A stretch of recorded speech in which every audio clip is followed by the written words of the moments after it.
Howdy, howdy. Welcome in, folks.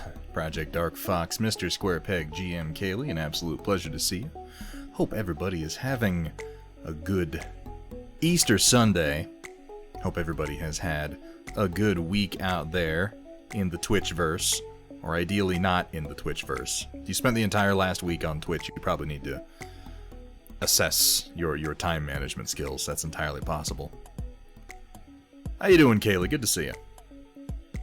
Yeah, we had some last minute technical difficulties. I do apologize for that. Had a USB port fail on me, which was exciting. That hasn't happened recently. So we're working on that. Datron Voltari. Welcome in, my friend. How you doing today? Get some lemon in my tea here. Get us started off right. 2,000 followers. You know, it's important to take a little bit of time to recognize these milestones. Take a look at where we've been, where we are, and where we're going.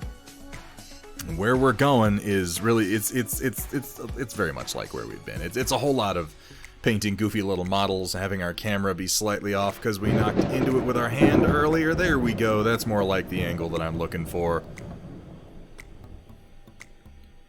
You know, making terrain. Saying hi to such fine people as White Wolf and Air Flex. Thank you both so much for the subscription. 12 months and 24 months, respectively. I've already been married for a year. Is that what we are, Air Flex? You know what? I'm not even going to argue. I'm fine with it.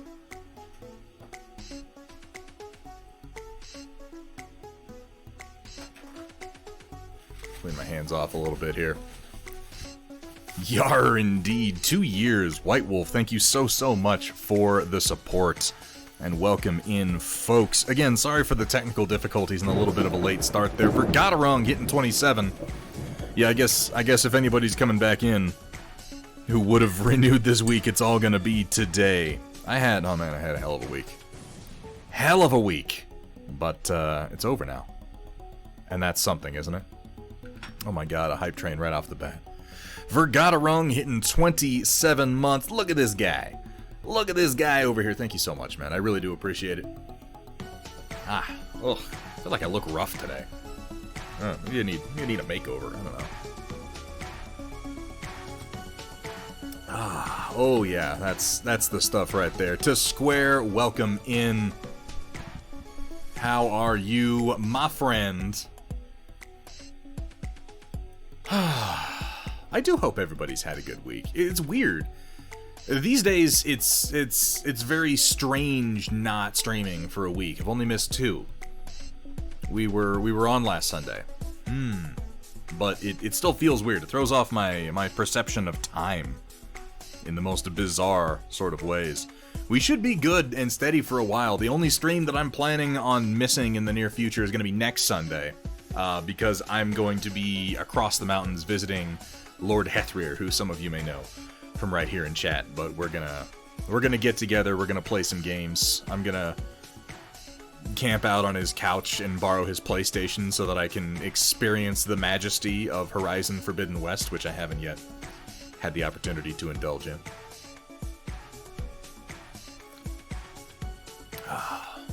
You know what, Datron? I accept it in spirit.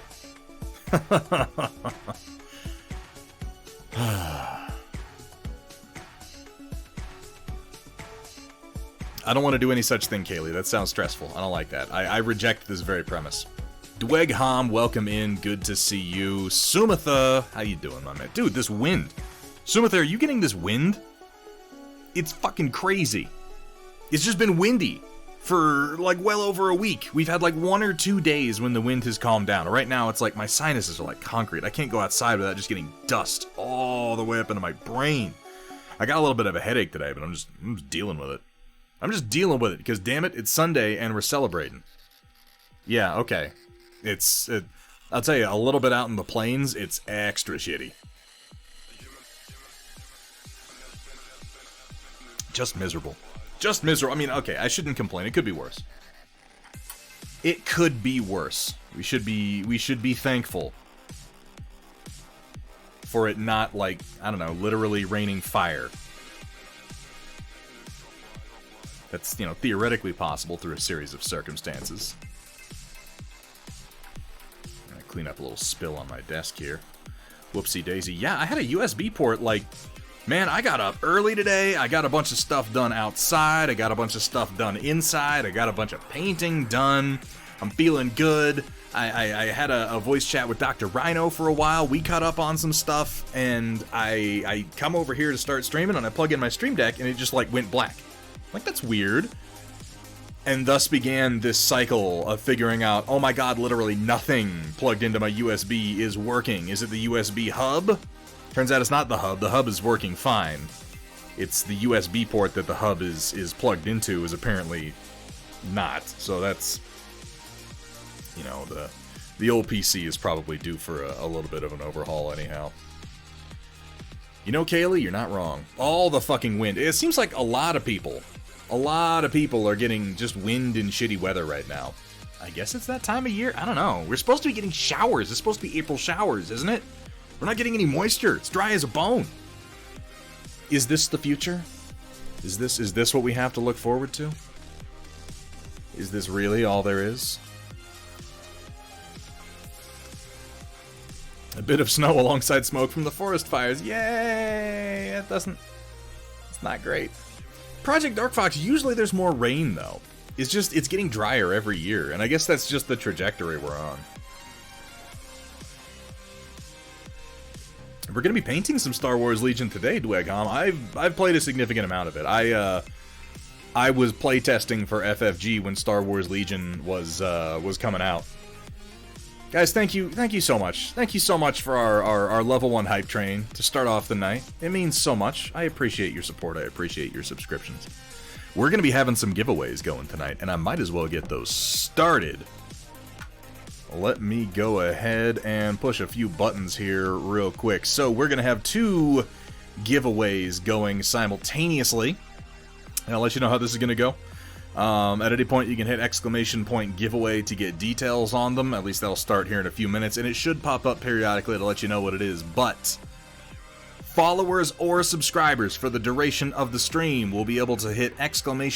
rumble in chat to go ahead and get an entry to win some of our... I'm really quite pleased with these snazzy second run of Thunderhead Studio dice. I really love these. I'll show some of them off here when we go to the next camera. And that'll run for the duration of the stream. We're going to have another giveaway running simultaneously. It is for subscribers only. That is going to be ! Doppler. And there will be 5. We'll start that in a minute, Dracar. I haven't actually started it yet. I probably should have done that first. And ! Doppler will enter subscribers to be able to win some Steel Warrior Studios store credit. We're going to end both of these a little bit before the Storm Report starts, and we're going to have another quick giveaway at the end of the stream for subscribers only to win one of the 2 oil-painted Star Wars Legion Vaders that I had previously done here on the stream. To clarify, I'm not giving away the fancy Vader that I'm painting tonight. This is the one Vader that I'm keeping for myself. I like models. I very rarely give them away. Let's go ahead and get a couple of these started. There is the one for subscribers. And boom, there is the one for followers.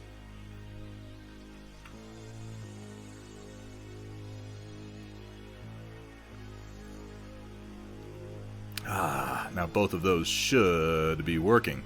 Fantastic. They do seem to be going. Now, the way that the model giveaway is going to run is whoever's drawn first will get their choice of the 2 Vaders. Whoever's drawn second will get the remaining Vader. We have 2 Vaders, both painted in oil, both pretty good looking, if I may say so myself. We've got pictures of them both up on the Instagram if you're curious. They will not be based very specifically. I've made it so that they're real easy to remove from their base so that you can base them to match your army or just keep them on a plain one. That's just fine. Or just put them up for display. Whatever you... It's not my business. It's not my business what you do with your models.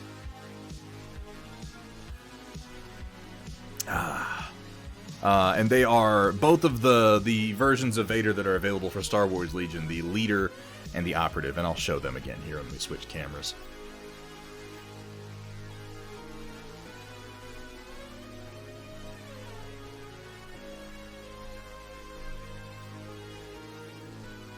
Scullifairy, good to see you. A Dodge, semi-serious nerd, Gimish Car. We got all the... We got so many cool people in this chat. It's out of control. Let me grab a lens... Oh, I have a lens cloth right here. I was about to go grab one, but apparently I thought of this earlier. Yeah, don't eat the Vader. Like, okay, technically I can't... Like, you could eat the Vader. I don't recommend it. There are toxic pigments in the paint. It's not harmful to touch or anything like that, but if you ingest it, it could potentially be, so I don't recommend it. If you get cadmium poisoning, you can't blame me. Or you can, but I've publicly said that you can't, so that in theory will work to my favor in a court of law.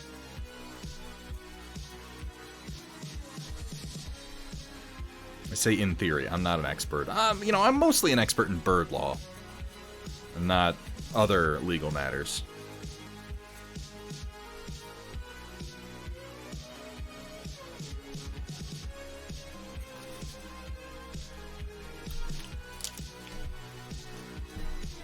Do a couple Lukes for like a 3K giveaway. Well, I'll tell you what. Where is he? He's up there. He's all the way up there. I have to get up to get him. I'll get him in a minute.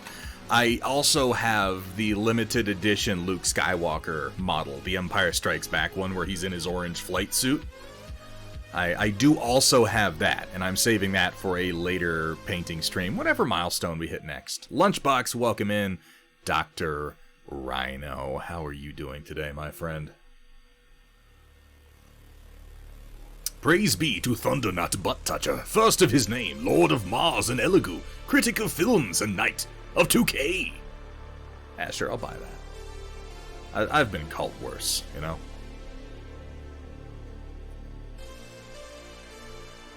Yeah, the tea is really helping right now. I'd buy that for $1. You know, the best part of that joke, the best part of that joke in RoboCop is the fact that literally everyone finds it uproariously hilarious. Every single time. I love that had to be one of Paul Verhoeven's stipulations as he made the movie. It was like, we're gonna do this joke, and it's not funny. And you're gonna laugh like it's the funniest thing you've ever heard every single time. I maintain that Paul Verhoeven made RoboCop, Total Recall, and Starship Troopers totally sarcastically. Like, ironically. He was making those movies to make fun of the kind of people that enjoyed those movies, and completely by accident, he made 3 of the greatest action movies that have ever existed. Cookie Mama, welcome in. Good to see you. Mr. Altier, thank you so much. Thank you so much for the well wishes. Desert Owl, a very good day to you as well. Stuffed peppers for supper tonight. Ooh. Ooh. Oh. Would you like to know more? Wait, hold on. Camera working? Yes, it is. That's fantastic. I'm gonna push the button. I'd buy that for $1.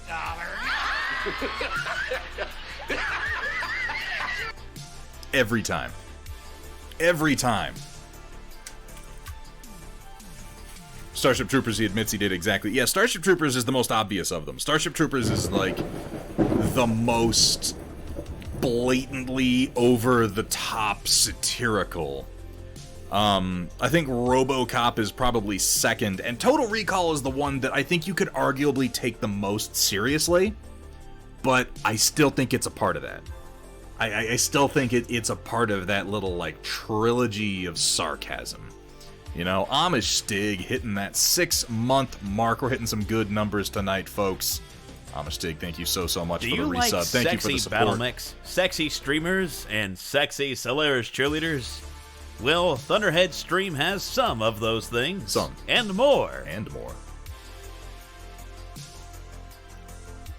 Oh, I picked up the spirit of what you were saying, Altier. I want that job. Someone make me a director. Well, the problem is that Paul Verhoeven is like an artiste. There should have been a dick gun in RoboCop. You know what? We got kind of the next best thing. And,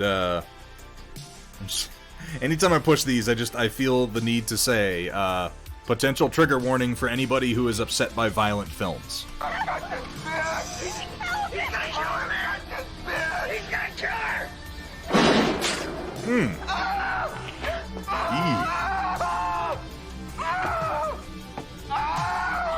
Your move, creep. Yeah, that's some law enforcement right there. Or Gimish car, I can do you one better. We can do this one. That's way better. That's way better than Sex Machine's crotch gun. L Fire Spray, welcome in. Good to see ya. Nocturnal Miniature, hello, hello. I'm doing pretty good. I'm doing pretty good, Altier. Thank you so much for asking. I'm finishing off my Earl Grey here, which is I'll be doing better at the end of that. Hell yeah, Robot Jocks. One of my all-time favorite movies. I'm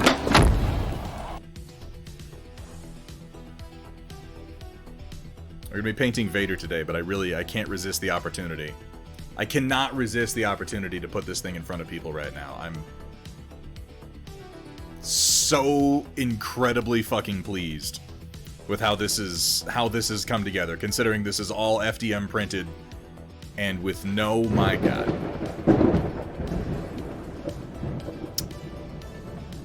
Well, I suppose that says it all.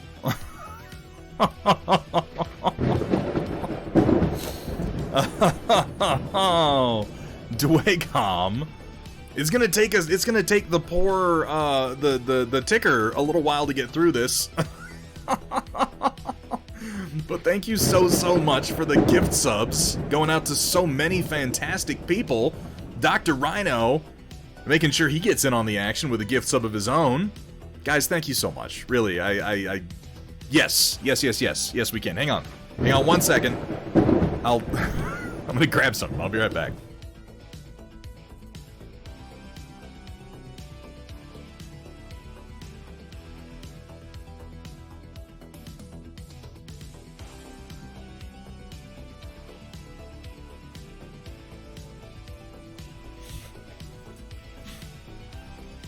It might have cut off the long string of notifications it was gonna do there because I switched scenes. I'm sorry about that.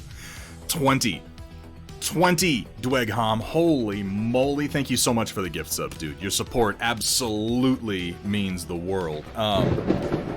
For a size comparison. Stoneless B also with the gift sub going out to X0. Thank you so much. So I mean, it's about the same size as the Borealis. It's a little bit shorter, but when you factor in the arm, and it's a little bit taller too. I think it's probably about the same mass as the Borealis overall. It's big. It's a biggin. Stoneless B, thank you so much. Romeo Void dropping oh my god, you guys.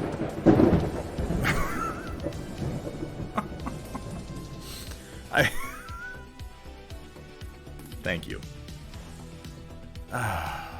Thank you for everything, honestly. Thank you for making it always a pleasure.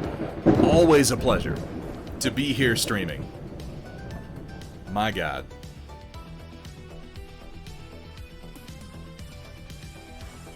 Absolutely out of control. Oh, yeah.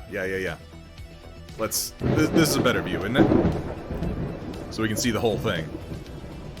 Now, let's just say that this is 6mm scale and this is how it deploys. The dropship flies in with the spider bot on its back and then drops it off. That makes sense, right? Really, though, one of these things would only just about fit inside one of these bays, even at 6mm scale. I've been playing with the 6mm to 28mm conversion lately, and it's really something. Romeo Void, oh my god. Romeo Void, Dr. Rhino, DFW Dwegham, you guys, I cannot thank you enough.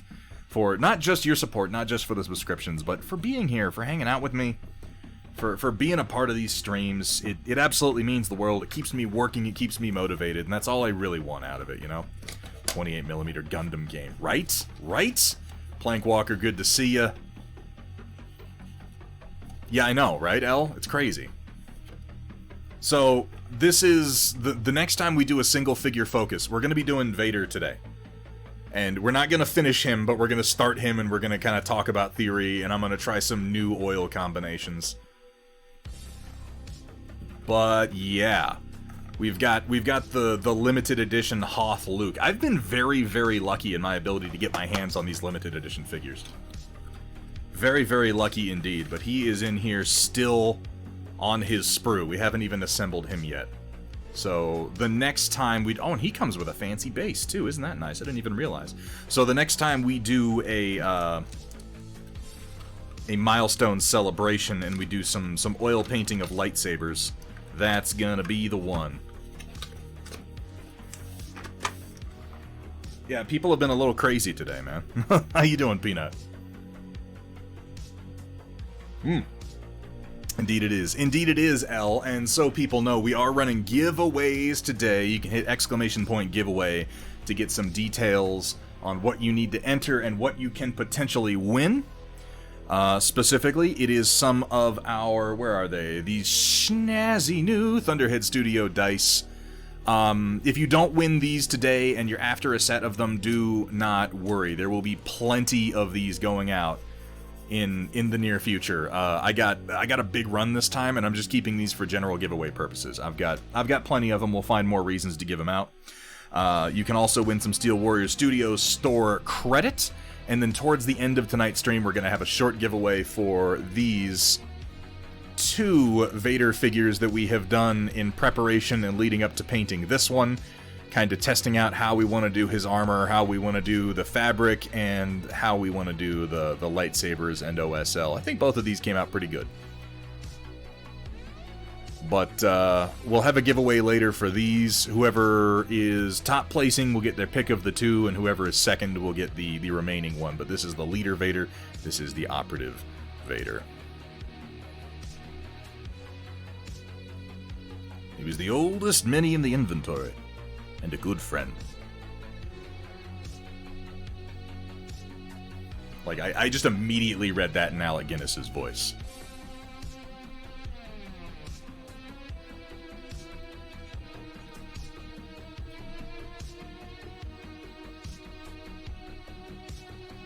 As is tradition. Guys, thank you so much. I really just, like... I don't know, I go through my life just kind of doing what I like and pursuing my passions and sort of waiting for the floor to drop out from under me. But y'all just keep putting more planks in front of me, if I can torture this metaphor a little bit. You keep me on the level, and I appreciate it so damn much. Do I have my Neptune 2 profile up somewhere? Need to dial mine in for the crates. Dwegham, I would ask Alex over at Steel Warrior Studios. He will have a better profile than I will, and he runs his constantly. He runs a lot of Neptune 2s now. He's the guy to talk to. I'm pretty sure he has a profile you can just download. Don Zvergo, which printer is that, out of curiosity? I can't promise that I can help. But yeah, I'm really happy with this. I don't know if you guys saw the pictures. I was just messing with the terrain a little bit earlier, building out the area that I could fit on my painting desk, which is not very big, with the pieces that I already have. Am I out of focus? What are you doing? What are you doing, C920? We're gonna have one of those days, aren't we? Maybe I just am out of focus, like as a person. I know Maybe you're that's really focused, Thunderhead, like a commentary, but your camera you know? is not.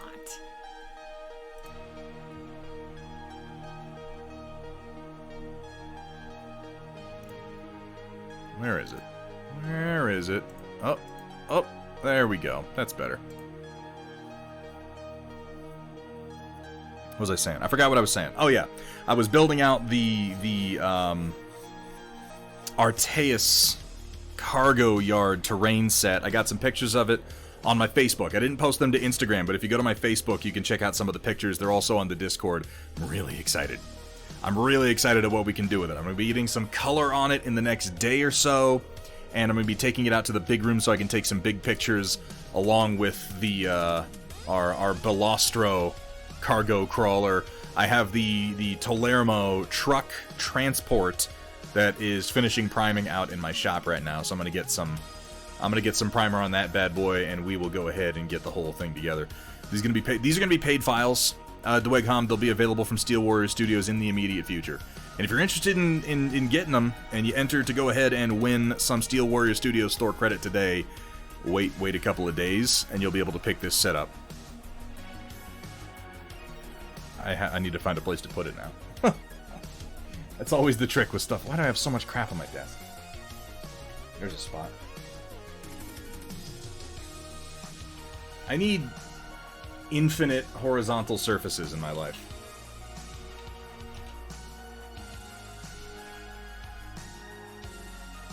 Crossbow Roof, welcome in. Good to see you, man. Ion Raptor. We got that shout out, right? Yes, it appears we did. Ion Raptor, welcome in.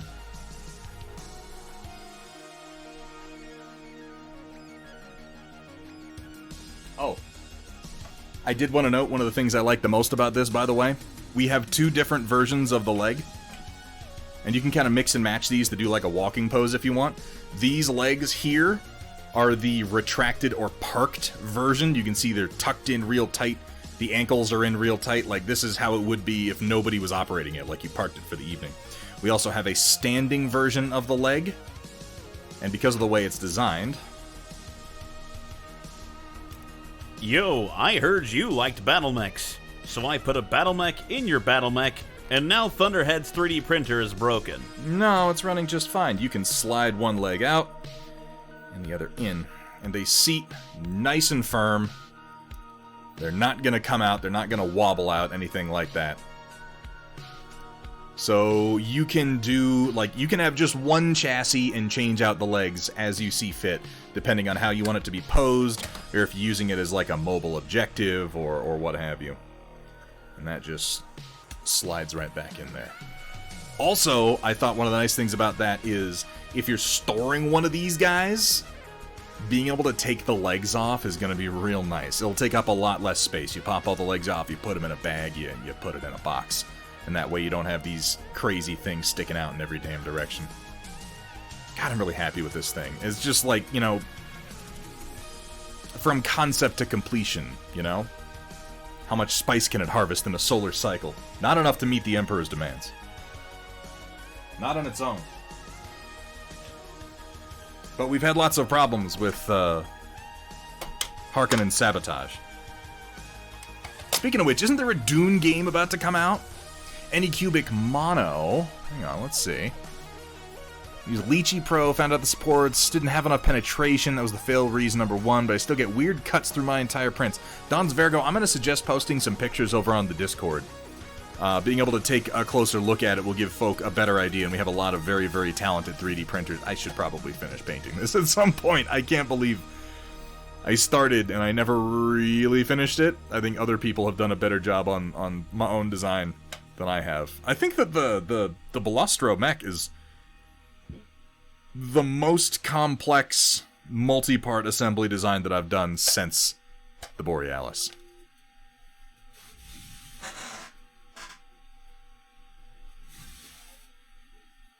Thank you, Cookie Mama. Gun pod to replace the crane. So the thing is, Romeo Void, with the way this thing comes apart, and I don't want to linger on this too much more, because I want to go ahead and get started painting Vader here in just a minute, but with the way this thing assembles, because, I mean, I can take it apart right now. And I don't have the truck in here right now, it's out in my shop priming, but I just want to show you this, because with the way that I've built it, damn, this thing fits in real tight, doesn't it? It's good and strong because of the print orientation, so you really don't need to worry about breaking any individual part of it. But because it's all built on this sort of cradle and spine here, you can put in different spinal parts. And then you can use different chassis. Like, you can use the parts from the truck on this. It all has the same connection points. And you can develop different parts for the spine, or like I can. So the idea here is, if people like this, if this does well, if people want more of these designs, I can easily expand on this in a modular capacity, releasing individual parts for you to make different versions of everything. Including, because you see there's this standard mounting point for the crane arm here, and this is a multi-pose piece too. You glue it in one position. It doesn't like actually move up and down I decided, like, I could have done that. I decided against it just because that's going to be a problem for paint jobs. But you can build this in a variety of configurations. We can have different parts that go on the end of the actual crane arm. Gun mounts are an option. Like, there's really all kinds of stuff you can do with this simple platform. Where are there mech footprints on the ceiling? Spider-Mech. Spider-Mech.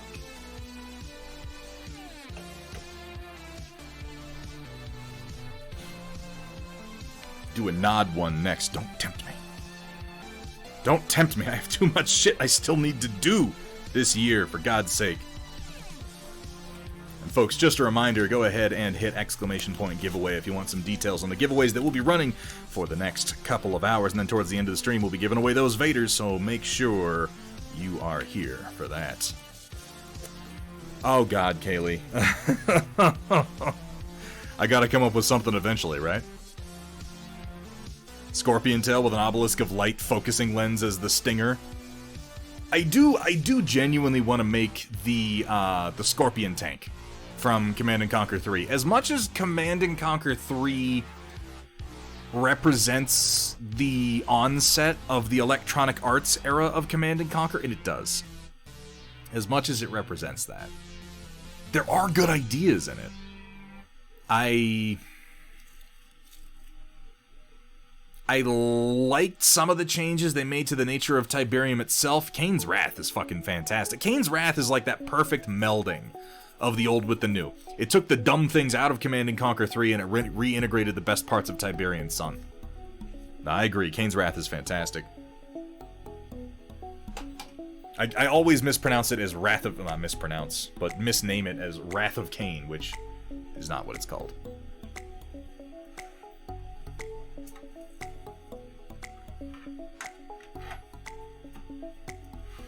And then there was Command & Conquer 4, which killed the franchise stone dead. But, you know, we don't have to talk about that.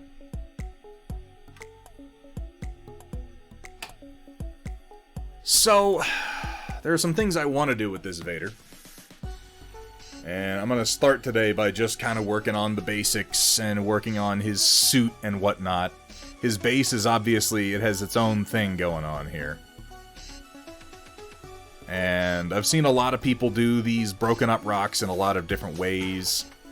So my idea for this figure, if I can just tell you, we'll see how it evolves. I want to do, obviously, OSL on this, as we've done on all the previous ones. It's going to be more restrained, obviously, than it is on the second one we did, where his blade is right next to his head. But I'm thinking we're going to go with 3 primary colors here, those being red, blue, and green. His suit is going to be our primary source of blues. His saber is going to be our primary source of reds. And then I want to do a green glow coming up from the ground, kind of against the bottom of his hand, and maybe coming up against his helmet. A little stronger, obviously, down here. And my thinking here is sort of the, you know, it's the story. It's the story of Darth Vader. And a representation of the phases of his life, and ultimately his downfall and his redemption. Because if we think about it, the colors that represent the Jedi are most often what? They're the colors of their lightsabers.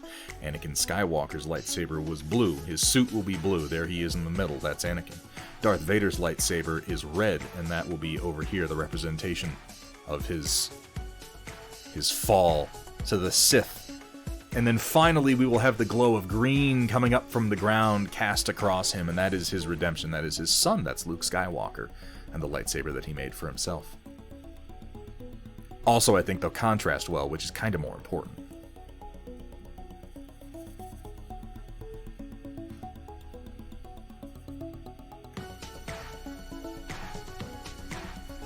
Oh, Big Nerd. Hootie Hoo, thank you so much, man. How you doing today? It's good to see you.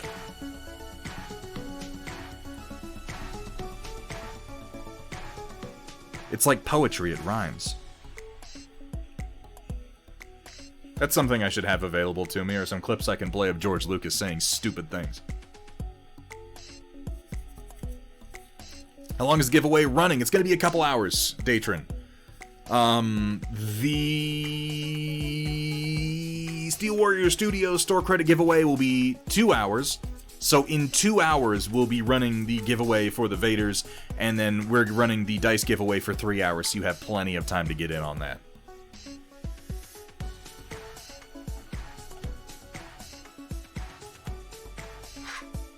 Now,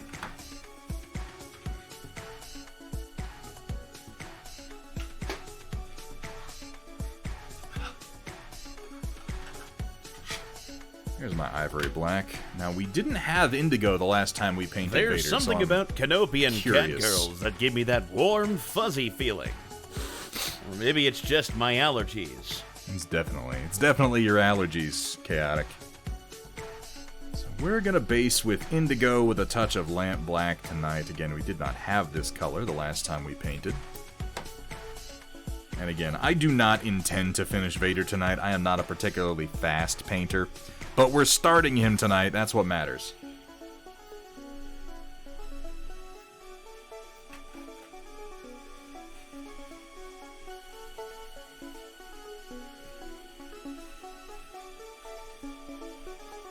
Ooh, saucy Easter art of the captain himself. Be still my heart.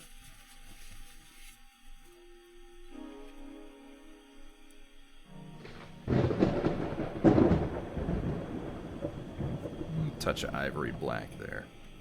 And, you know, for reference, for anybody who's wondering about oil paint, Rhino and I were talking about this earlier. Hamburg with the 500 bits. Thank you so much for the congratulations. Yeah, man, it's been a fun time. It's been an interesting road, and we still got some more ahead of us. We were talking about how little oil paint we actually use painting minis. This is the same tube of Winton Ivory Black. I think, like, the two most used colors I have are Ivory Black and Titanium White is more used. When I started oil painting, and this is over 6 months ago at this point, I got this set. So the color that I've been using the most in 6 months, this is where I'm at with it on my very first small tube. And I have overused this. This is where I am with the Ivory Black. Like, you just don't use much paint at all.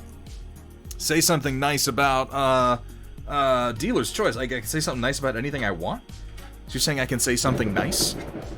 I could say something nice about chat? I could say something nice about the Thunderhead Studio community and all the incredible support that they've given, not just me, but one another? Is that what you're saying? Because I want to say that. You guys are fucking amazing. Say something nice about butts. They're big bouncy booties. What do you want from me? Say something nice about butts. I like butts. Butts is good. Big butts, small butts, pleasant butts. Mostly pleasant butts. I'm not gonna lie to you. I'm not gonna advocate for the unpleasant butts. You know, there is a duality in butts. Just like man himself, it is the source of potentially so much good and also some of the worst things that have ever been. I think there's a lesson to be learned there. You know? As far as how we live our lives, how we conduct ourselves. Our expectations from ourselves and others, and from the world. In fact, I would invite everyone in chat to just take a moment and contemplate the duality of butt.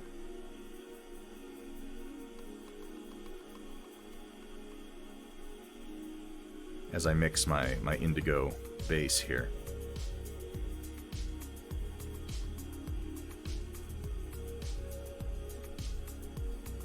Booty Patrol win! Oh my god.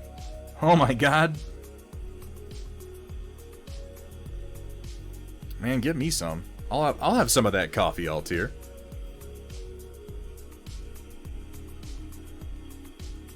Hey, Dodge sent me and told me to sub, so what the hey, whack-a-man. Thank you so much for the sub. Welcome in. Hey, Dodge is a good fella. Much appreciated, and appreciate having you here, my friend. I hope you're having a good day. We all seem to be.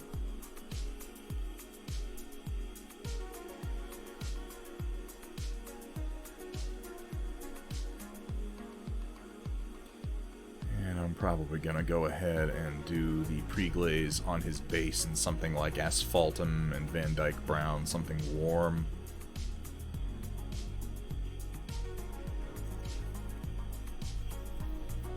Well, you know, that's all we aim to be, is a good, smaller stream, Whack-A-Man. Truth be told, we've already reached the point some of you may notice where the mods regularly have to turn on, slow mode.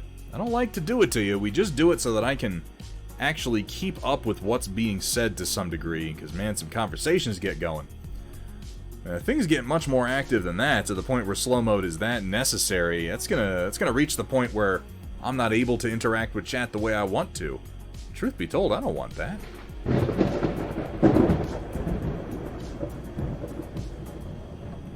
Roland hitting that 27 months. Why am I still here? Do you mean on Earth? Like, what here are we talking about, Roland? And thank you so much for your support as well. Good to see you, man.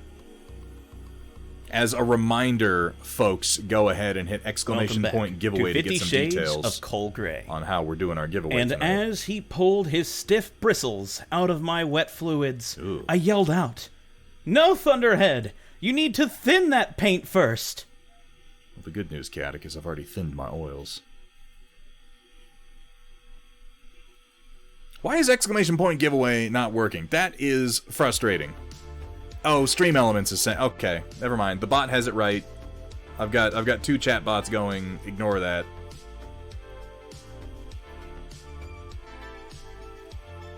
Shiny Mew, good to see you, man. Welcome in.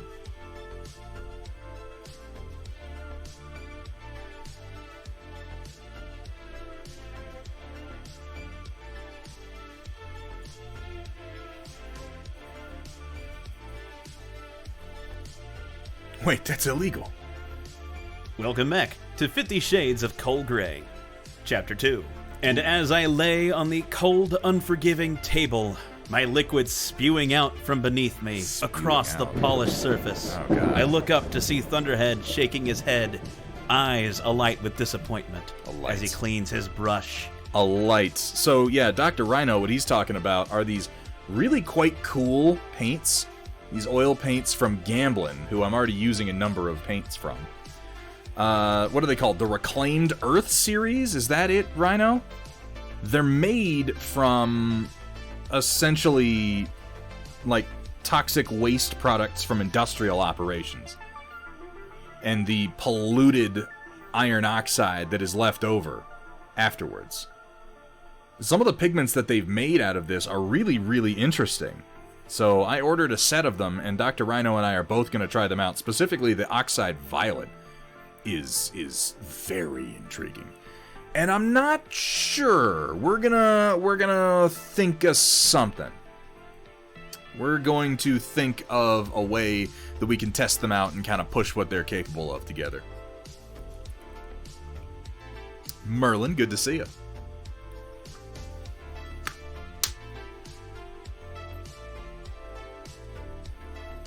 They weren't too bad, White. Well, I think there was like $30 for 3 tubes, which is not that expensive for 37 milliliter tubes, at least not in my experience.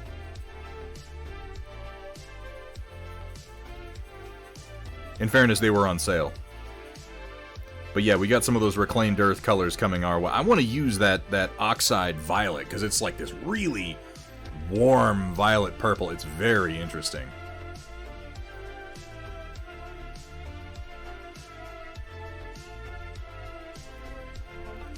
My Thunderhead, how you doing, Merlin? Death paint. Yeah, as noted earlier, it's like, oh, the pigments are toxic. I'm like, yeah, half the pigments I'm using are toxic. Like, you know, don't eat it, but literally don't eat any of your oil paints. Like, it's not like cadmium's gonna treat you well either.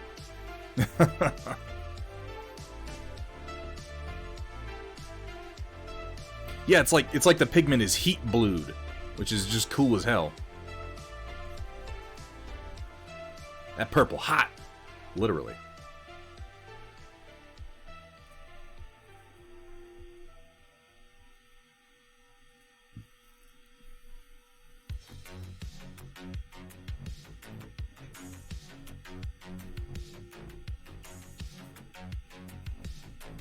A little more ivory black in there.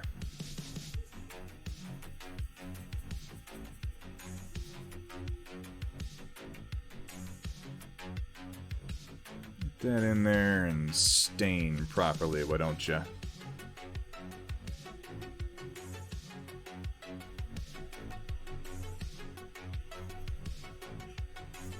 God, Vader's such a fashion victim. I always laugh now when I see that part of Revenge of the Sith when he gets sealed into his suit. It's just like so the Emperor just had this suit like in a closet, just like waiting for what was the purpose of it? He had it ready to go apparently. Never used oil paints. Mr. Dasso, I am using an odorless mineral spirit or white spirit. You can thin either with solvents or with more oil. They have different effects. I will generally thin with solvents because you want to put fat paint over lean paint, and solvents will lean the paint down. So essentially you thin the paint with solvent to lean it down, and you start your bases with that. And then as you work, you're adding fattier and fattier paint, and then the fattiest paint you're going to add is straight out of the tube.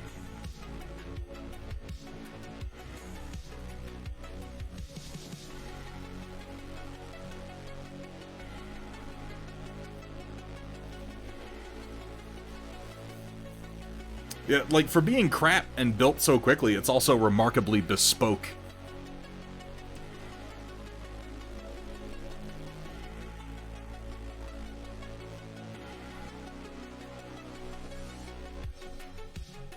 Just layering this on here to give it a chance to stain proper. We're gonna pull a lot of this off here in a minute.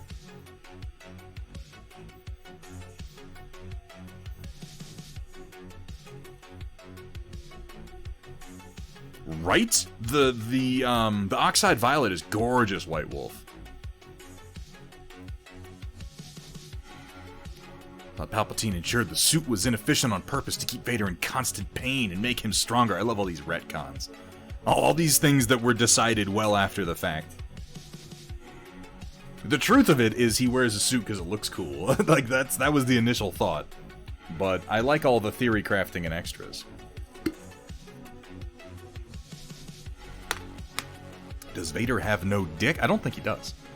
It probably got burnt off. I'll tell you, you know how we used to speculate back in the day on theforce.net about Vader's wounds? Somebody took a freeze frame from Return of the Jedi.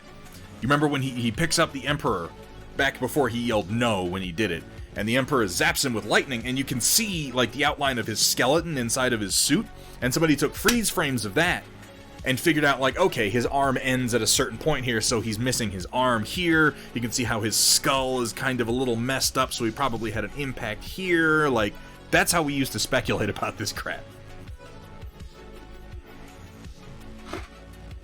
The good old days.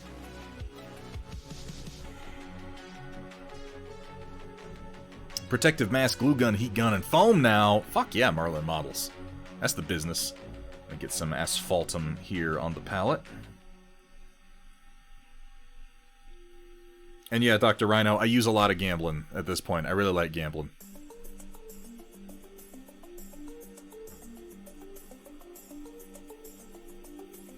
Just one, Sumitha. Watching Q&A with some content creators for the mini painting communities. Is that so, Roland?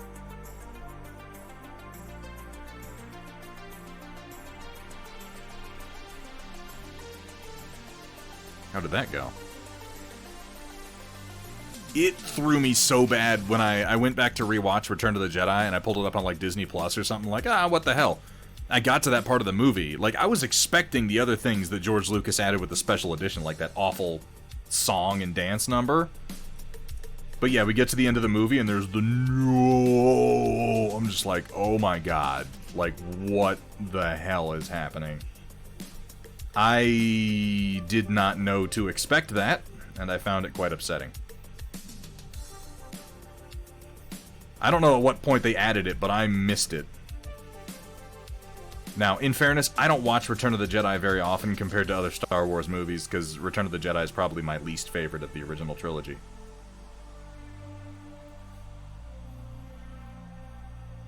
Yeah, Sumitha. At the end, when Vader picks up... Yeah, Yub Nub. Yeah, those were the days. But yeah, when he picks up the Emperor to throw him to his death, they put in, like... What gets me, too, is that they chose the no from Revenge of the Sith, which is like... It was so bad in the first place that it gets made fun of constantly. It was never good.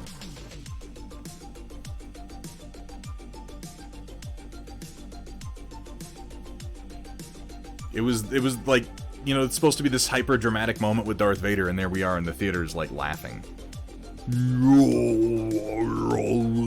As he does his stupid Frankenstein moment. Yeah, put that in Return of the Jedi. That's gonna make the movie better.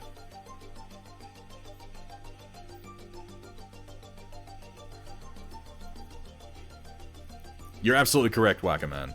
Empire Strikes Back is the pinnacle of Star Wars. Honestly. I think that Rebels is another high point, but I still think that Empire is the pinnacle. Certainly the pinnacle of the original trilogy.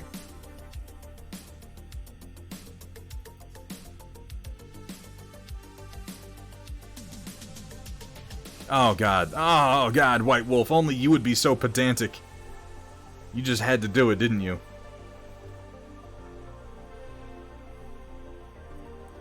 That's because Rebels is fucking amazing.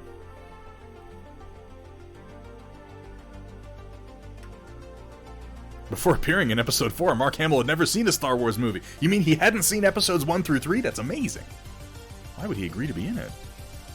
Mention the whole sitting around shooting the shit while painting at the FLGS vibe. Yeah, like that's... Roland, that's where this stream was born from, is because I used to, when I lived in San Antonio, I would just go down to my friendly local game store, and I'd sit at a table, and I'd dick around painting a model, and we just bullshit with, you know, people would filter in, people would leave, we'd talk about the latest game releases, talk about the latest movies, just, you know, whatever, what have you. And we had a good time doing it. And after moving, and with the onset of the pandemic, that stopped for me, and I wasn't ready to let it go. So that's what we do here now. And I've asked myself some questions recently about, like, you know, because, you stream. And you ask yourself, what am I doing this for? What are my goals? Do I want to be a streamer? Do I want to make this a career? Can I make this a career? Etc., etc. When watching Thunderhead stream, you may feel the urge to do the cha-cha. I am because he likes to slide it to the left, and then slide it to the right, and then hold it off screen entirely. Come on, Thunderhead, put it back on camera. Was I going off? I wasn't paying attention. I could probably zoom out a little bit.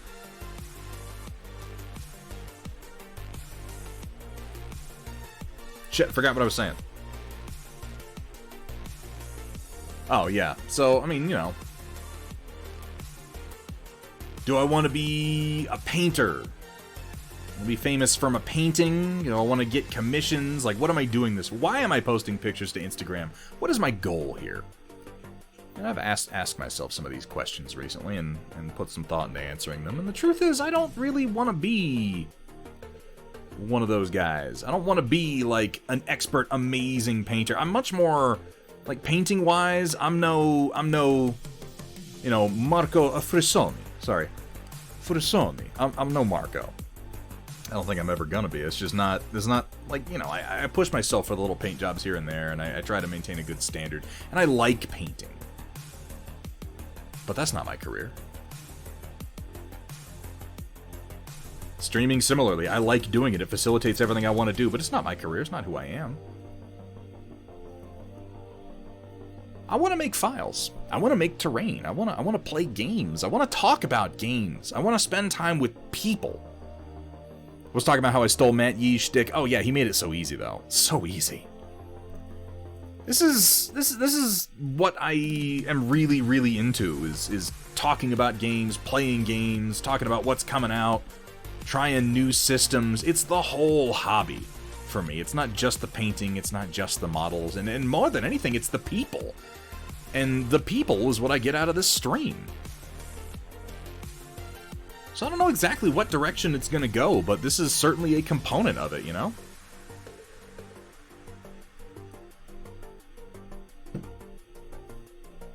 I'm working on it right now, Dr. Rhino. That's part of the reason I'm trying to get this terrain set done. Because I'm going to be dragging Hethrir up here in the summer and making him play games with me. None of these streams have been in a hot tub, right? How can I possibly call myself a streamer?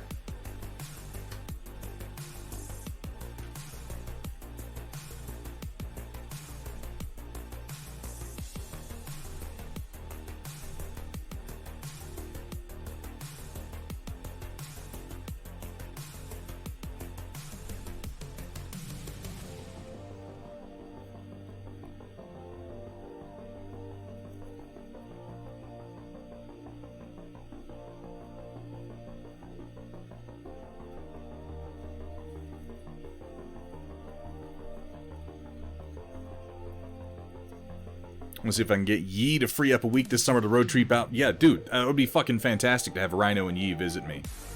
We could do some recording, we could do some streaming. I'd be into that, man.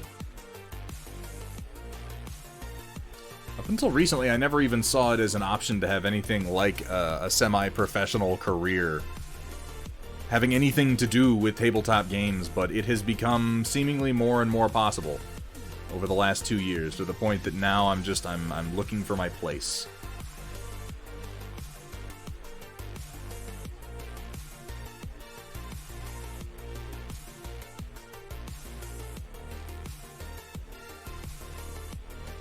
Hot Tub stream or we riot. That escalated very quickly, Waka Man. My God. You don't want that. You don't really want that. Believe me, I know.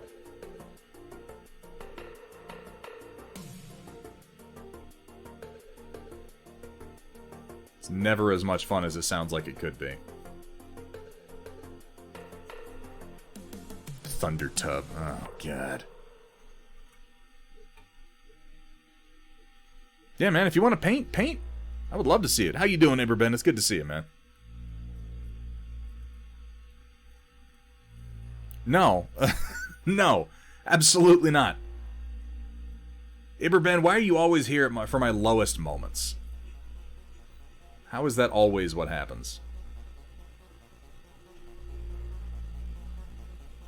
It's like you have a sixth sense.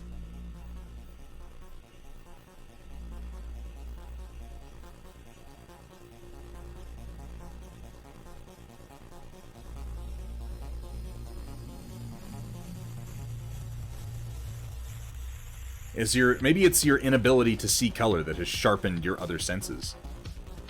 You're like a shitty daredevil. I'd like to see a game of Conquest sometime before I die. Go down to a local game store where they're supposed to be playing Conquest, and it's wall-to-wall Warhammer Manix. Yeah, it's hard to get around that sometimes. Well, Hethrir plays with me. We'll see if we can't get some games going this summer. My game room is pretty well set up to actually live stream games now. I just got to get people out here and rolling dice with me.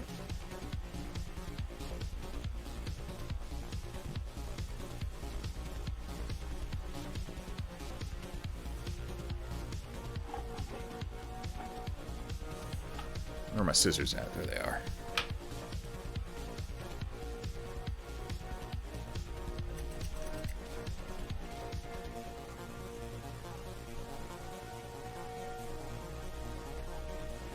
That is almost certainly going to happen, Kaylee, and it's going to be embarrassing, too. She wins an embarrassing number of times. Like, of the ratio of games that we play, Look, I never claimed that I was good at any of these games, okay?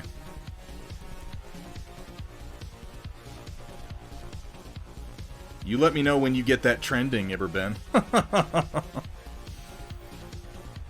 Oh yeah, I guess it's a chicken and egg kind of situation, isn't it?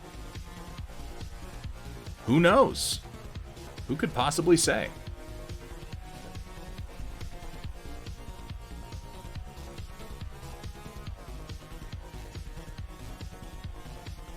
Oh, she will, Kursala. She enjoys tabletop games. Like I said, she picks them up way quicker than even I expected.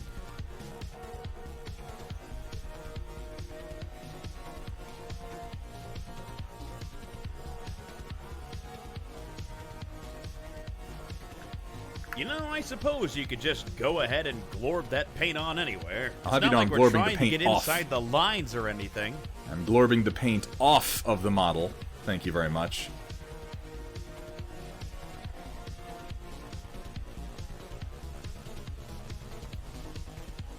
I like that asphaltum for the rocks. It's a good base.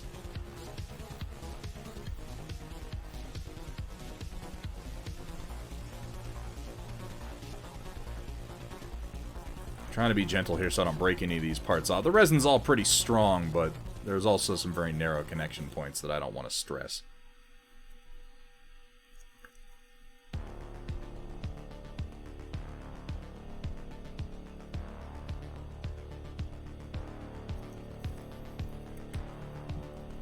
Deglorb, I think, would be the correct phrasing. I like painting the figures, so it's cool. Yeah. There are games? You can play games with these figures? What? What? I gotta stop doing that. Applying too much pressure.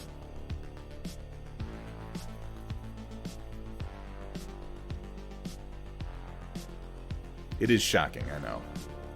We spend vastly more time assembling and painting than we do playing, certainly.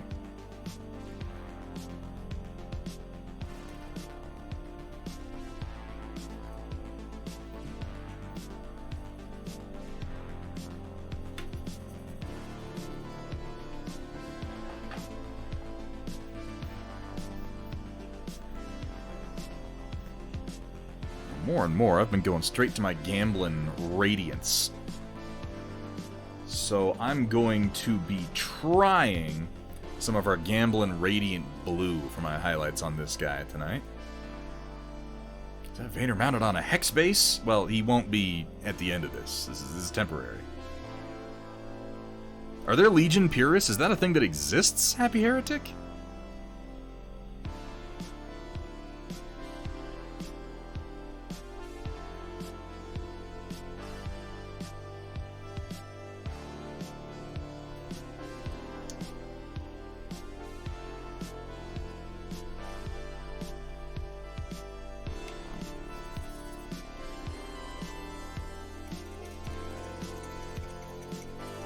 Hell yeah, Nocturnal. It's a good game. I would say definitely push people to get started with the First Blood version of the game, just because it requires fewer models. Oh my god, that's terrible. I'm gonna swing my cred around a little bit. In that case, Happy Heretic. Someone comes at me with that bullshit, I'm just gonna be like, why don't you grab your rule sheet from the Legion core set. Let's flip to the back real quick. What is that? Is that a block of names? Does that say playtesters? Let's go ahead and just see. Let's see whose name is in there. Cause it's mine, motherfucker. I mean, it's a lot of people's, but one of them is mine. You gotta get them nerd flexes. You gotta gatekeep motherfuckers sometimes. Otherwise, they get all uppity.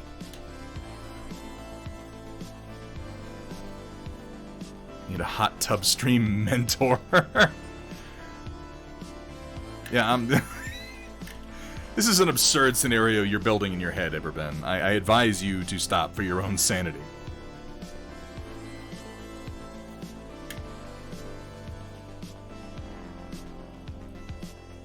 Dwegom, thank you for the reminder. Hamburg as well.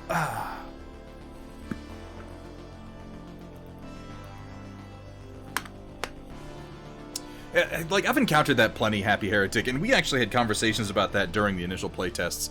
I just maintain that, like...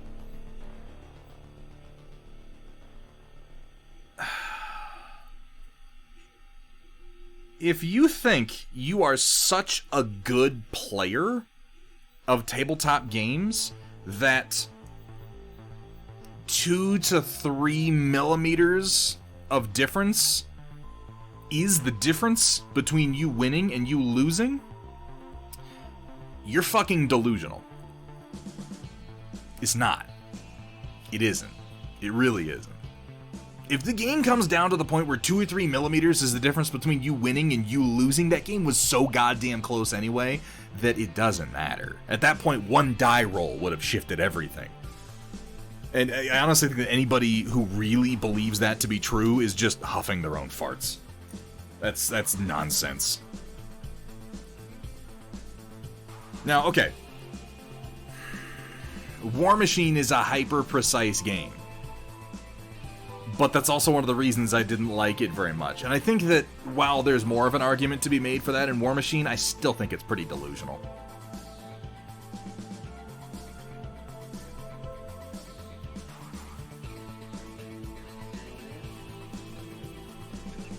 Now, we haven't done this combination for Vader's armor and cloak before, so this is experimental, and I don't know if I'm gonna like it. We'll see.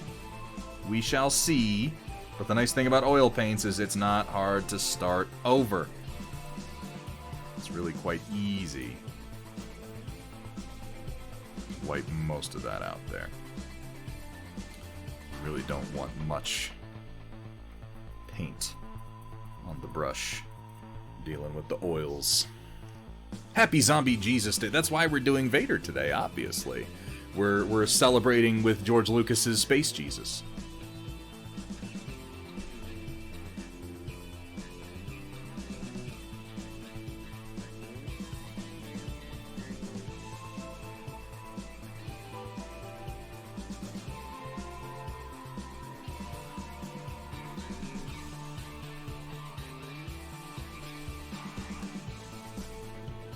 How you doing, Ren?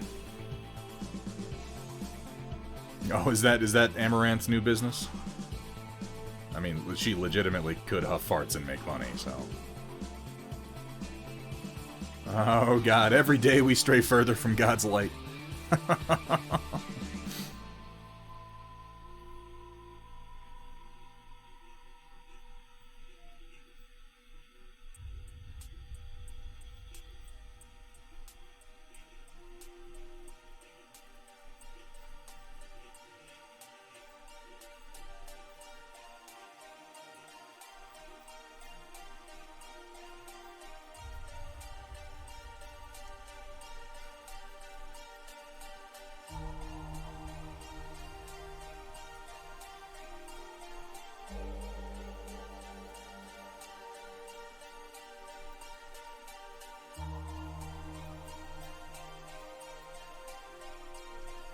Alright.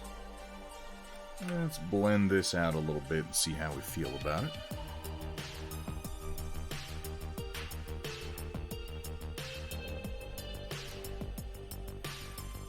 Yeah, you would have thought they would have figured that out, Gimishkar. Like, there's bajillions of Jedi and only 2 Sith. Obviously, we want to balance the Force, right? No, that's a terrible idea.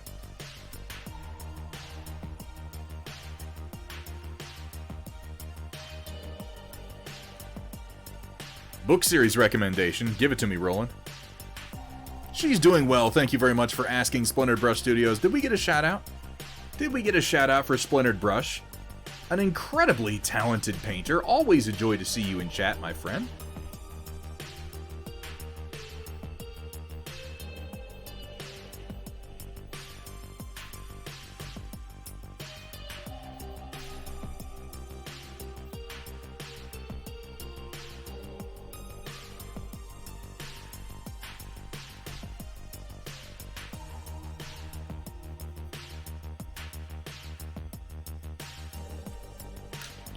Let's bring a little bit more in.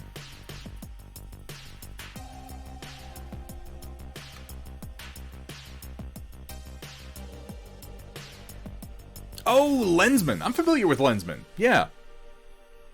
I don't think I ever finished reading through Lensman. I was reading some of them like in the library when I was 13 and I found them. But I never read through the series. I should probably get back around to that Hamburg Tack, dropping some of their gift subs out to Sehur Penu, Merlin Models, and Calvin. Just a reminder, folks, we are running a couple of giveaways today.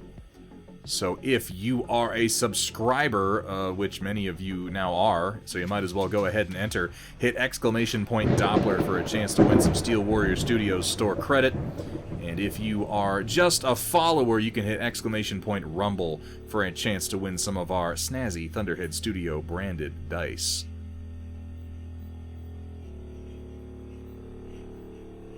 And we're going to be giving away some Vaders a little bit later, too.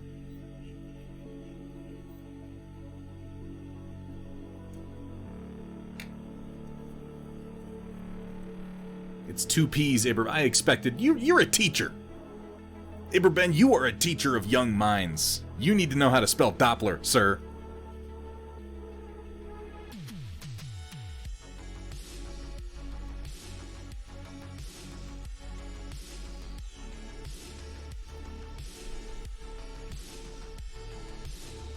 Take a seat, young Skywalker.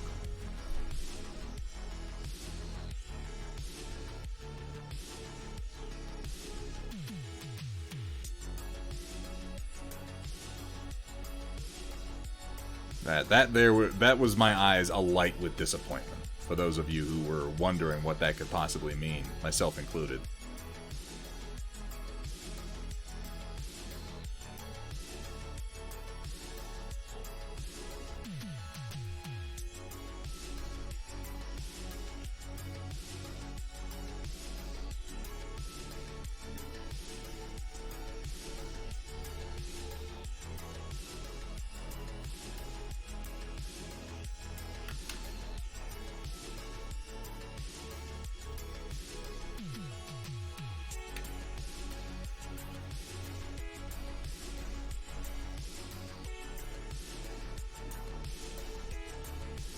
God.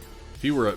I think Iberben would make a terrible PE teacher. No offense, Iberben. I think you'd agree with me. I cannot see that. Somehow. I cannot see Iberben teaching PE. That is a comical image.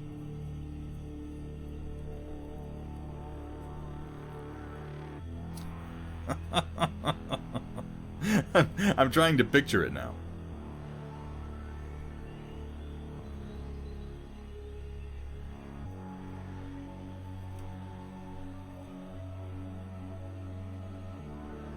Alright, really trying to kind of push this to create that shadow between these two upturned portions here. Holy moly, Desert Owl popping off that gift sub. Thank you so much, my friend.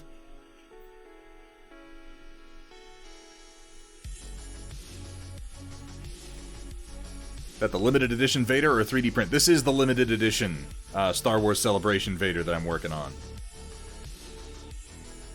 I've been holding on to it for a while, not wanting to... Just kind of wanting to push my skills a little bit further before I tried it out. Not that I couldn't repaint it if I was unsatisfied with it. And I'm going to take my time on it, but... You know...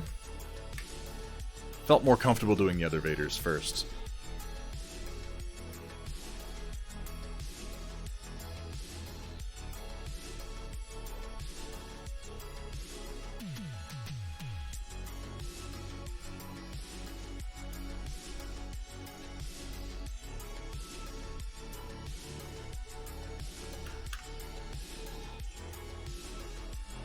I was very, like, because, I'll tell you, Caesar Salad, I wanted this Vader from the moment I saw that it was going to be for sale at Star Wars Celebration, but I wasn't going to Celebration.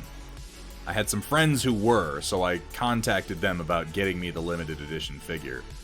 I had multiple people who were there, they knew that I wanted it, I paid them in advance, I was thinking, like, for sure I'll be able to get my hands on one of them. And with the way that things went, it was just crazy. Chewy, hey friends indeed, thank you so much for the sub. Thank you for your support, Chewy. No, this is entirely resin, Duns Virgo. But that whole Celebration deal was a shit show because Disney was giving out those limited edition Star Wars collector pins. And the way that it was set up, each vendor at Celebration had a different pin. And you had to buy something at the vendor's stall to get the pin. So there were people, and you know, I can't blame them, that's what they were after, who wanted the pins. They wanted the limited edition pins because of course they did. And they would get in early, like with their press passes, and they'd go to each stall and they'd buy one thing and they'd get their pin. And at Fantasy Flight Games, one of the cheapest things that they had available at the time, because it was like this guy and some corsets and like an ATST and stuff. So they'd show up and they'd go, what's the cheapest thing you got? How about that limited edition figure for 30 bucks? Sell me that. They were all gone before anybody that I know even got in there. And they were mostly sold to people who didn't play the game because they were just after pins. Which is why so many of these Vaders went up on eBay almost immediately. And why their price skyrocketed to like $500-600. Oh, it was very poorly handled by both Disney and by Fantasy Flight Games. Wickham. D. Wickham. Which, by the way, good to see you, man. Is it D. Wickham? Is it Dwickham? D. Wickham makes the most sense to me. It seems like a name. But please correct me if I'm wrong. Yeah, it was nonsense. They shouldn't have let people... They should have restricted the sales or something so that people weren't getting in with early press passes and buying literally all the figures before any fans could get to them. Very few people actually were able... Very few people who play Legion who paint models were able to go in and get this figure on the day that they were for sale. They almost all went up on eBay. But I talked a few times on stream about wanting to get my hands on one of these figures and how much I wanted to paint it. And someone contacted me. I thought so. I thought so, D. Wickham. I just wanted to be sure. Someone contacted me letting me know that they were one of those fellows. who weren't really after the figure, who didn't really know what it was, but they got their hands on it, and they had looked a few times at selling it on eBay, but had ultimately decided that they would rather the model go to somebody who wanted it, who appreciated it, who wanted to paint it, and they offered it to me for 50 bucks. And for 50 bucks? Yeah, okay. I was fine with it. So this was years after the fact at this point. I'm really, really happy that I now have the chance to actually work on this model. 2,000 Riot Sister, but more importantly, 26. That's the number I want to focus on. Riot Sister, thank you so much for all of your support. Thank you for being here with me through this process. And here's to many more. How you doing today, Riot Sister? It is, as always, fantastic to see you. Hello there.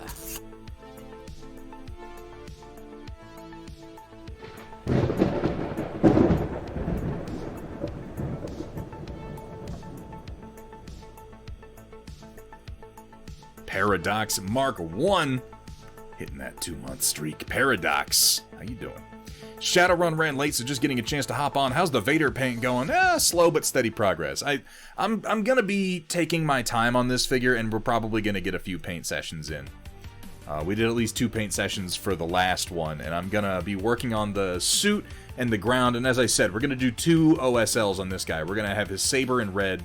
We're gonna have some glow from below in green. And I was explaining it's the story.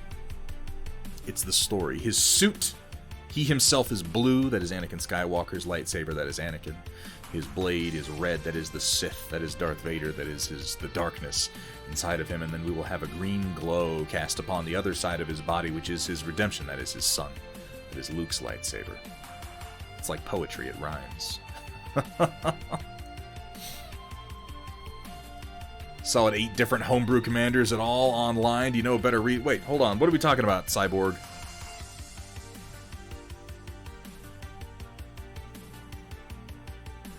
Looking for really cool homebrew separatist commander and model to use. Separatists. Homebrew separatist commanders. Now, the super tactical droids are official now, aren't they? That would almost certainly be my choice. I like the super tactical droids quite a lot. Oh, Coral, good to see you. Welcome in. Hypnotic Mom, how you doing? Thank you so much. What are we talking about Qui-Gon Jinn for? What are we talking about Darkman for? I mean, don't get me wrong, I love Darkman. I'm just wondering.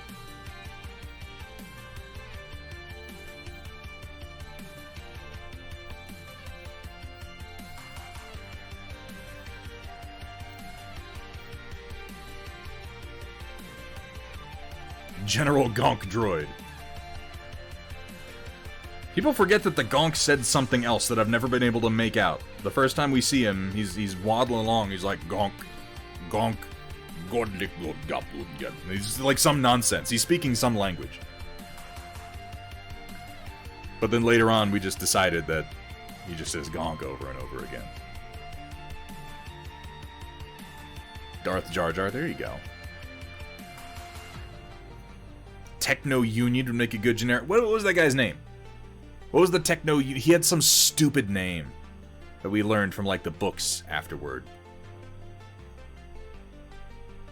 And how ridiculous is his whole like cyborg suit and the fact that in the middle of a sentence it like went out of tune. He was like, the Techno Union Army. And he had to start like adjusting dials on his chest. Like, how embarrassing is that? I am from the Techno Union. We have the best technology. Okay, maybe not the best.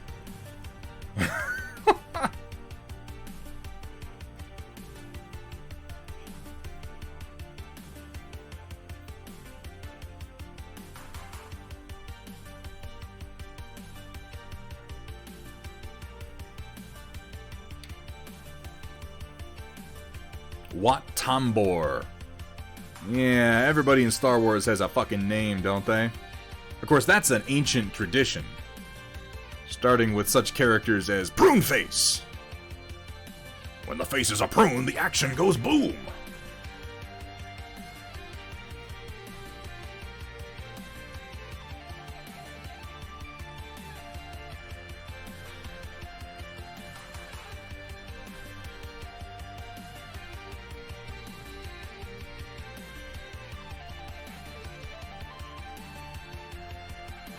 God, that vibrant blue really does a number, doesn't it? Gus Schultz, good to see you. Welcome in.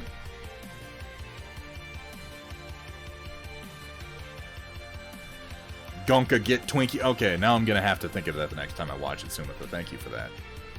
Used to bullseye watt time bores in the T16 back home. They're not much bigger than 3 meters.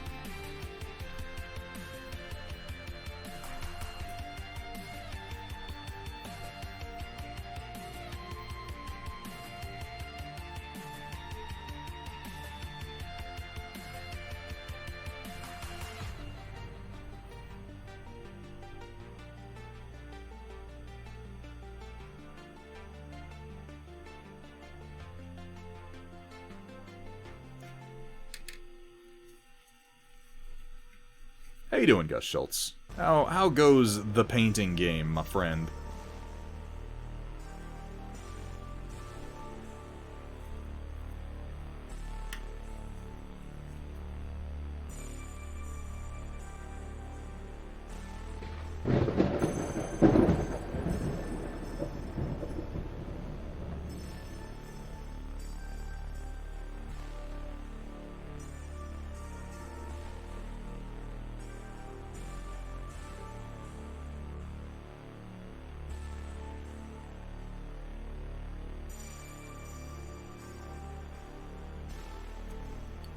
Detrin Voltari, there it is, catching up a little bit after the fact. 23 months. I'll tell you, I just saw the, what are they called? The Pike Syndicate foot troops for the new Star Wars Legion, like, scum and villainy army. And it's maybe the first time since the initial release of the Clone Wars box that I was like, maybe I could. I'm not gonna get back into Star Wars Legion at this point, but it made me think about it a little bit.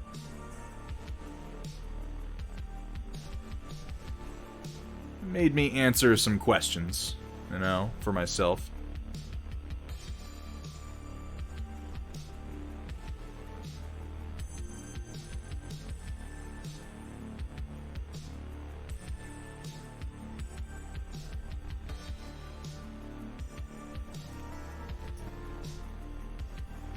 Ton of Pike Syndicate stuff. Pretty sure all factions can use. Waiting for some 3D printed head for the next project. I mean, I'd buy that for $1.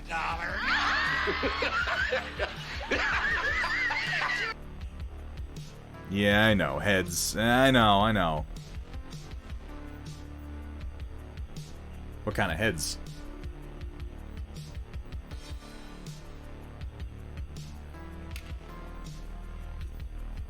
Skullforge Studios has a couple Pike Syndicate sculpts. No, Skullforge, what's his name?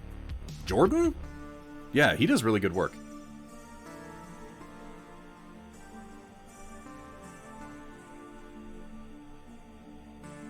I don't want to do too much highlighting on this glove, because I want to come in with some green from below. Still kind of thinking about how I'm going to want to do that.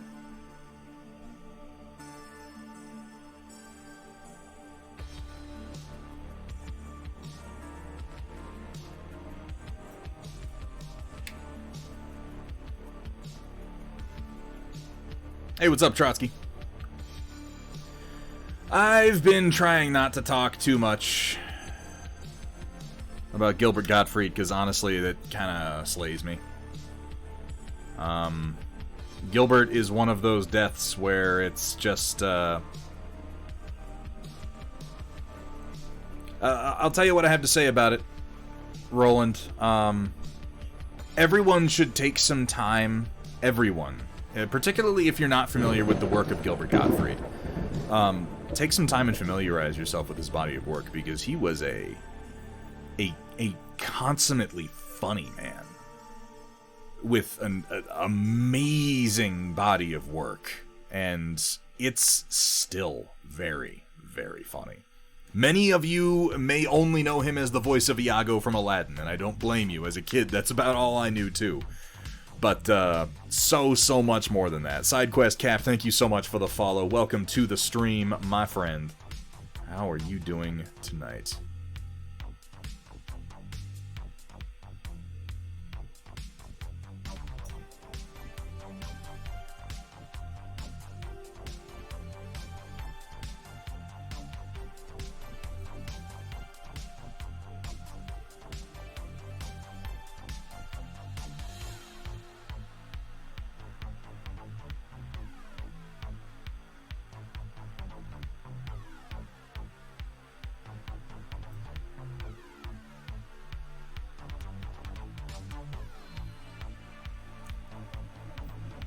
I'm really liking this color for Darth Vader's suit. The indigo to radiant blue is really quite striking.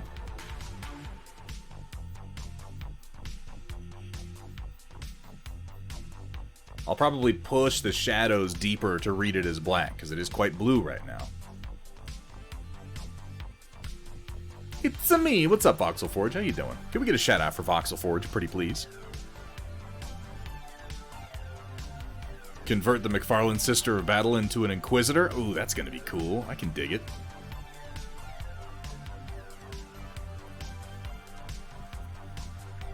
And remember, folks, we are doing a couple of giveaways tonight if you're just coming in. So if you are a subscriber and you would like a chance to win some Steel Warrior Studio store credit, you can go ahead and hit !Doppler in chat to enter. If you are a follower and you would like a chance to win some of these pretty snazzy Thunderhead Studio dice, you can hit !Rumble there in chat to go ahead and enter. And after we get done with our subscriber credit giveaway, we're going to be having another shorter giveaway in which we will be giving away 2 other painted Vader figures that we have done right here on the stream. That being these 2, our test models as we worked up to painting this one.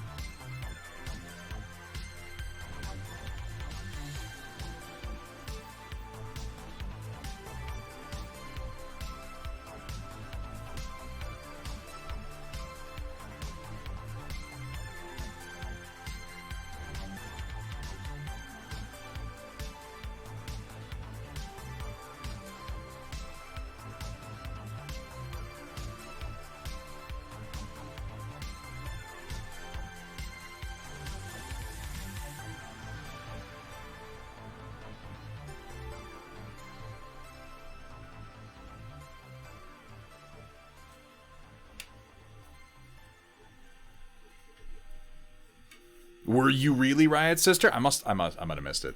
I might have missed it. Have I messed with speed paints yet? White Fox, I have. We're going to be doing more in the immediate future. I did a bunch of these, what are they called? Oh god, why am I forgetting now? These are Mantix Forge Fathers. Space Dwarfs. This is all speed paint. This is speed paint and a touch of dry brushing is all this is. These models averaged me 15 minutes each. That was the final time, including the paint work on the base. I'm really quite impressed with how the speed paints work. They don't pool as much, I found, as the contrast paints. They go well over flat surfaces, and I was able to get this really vibrant orange out of it. Which, yeah, I'm really happy with this. We did a whole bunch of these. All this metal is, too, this was just the dark gray speed paint and then a quicksilver dry brush. That's literally all I did. Nope. I haven't even sealed these now, White Fox. I know people have been talking about them reactivating, but I haven't personally had any issues with it. Yeah, these came out great, and we will be continuing that work later this week when I start painting my Mantic Enforcers. I'm open to ideas, by the way, for color schemes on these guys. I don't want to do red because I feel like everyone does red Enforcers. I'm thinking about doing green, like a real vibrant green base on these Iron Man wannabes. But if you got some opinions on how you'd like to see them, please let me know. I'm open to suggestions because I'm really just trying to get these guys painted for gameplay purposes. I like the speed paints a lot, White Fox. I don't think you'll be disappointed. Right? That's just it. Like, Iberben, getting... Here's another one of them. Being able to do, like, this in 15 minutes, like, I'm much more comfortable saying, like, because I'm getting into Mantic's Firefight. And I want to paint some new armies, but I'm like, I just have so many models to paint, and it takes me so long to paint them, and I don't really give that much of a shit about making these models look like amazing. They just need to be tabletop ready. And the speed paints get them here so quickly. I'm very comfortable. Like, I need to paint 40 GCPS? Fine, I'll do it with speed paints. I can do them in 15 minutes each. Green and blue highlights sounds good for the Enforcers. I like that POV. It's a good idea. What about green with yellow highlights? What do you think about that? That could be interesting, right? But yeah, these guys are dead-ass easy. And these are the Crystal Badlands bases. I put them on. These are my own design that I'll be releasing in the near future, complete with the washers in the base, which I have to say, folks, if you've never put a washer in the base of your model, you'll never go back. You'll never go back. It's amazing. So the orange, the way I did this orange, because the orange comes out a little bit brown, but I did a 2-layer for this orange, for this like Home Depot orange that they wound up being. This is the yellow followed by the orange. And you can mix them too. They mix surprisingly well. You zenithal priming them first? Yes. Yes, yes, yes. All of these have been lightly zenithal primed and then a quick white dry brush. That's my prep. And then the speed paint goes down. Again, we'll be doing more of this in the near future if you want to see it. I will happily demonstrate. I'm sure plenty of people will be experimenting with speed paints in the coming months.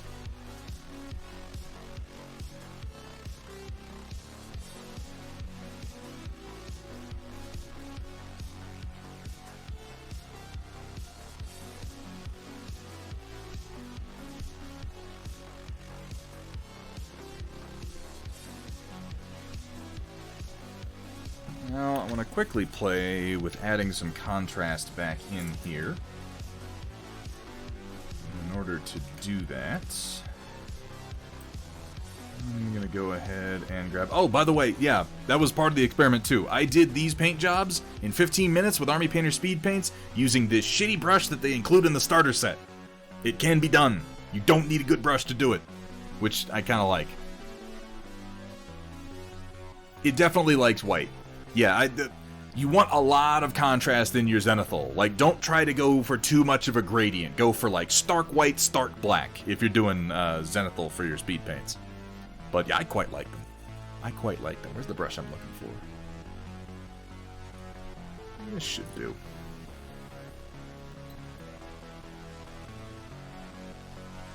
Why are you just... Oh, my God, there we go. Get some ivory black kicking here. Ooh, actually. Ooh. I've gotten Mars Black. Why don't I use it? Mars Black is an iron oxide black. It's warmer, and we've got all cool tones down here, so I'm going to push some warmth into the shadows. Not much, but a little bit. I think that and a touch of the asphaltum.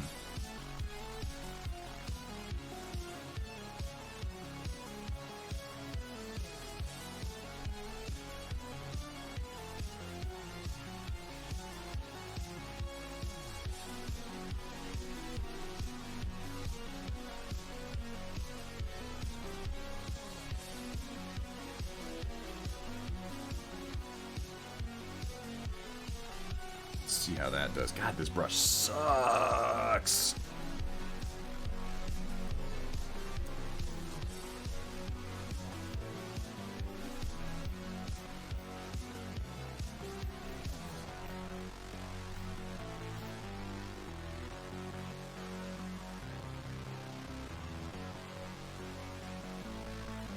Just looking to push the contrast in our shading on the helmet to start with.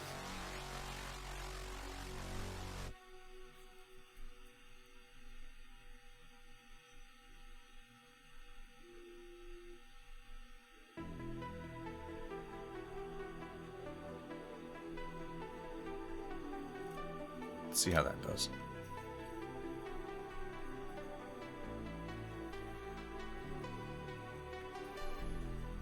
One's really heavy and those a little lighter. Oh God, what are you doing, Dweghom?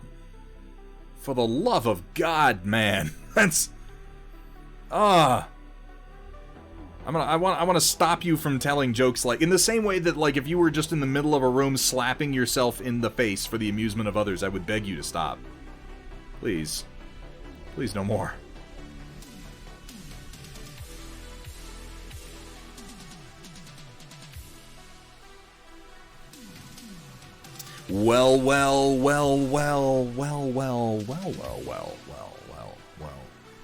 Well. well, well. Well, well. I'm going to keep going until I get to 2,000. Well, well, well. Well. I lost count. No, we're not doing that. That was a dumb idea. I'm sorry. Steela Rebel, how you doing today? It is fantastic to see you. Steela Rebel, the oily temptress, the maiden of oils, who bullied me into oil painting in the first place, here in the digital flesh, which is a contradiction in terms, but I'm okay with it regardless. Steela, how are you doing today? It wasn't enough that she got me painting in oils, then she got me doing this whole palette cam thing. Except maybe number 1586. Yeah, that one always stood out to me too.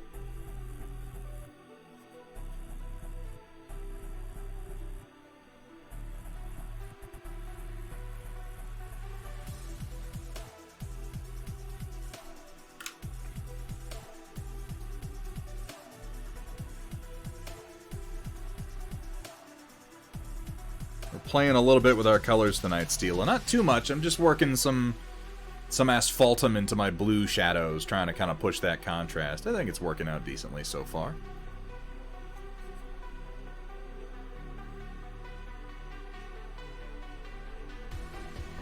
How have you been, Steela? I know you've been very busy lately, in a good way. Rather be too busy than not busy enough.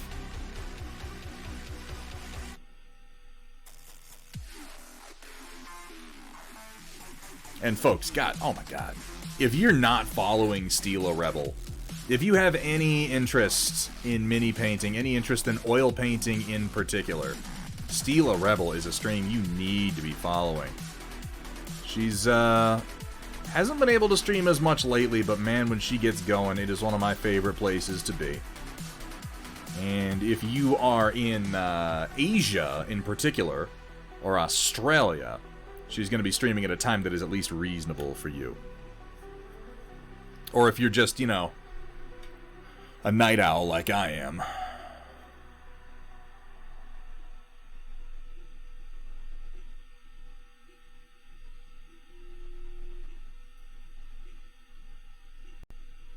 Let's push some of these shadows, shall we?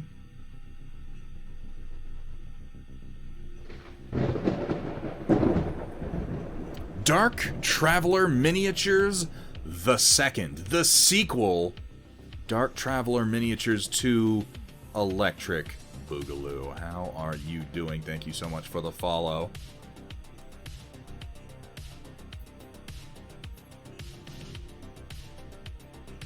Dark Traveler Miniatures 2, this time, it's serious. You know what I always like in the taglines for sequels to movies is when they work in the word again. You know that one? Oh, you missed all my jokes then. That's terrible. I always like it when they're like, you know, such and such 2. It happened again. It looks like he's gonna have to take the fight to the bad guys again. Absolutely, Steela. I will provide any help that I am able, but I think you know that. I think you know that. I am absolutely at your disposal.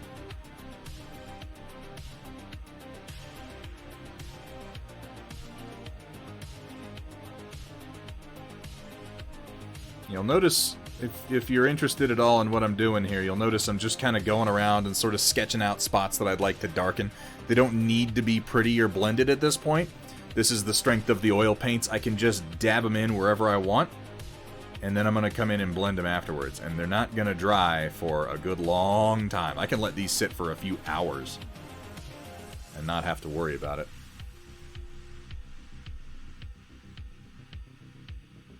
We'll start blending some of these in and see how we like them. A Cronenberg-directed rom-com? Are you saying that wasn't what Naked Lunch was? I would have sworn.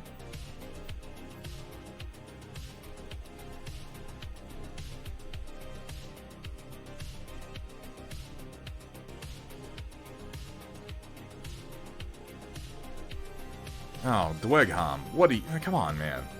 You're only hurting yourself, bro.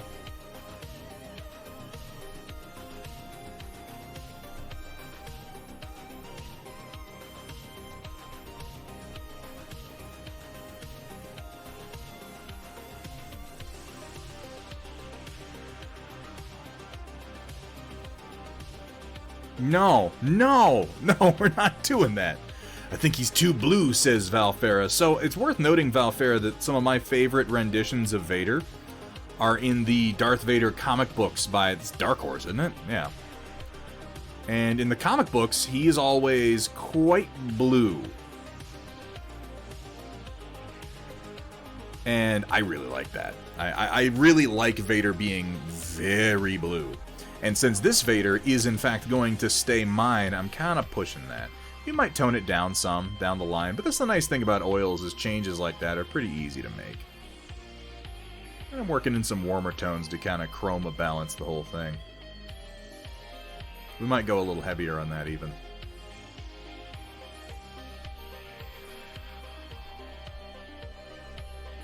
Exactly, Valfera, to each his own. And I mean, like, part of the reason, too, is that it makes the contrast with the red work really, really well. Like, this guy, the second Vader we did is also, he's quite blue. He is quite blue. Now, this one so far is brighter. But we're going to be working on that.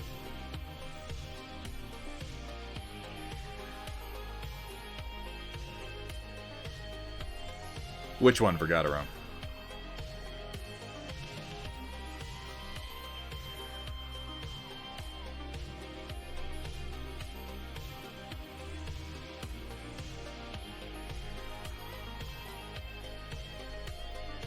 The second... Oh, you want the operative Vader?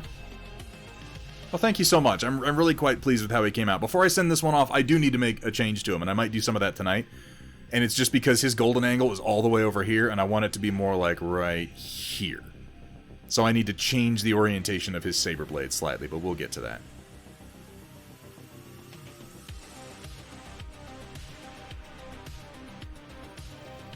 Love when Vader is drawn as just a brick wall with a cloak and helmet. Hey, how you doing, sewer creature? It's good to see you, man. Yeah, kind of like Batman the animated series, you know, like with the cape wrapped around him.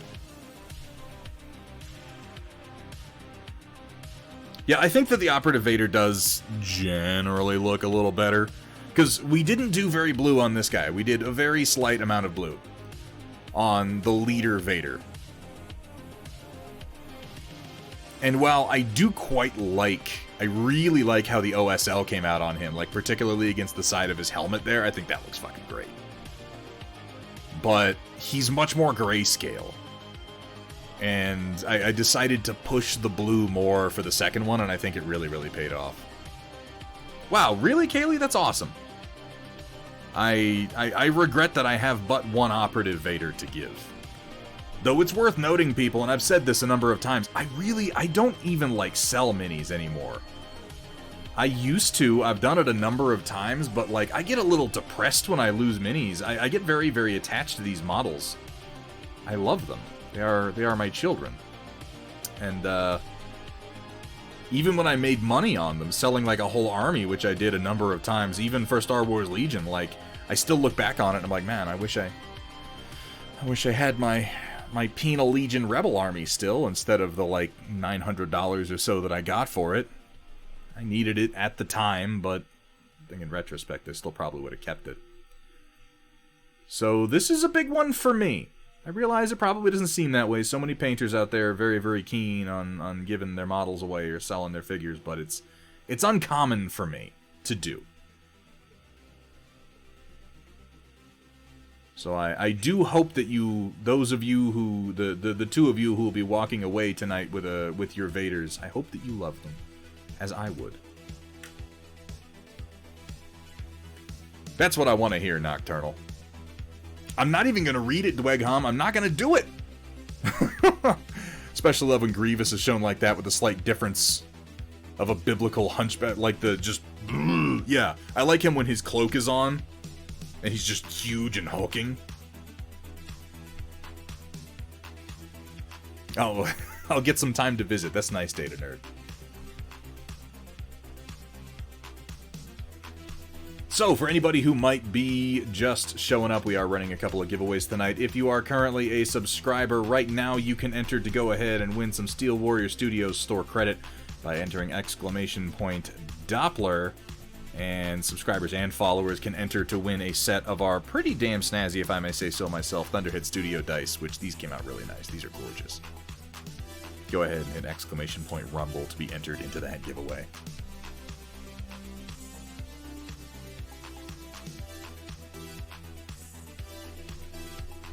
They did come out very, very nice. I like the dice a lot.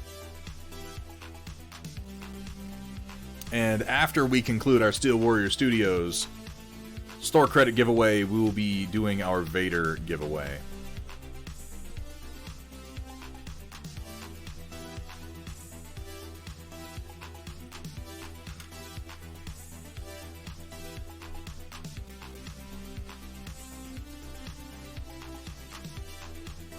Okay, do you see how I'm able to do that? I just put the paint down, and then I just start pushing it around where I want it to go and blending it into the surrounding colors. Oil painting makes this so easy to do.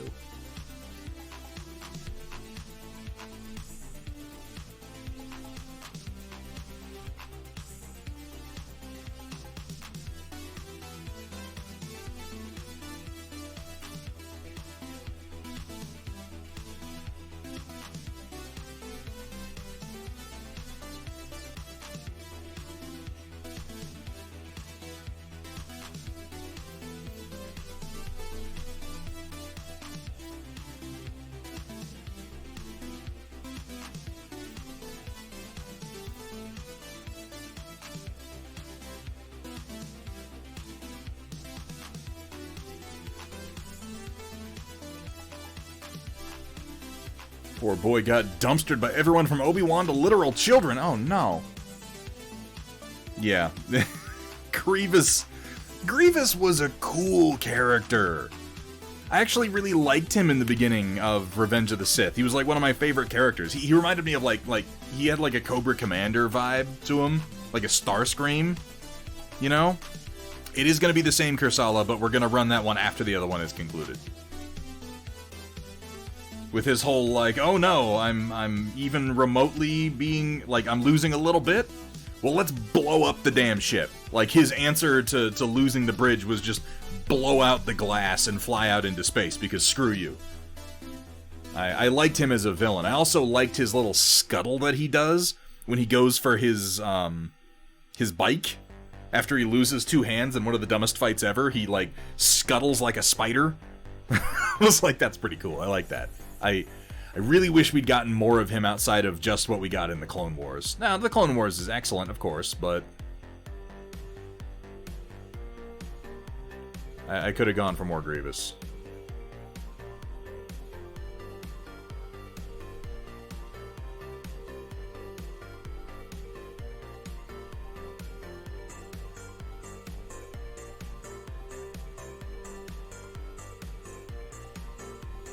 I'm really loving these filbert brushes for oil painting, by the way. These work incredibly well.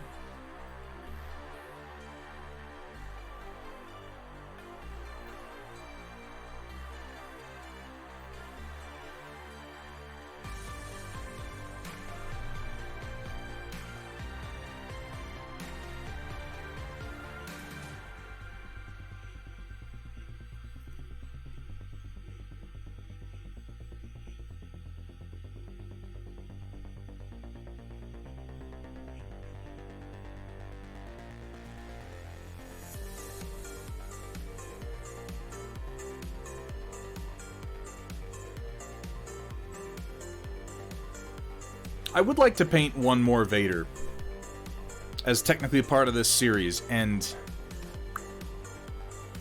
I may have to sculpt it myself because the Vader that I want to paint is the Ralph McQuarrie Vader. I wish that I had a model of the Ralph McQuarrie Vader, or as he could also be known as the Star Wars Rebels Vader. Very stylized version of Vader. But with the way things are going, it looks like I may have to sculpt that myself if I want to do it. Which, you know, boo-hoo, oh no. Oh shucks.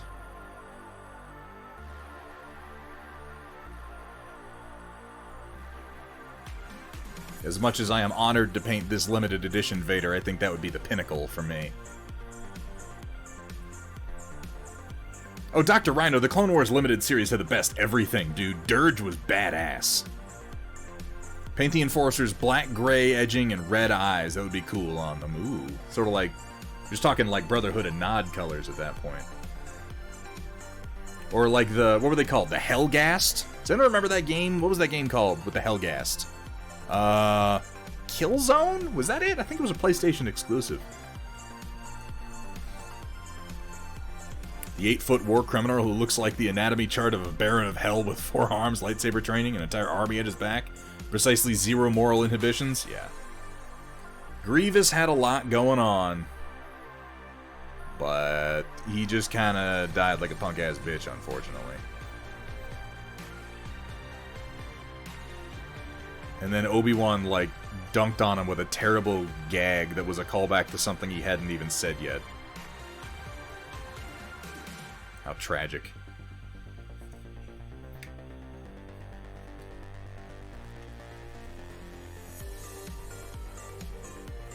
And then in Clone Wars, they had to, and I noticed this when I watched it, they had to very specifically keep Grievous and Anakin from ever meeting, even though that would have made sense a number of times. And I was like, that's weird, why is that? And then I realized that all at once, I'm like, oh, because in Revenge of the Sith, they hadn't technically met yet, and Anakin makes a remark to that effect. They both do. It's like, wow, we're robbed of what could be some really cool storytelling just because of one stupid throwaway line in a bad movie. Ah, I sure am glad I'm a Star Wars fan.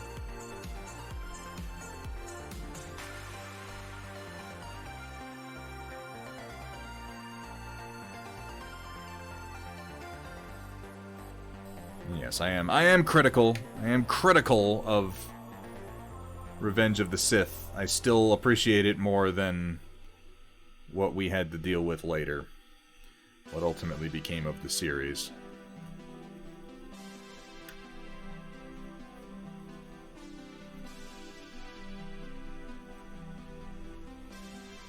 Brian Cox's Scholar Vizari speech in the opening of Killzone. Oh, yeah. Killzone was a solid game series. Have you heard the tale of Darth Reference the Unnecessary? I thought not. It's not a tale Kathleen Kennedy would tell you.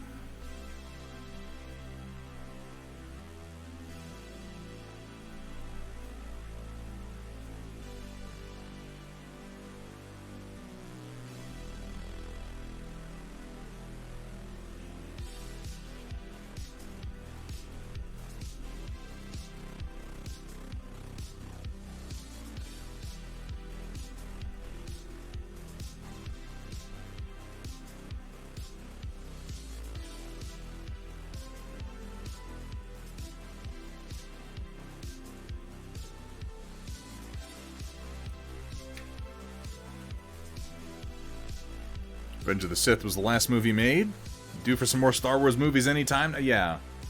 It's it's a sad day when the state of Star Wars makes me long for the days of... You know, I saw those movies, and I realized it's like... That was a long time ago now. I saw all those movies in theaters on, like, I went to the midnight releases. I was in high school at the time. I skipped school to stand outside of the movie theater and wait for them to release and go in for the midnight showings. That was me, baby.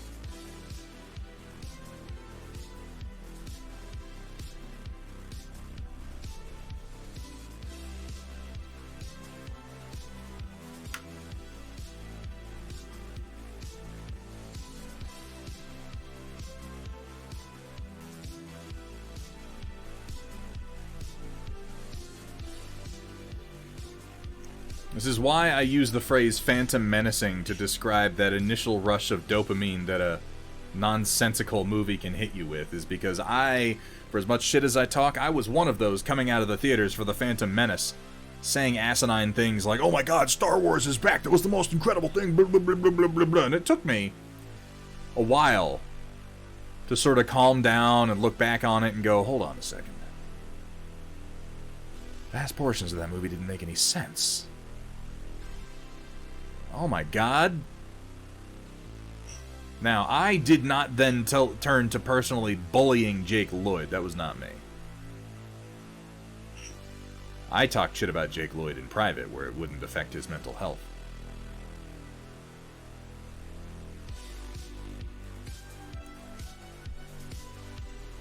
What's up, Whoa? How you doing?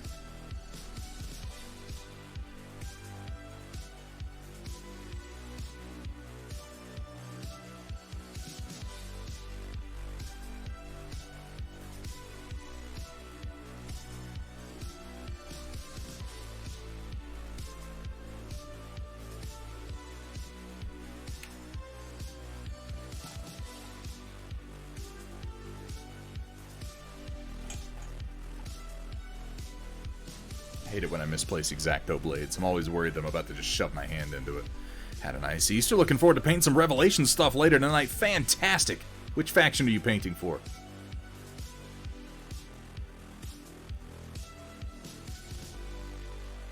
Well, that was a stealthy one.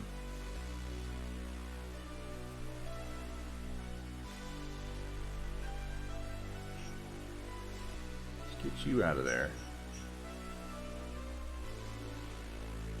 Come on.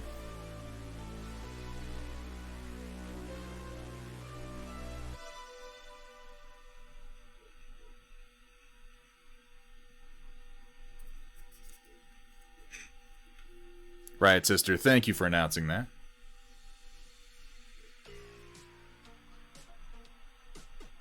At least we got the saber staffs out of Phantom Menace. You know, Automat. Well, yeah, I have to bully those people. Roland, they're objectively wrong. Would have gone to the midnight showings at the local theater. Didn't have any for the special editions. Now Phantom Menace was college. Special noon showing they were not supposed to have. Oh, that's pretty slick.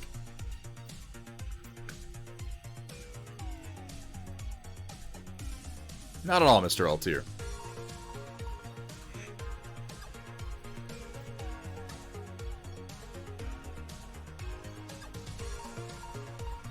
I'm just saying, we thought those movies were terrible, and this is like the pattern of my life. Like, I think, oh, this thing is bad, and it's like, give it a few years, you know? Give it a decade. Something will come along to disappoint you more than whatever it is you feel like is so terrible. Because it was like, oh, this is so bad, oh god, and then The Force Awakens happened, and in all honesty, and I saw The Force Awakens, Iberben, I don't know if you're still in chat, we saw The Force Awakens together. And I still don't dislike The Force Awakens. I thought it was a fine film. It was a fine movie contingent on the promise that the follow-up movies would also be good and would conclude what it had started. The problem is they did not. And they were not. The Last Jedi happened and it was like, oh shit, oh my god, it can be worse? Oh no. And I only recently watched The Rise of Skywalker, knowing full well it was going to be a shit show, and I think I've said before, and I stand by it. That movie, it gave me anxiety. I felt like my heart beating a little faster, but not in a good way, not in an excited way. Like I felt my chest tightening up. Like, ooh, it was just so breakneck the whole way through. I didn't have a chance to settle into anything. Things being worse later is not a thing that is encouraged. You're probably right, Whoa. Hey, some things are better. Some good things come out. They just might not be what you expect. In fact, they're very rarely what you expect. So, Whoa, if you got to take something away from that, what I would suggest you take away from is try new things. Don't fall too much in love with properties and with franchises. Look for what's new. Look for what's exciting. And even in Star Wars, you know what? We still got Star Wars Rebels, which was great. And we've got The Mandalorian. We have the few episodes of the Book of Boba Fett that were pretty good, right?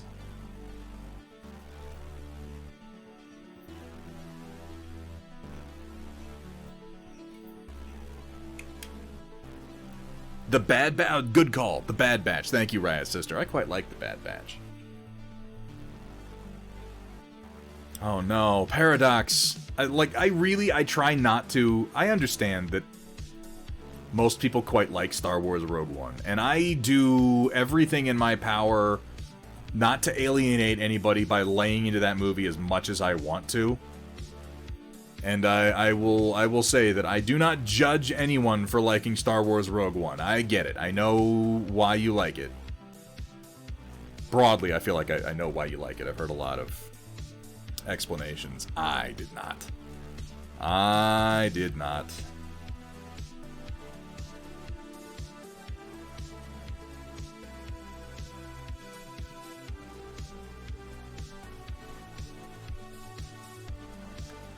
What's this? How you doing, Sliced Kitty? We are working on oil painting this limited edition Star Wars Celebration Darth Vader figure intended for use with Star Wars Legion, the tabletop miniature game originally from Fantasy Flight Games, now being published by Atomic Mass Games, I believe that's right. Thank you, Duecom. I agree. I'm not even really that big a fan of The Mandalorian.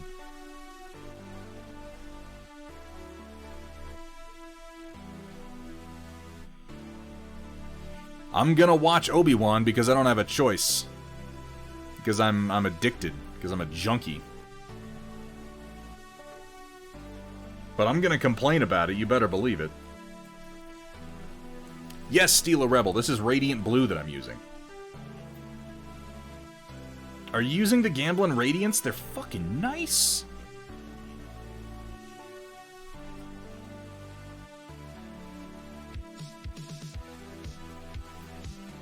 Yeah, whoa, yeah. I'm not gonna sit here and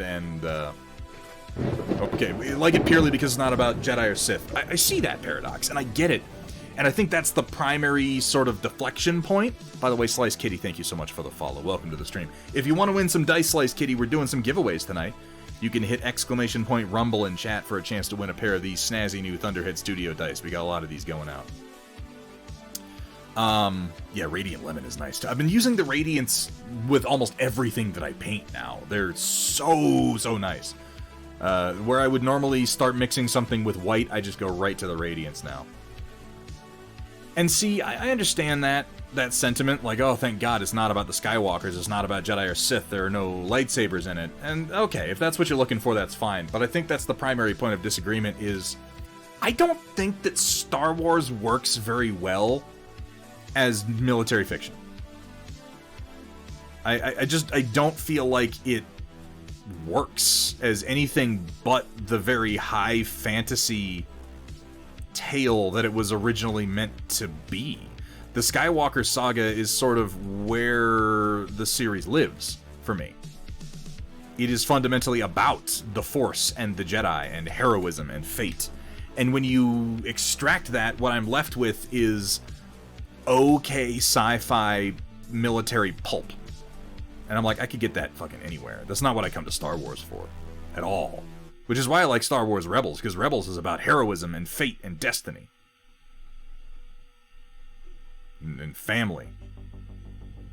Oh god, I'm sounding like Carrie Fisher.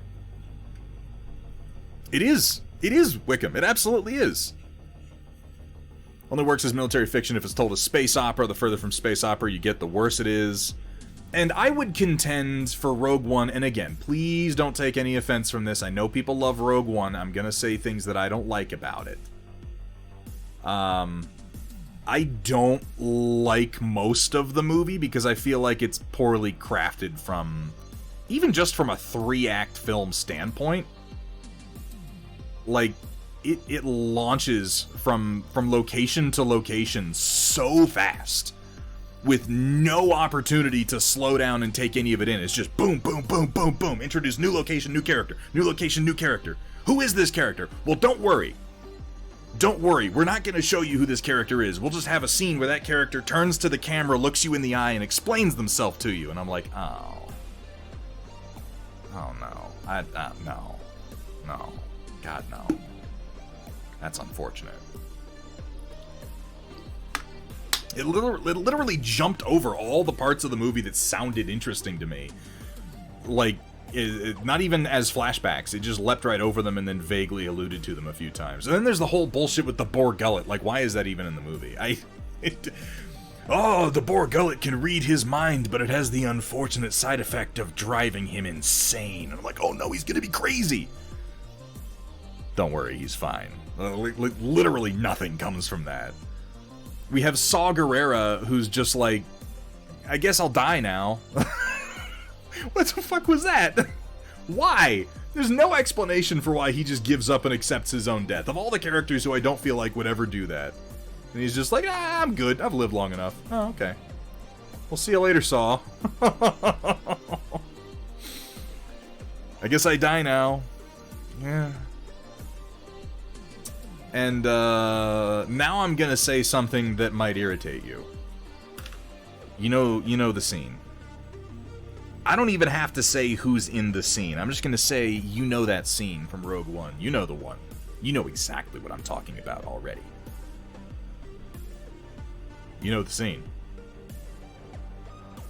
Everybody loves the scene. Everybody loves the scene. I don't love the scene. I don't like it. Thinking about starting streaming soon. What setup and program do you use, Dino Man? There are a lot of answers to that question, but I use OBS Studio. There are some good places to start. If you're going to start streaming, honestly, Twitch has their own OBS that isn't bad. That's where I started. You're going to move past it at a certain point, but it's not bad to start there. It has a lot of really nice built-in features. No, Gimishkar, I like that scene. Okay, let's try a different tact here. Let me tell you the things about Rogue One that I did like. Donnie Yen. I liked Donnie Yen. He didn't get anywhere near enough characterization. Well, he got good characterization, but like so much more of the movie should have focused on Donnie Yen and his buddy, on the two like Force samurai. They should have been much more heavily featured. I loved Donnie Yen. Now, he did a few things that were objectively stupid, but these are the things that could have been fixed in the direction of it. Like, there's a point at which he kicks rocks into a stormtrooper's face who's wearing a helmet, and I shit you not, go watch the movie. He kicks rocks into a stormtrooper's face, and the stormtrooper, who's wearing a full face helmet with sealed environment, goes, ah! Like, what? Excuse me? What the fuck was that? So I won't, I won't defend that. But his whole I am one with the Force and the Force is with me, or the moment when he's just walking through enemy fire and nobody can hit him, I love that scene, because that's that heroism, that's that fate, that's that destiny. That is a man who does not manipulate the Force like the Jedi or the Sith. That is a man who has simply given himself up. That is a man who has looked inside of himself at his ego, at his self-interest, at his oneness, and he has let it go. In that moment, there's nothing in him but the Force. He is a living conduit for the will of the living force of the galaxy. It wears him like a glove. Don't dwell on that mental image. Let's move past it very quickly. And it directs him to what is supposed to happen, and it does. And you have to imagine the frustration of those troopers as they fired at him. And I don't care how good you are. I don't care how good a shot you are. I don't care how well trained you are. In that moment that you're firing at him, the universe is saying no. The beating heart of all life, that central motive force that drives every single living being in the galaxy, is saying no. I like that. I like that a lot. That appeals to me. I'll tell you what else appeals to me, is this guy Vic Falcon. Thank you so much for the raid, Vic. How was your stream? I hope you had a good one. Welcome in, welcome in. He might still be watching commercials. I don't like the other scene. The scene, it's the Vader scene. It bothers me. And I'm not saying it's not well choreographed. I'm not saying it's not a cool scene. It is, objectively, very, very cool. Vic Falcon, good to see you. Thank you so much for the raid, dude. I hope you had a good stream. What were you working on? Out of curiosity. continue to build up my blues here.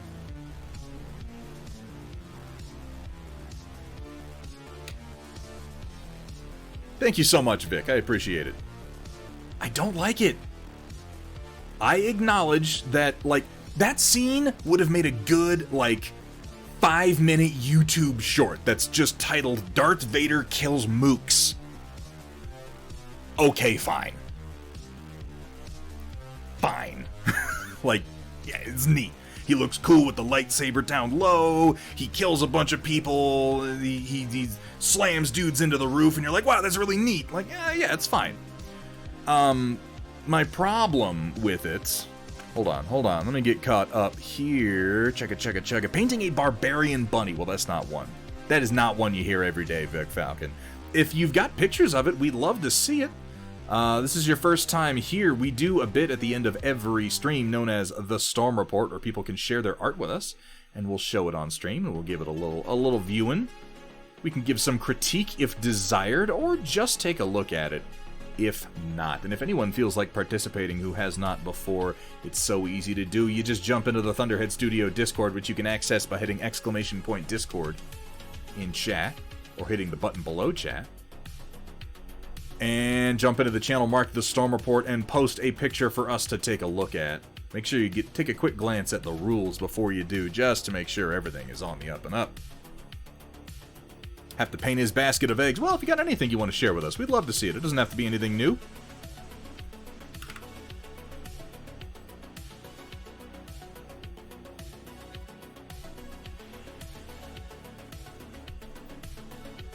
And see, GM Kaylee, and I don't want to, like, I don't want to imply that you're wrong for enjoying it, because it's a cool scene, and if you like it, you like it. To Thunderhead Studios, where the only rule is... Please don't show me your genitals. Please don't. Have fun, be safe, and above all... Don't show them to me. For the love of God. Don't do it. I need to go to a finer brush. I think I've done about all the filbert brushing that I can for the moment. I'll tell you why I don't like it. And again, if you like it, that's fine. I'm not going to tell you that you're wrong for it. 50 Shades of Cole Gray. I love this book. And as he pulled his stiff bristles out of my wet fluids, I yelled out, "No, Thunderhead! You need to thin that paint first!" That scene... It makes Darth Vader look like a fucking idiot.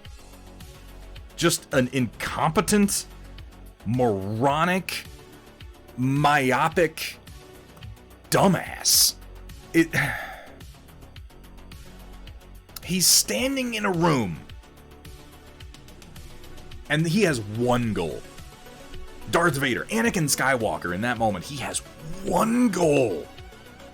A singular purpose, a focus. He's there to get that fucking transmission. That's why he's there. That's why he even showed up in that badass scene when his Star Destroyer jumps in and a ship like crashes into it and then breaks on the prow, and you're like, whoa. Holy shit.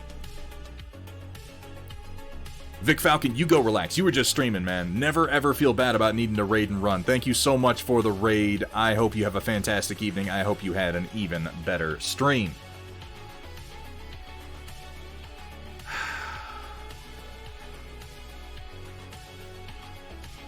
And he's in the room with it. And for some reason, it's on a physical data drive, which is already kind of dumb. But, okay, whatever. It's on a physical data drive, and they're like, we gotta get it through the door. And he is so far beyond those soldiers. Vic Falcon, thank you so much for the follow, man. I appreciate it. I'm gonna check out your channel after this, dude. Thank you again for the raid, and I hope you have a great night. He's so far beyond these troops. To the point that he demonstrates it as he kills them. He demonstrates it. When he slams the dude up into the roof, he doesn't even look at him. He deflects a blaster bolt, and then he slices him with his blade without looking at him. Like, he's so far beyond these troops. It's a joke. They're battle droids to him. And he wastes his time. He even reaches out with the Force at one point and does this with his hand and pulls the blasters out of their hands. Notably, what he does not then do is twiddle his finger and snatch the data drive that's in the same room as him. He lets them pass that through the door as he's killing them. He lets them run away with it. To the point where, if I didn't know any better, I would say he was doing it on purpose.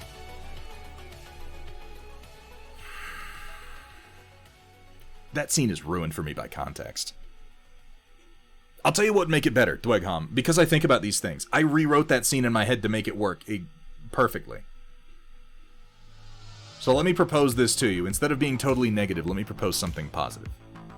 Oh, touche, Dabber Raccoon. I reject it, but I appreciate what you did there. And I would reject that specifically because what sets the Sith apart from the Jedi is that they bend the Force to their will rather than the other way around. Because he wants to stop the... Yeah, he did it on purpose. There you go. There you go, Rhino. Let me tell you, okay? I see the scene in my head, right? It's basically the same scene. The transmission has made it to Admiral Raddus's ship, which, let me go ahead and note, the fact that we didn't get more of Admiral Raddus is a travesty. Raddus was fucking badass, and he was really, really interesting for the tiny little bits that we got him, and I desperately wanted more. And I was denied that, and I might be a little bit bitter about that. But, okay, so we're on Raddus's ship. The transmission has made it.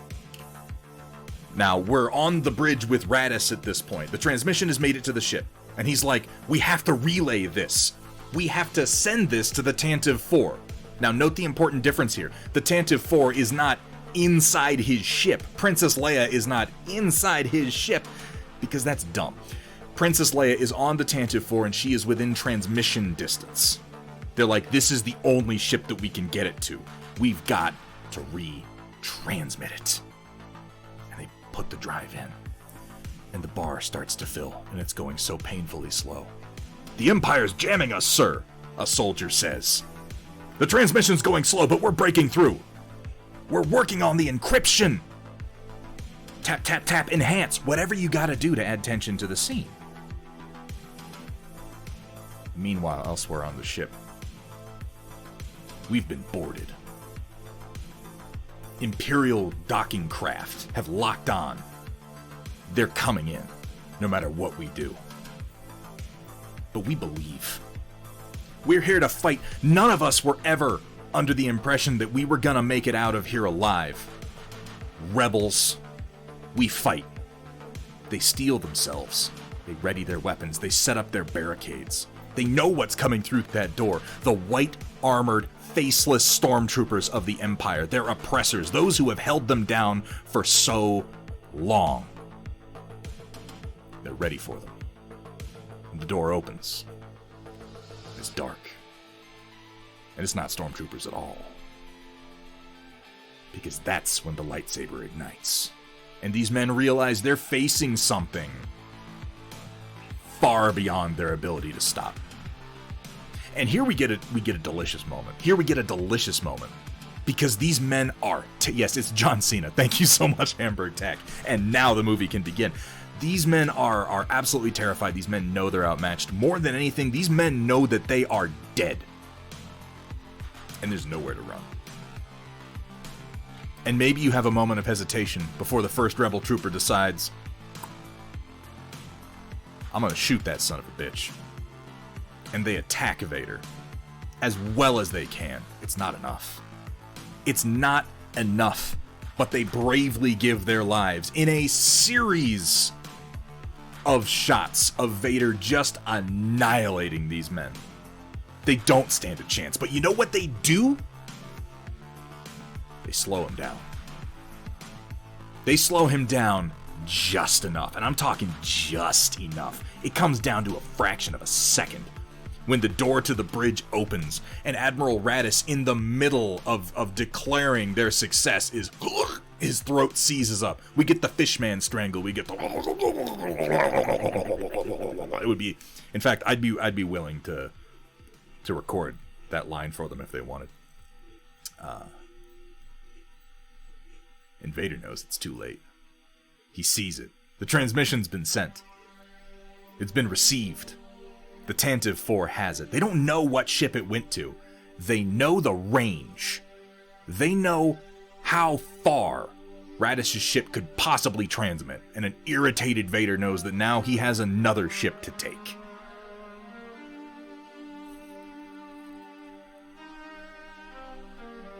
Isn't that a better scene?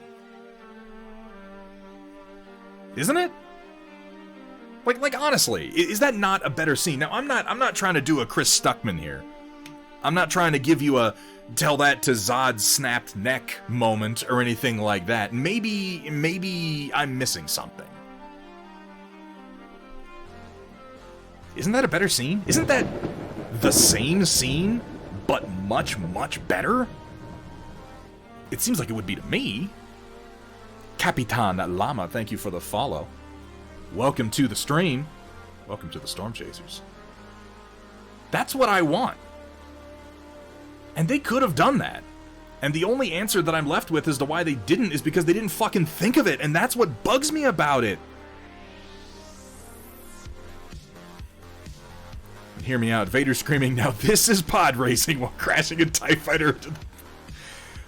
You might have a point, GM Kaylee. Now this is pod racing. Oh my god.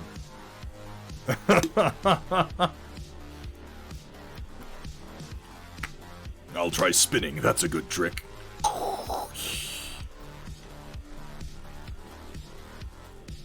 Please do, Aberben. And that's the thing, when I say that I don't like these things, I don't want you to get confused and think that I, like, went in trying to hate them, or that I'm... Because there are things in this world that I don't like because I decided I wasn't going to like them before I ever saw them. I can admit that. I am merely a man, after all. But that's not the case for Rogue One. I just genuinely didn't like it. And I've analyzed why I didn't like it because I wanted to like it so much. And now I'm gonna hit you with something that's gonna fucking shock you. Are you ready? Maybe it won't. It won't shock a lot of you. A lot of you have already heard it, but it may shock some of you.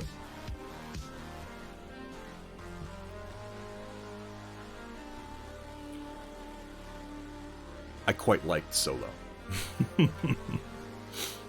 Exactly, Roland.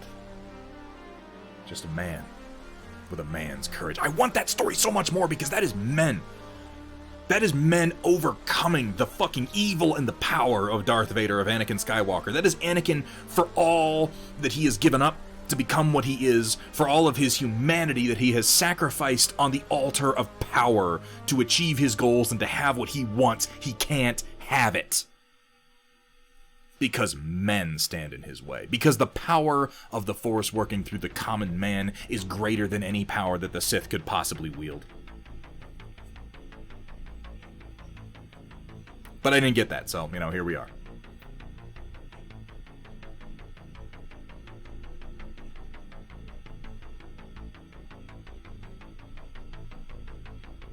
Also, I think Gareth Edwards got fucked on that movie.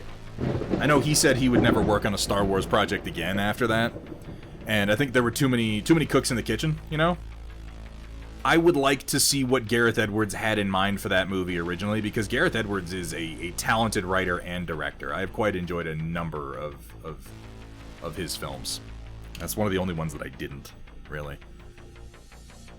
Iberben, did we see Solo together? I know we saw The Force Awakens together. I don't know if we saw Solo together. Evil Elmo, thank you so much for the subscription. And just a reminder, folks, if you are subscribed, you can go ahead and hit !Doppler to enter to win some of that Steel Warrior Studios store credit. And here in a bit, you're going to be able to enter to win a Vader figure that I myself have painted. Not this one. We got other ones that we're giving away.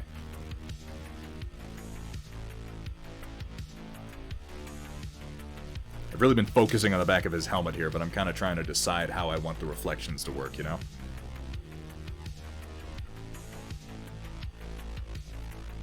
Solo was like watching one of the old extended universe novels. It was like corny in all the right ways, and I really quite liked it. it got ripped on so bad, but it didn't do anything dumber than what some of the best Star Wars movies did. Now, I saw a little bit ago, and I apologize for not answering this sooner. Somebody asked me what my favorite Star Wars movie is. My favorite Star Wars movie, if I can give 2 sarcastic answers first, my favorite Star Wars movie is the last 4 episodes of the Clone Wars Season 7. And then after we've gotten past that smart-ass answer, my favorite Star Wars movie is Star Wars Rebels Season 4. Now, after that one has settled, I'll give you the actual answer, which is my favorite Star Wars movie is The Empire Strikes Back. Don't even pretend, Voxel Forge, you monster.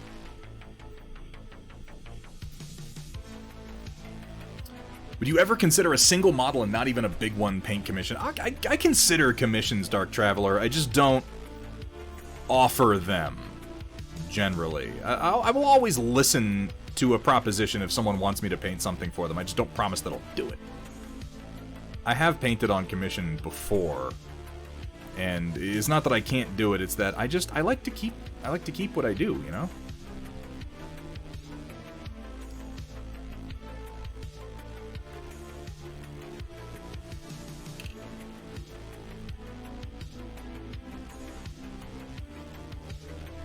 You can like Revenge of the Jedi, that's fine, Roland.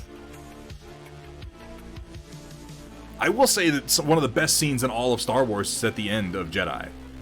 The confrontation between Luke, Palpatine, and Vader is like, oh, it's beautiful, it's wonderful.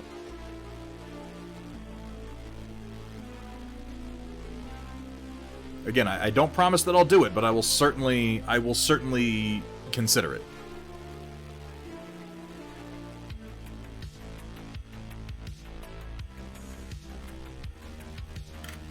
Let's move on here. Start doing a little bit more work on this armor, and then we'll bring some shadows back in.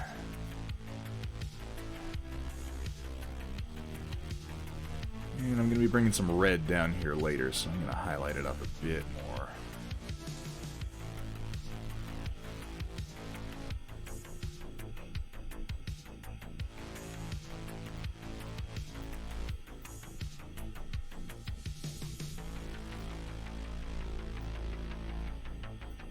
What's up, Mafik? How you doing? I'd like to commission you to paint my 200 conscripts Imperial Guard army. No airbrush, please, and you'll be painted exclusively in $2 bills and buffalo nickel. I'll do it for the buffalo nickels. I'm using speed paints, though. Deal with that. I'm definitely not gonna rush this paint job. You can expect to see me paint this guy over a few sessions. But I agreed that I would start it when we got to 2K, so here we are.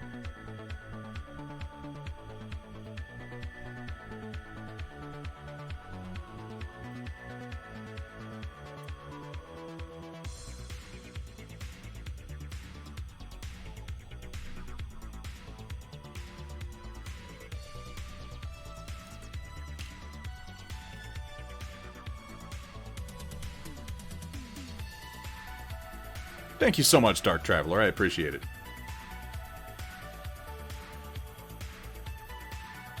Well, when I'm painting with oils, I'm not necessarily painting to go fast. I'm painting to try things that I find too difficult to be fun in acrylic.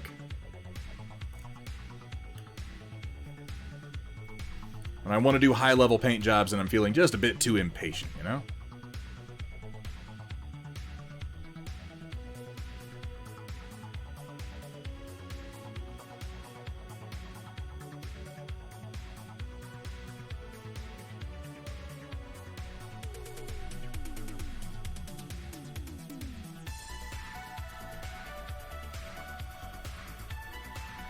But thank you guys for listening to my alternate version of the Vader scene from Rogue One. I hope that I wasn't... I hope that that was enlightening as to what it is that I really enjoy in Star Wars. Those tales of heroism. I'll tell you what. For my money... Oh, sorry, what kind of brushes am I using? Simply Simmons. I have a number of brushes that I go through If I'm doing fine work, so what I'm using right now, this is an Artist Opus brush. If I'm being honest, I don't really like these. I use them for oils. I've got, like, these are expensive for what they are, in my opinion. My go-to brand for sable brushes are the Winsor & Newton Series 7. I'm kind of looking for a better option than those, because I've had some bad results, some bad batches out of them. These ones that I'm using is like, what is this? Zhuting. These are like cheapo dollar brushes. These are nothing. Right, Dr. Rhino? That is important. Currently painting Jedi Fallen Order. Thoughts? I need more details than that, man. I like Jedi Fallen Order. I forgot what I was saying. It couldn't have been that important.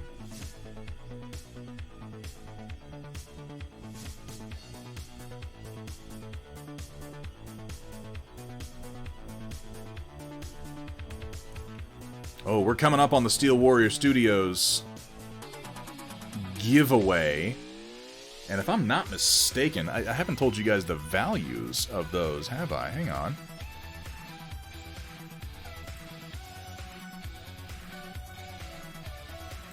So's we know. Where is it? Yeah, we have 5. 1, 2, 3, 4, 5 codes to give away for Steel Warrior Studios. The first winner is going to get a code for $150, and the following 4 winners are going to get codes for $75, all redeemable at Steel Warrior Studios. And at the conclusion of that giveaway, I will be running the giveaway for the other 2 Vaders that we painted, working our way up to this one. Notably our operative Vader here, which I'm still quite a fan of. And our core set leader Vader here. Dark Traveler Miniatures, thank you so much for the subscription, my friend. Thank you for your support. Old high school's been turned into a retirement home. This is a metaphor that I am entirely unprepared to deal with. Oh, God. Maybe you'll wind up back there. Do you have to be present to win? Probably not, no. I mean, I'd certainly like you to be here, but I'm not going to require that. People got lives, you know? We should be doing the drawing for that, I think, in about 10 minutes. We're going to go ahead and do that.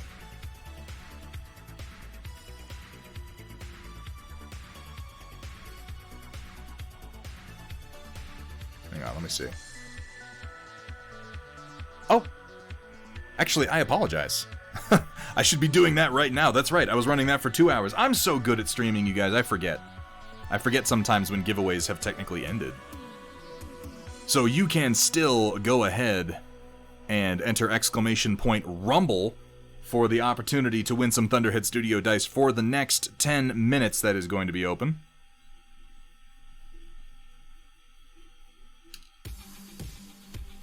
But because I didn't announce it, I'm going to go ahead and open it up one more time. I'm going to say allow entries. For the next 10 minutes, I will allow entries for the Steel Warrior Studios codes. So go ahead and hit !Doppler as a subscription if you want to go ahead and get in there. And here in 10 minutes, we will go ahead and draw the winners. And then we will run the giveaway for the Vader figures for the next half hour after that.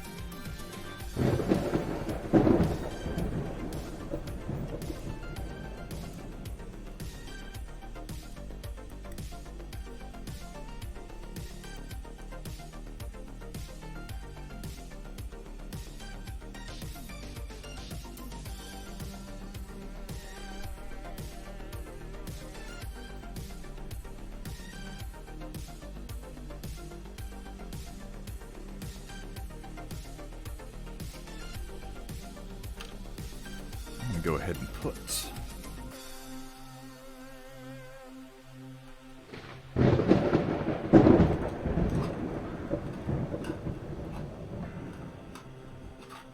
where is my alizarin crimson? There it is. Cephalopod Studios, thank you so much, man. 5 gift subs, holy hell. Thank you for your support, Cephalopod. Did we get a shout out for Cephalopod Studios, by the way? An incredibly talented man. Incredibly talented. I'm sorry, Wickham. We get a lot of people chatting. It becomes necessary. Thank you so much for getting that shout out. Thank you for the gift sub, Cephalopod. Y'all are absolutely spoiling me today.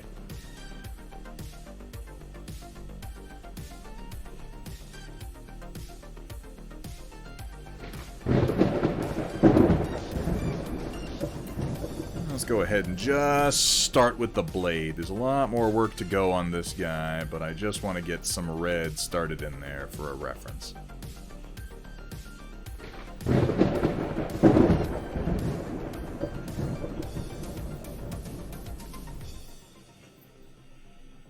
The voice you listen to at night. I am the voice in your dreams. Mine is the hand of the master. Yours is the path of blood. Obey, Cephalopod, obey. Together, we shall walk the ways of doom. That's the voice you're talking about, I assume.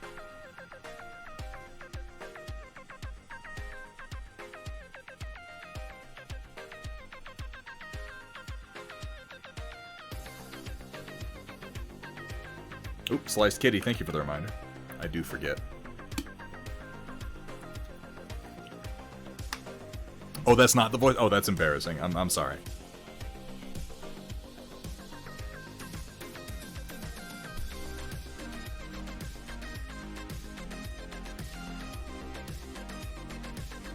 I was really just establishing a base because I'm going to be using cadmium red for the most part on that.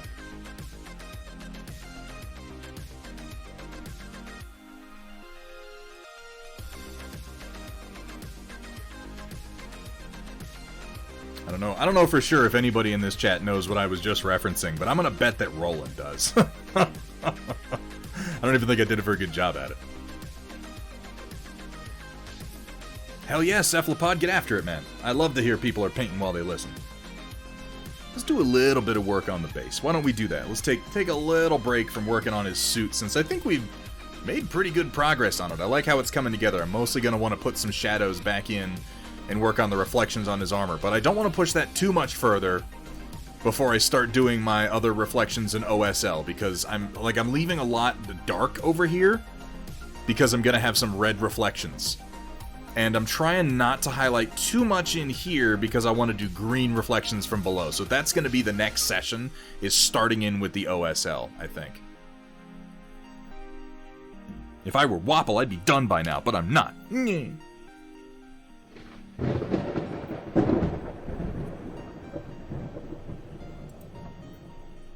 Oh man, PSG and a bunch of threes. Thank you so much for the follow. Welcome to the stream, my friend. Welcome to the Storm Chasers. Got a new camera. Old camera got a new mount as a painting / dice rolling cam. Nice.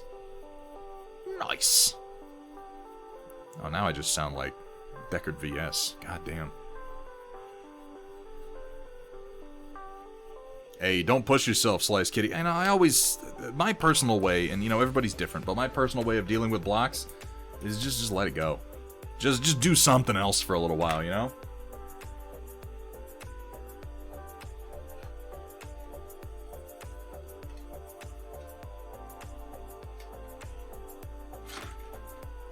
I'm gonna bring some red in to the base, since I'm going to bring green kind of past it. So I'm going to grab some of this Terra Rosa. Terra Rosa is a favorite of mine. It's quite opaque.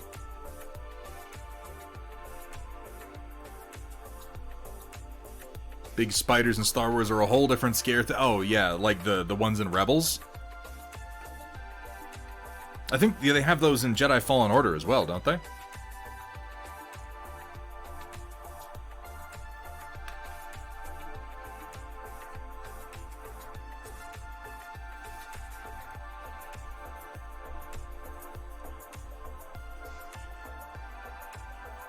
Those spiders, by the way, were the original concept art for Dagobah. They are what eventually became the... I think there might be different spiders in Fallen Order. But the ones from Rebels are the ones that eventually became the big mangrove trees on Dagobah.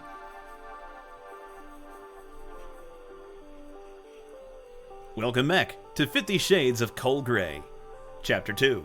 And as I lay on the cold, unforgiving table, my liquid spewing out from beneath me across the polished surface. Oh, God. I look up to see Thunderhead shaking his head, eyes alight with disappointment as he cleans his brush. Alight.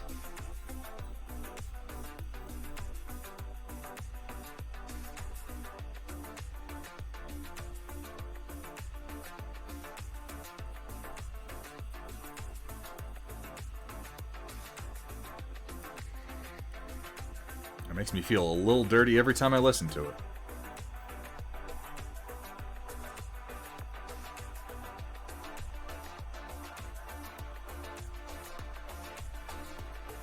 Welcome back, Sewer Creature. It's good to see you again, by the way, man. It's been a little bit. I hope life has been treating you well.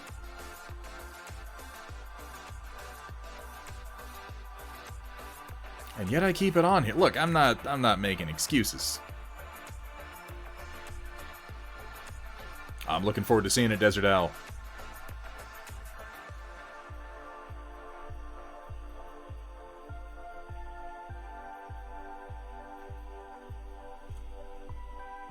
God, you see how powerful that Terra Rosa is? How it just brings that right in? I love it.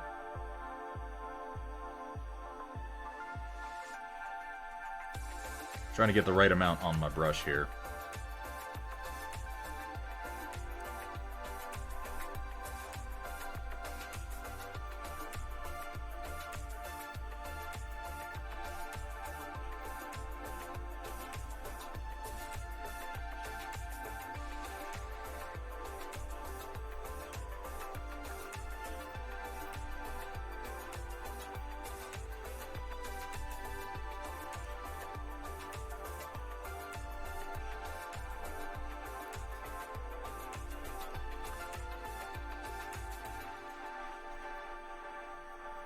We talked about you a few times, Sewer Creature. We were like, where is that fellow who haunts my dreams with his weird art? Where is that guy? Where's that guy who has given me multiple actual nightmares?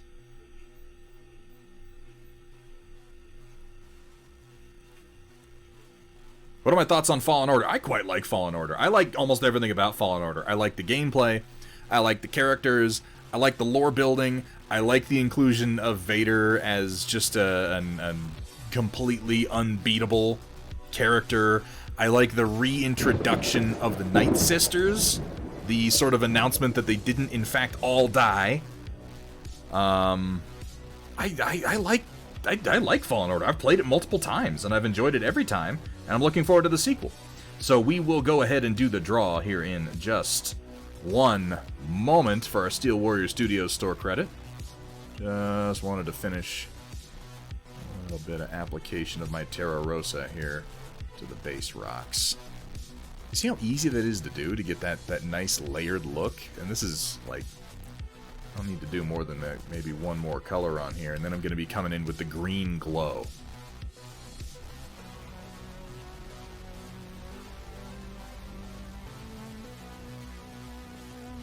I think the green is what's really going to sell this piece. We'll see if I can pull off my vision.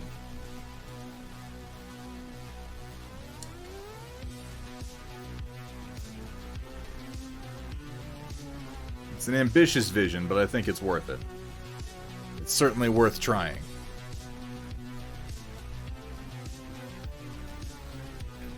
Yep. I am closing entries now. If anything, I've improved and I can make more potent nightmare. Oh, God. Oh, God. What? What could we possibly be in for? The giveaway is closed, ladies and gentlemen, for the Steel Warrior Studios store credit. We have a good number of entries here. We are going to be giving away 5 codes.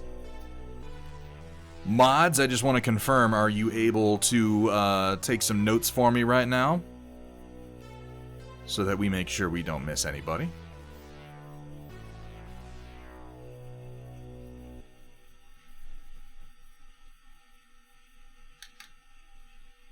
Fantastic. Let's go ahead and draw our 5 codes. Now, I like to save the best for last. I feel like That's just more exciting that way, and I realize we're going to go in kind of the opposite direction for the Vaders.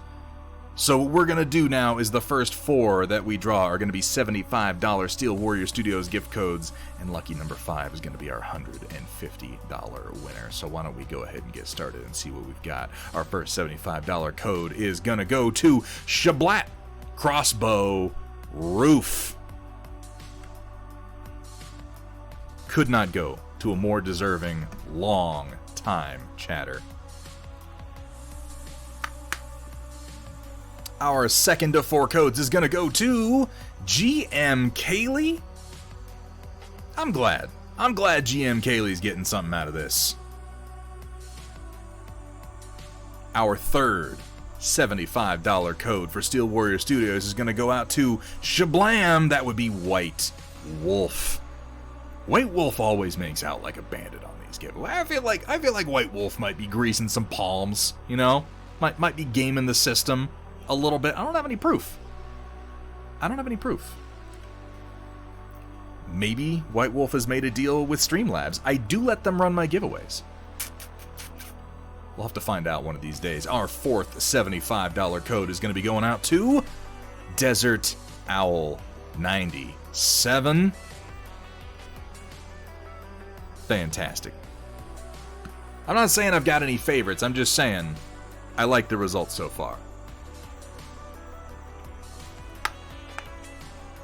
So that is our 1, 2, 3, 4, and now we're going to have our final draw for the winner of the $150 Steel Warrior Studios code. Let's go ahead and find out who's taking that home today. That is going to be Gimish Carr.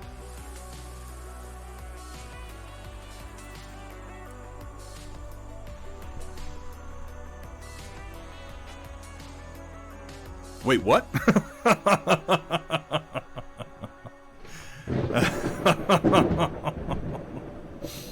Gimish Carr, you won a $150 gift code for Steel Warrior Studios, man. Matt TV4444. Thank you so much for the follow. Welcome to the stream, my friend.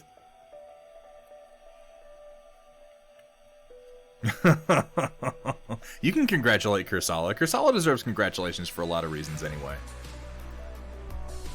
I mean, you say that, but you literally just did Gimish Carr, so I think we just proved that theory wrong. I think we did. Now, I am going to... We got all those down, Project Dark Fox? I just want to make sure, because again, this thing remembers it for me, but I don't have the ability to write it down right now, and I just want to make sure that we got all the names. Rip the dreams. Oh, no.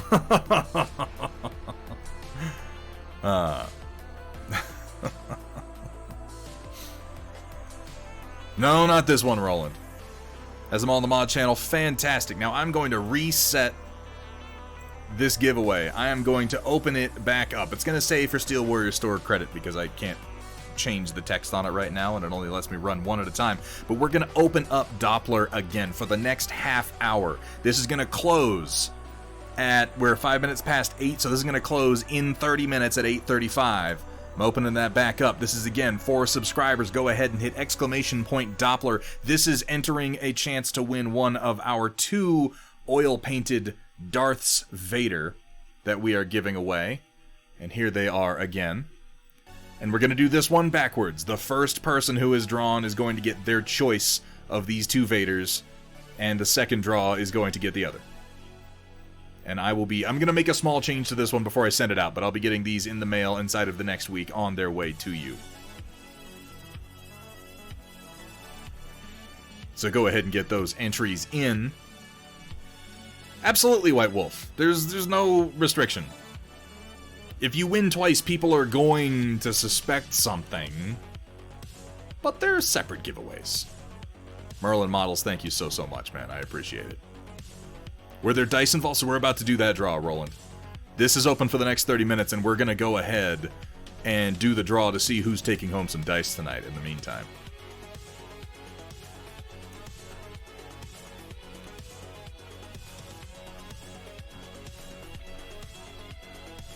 Let me go ahead and pull that up.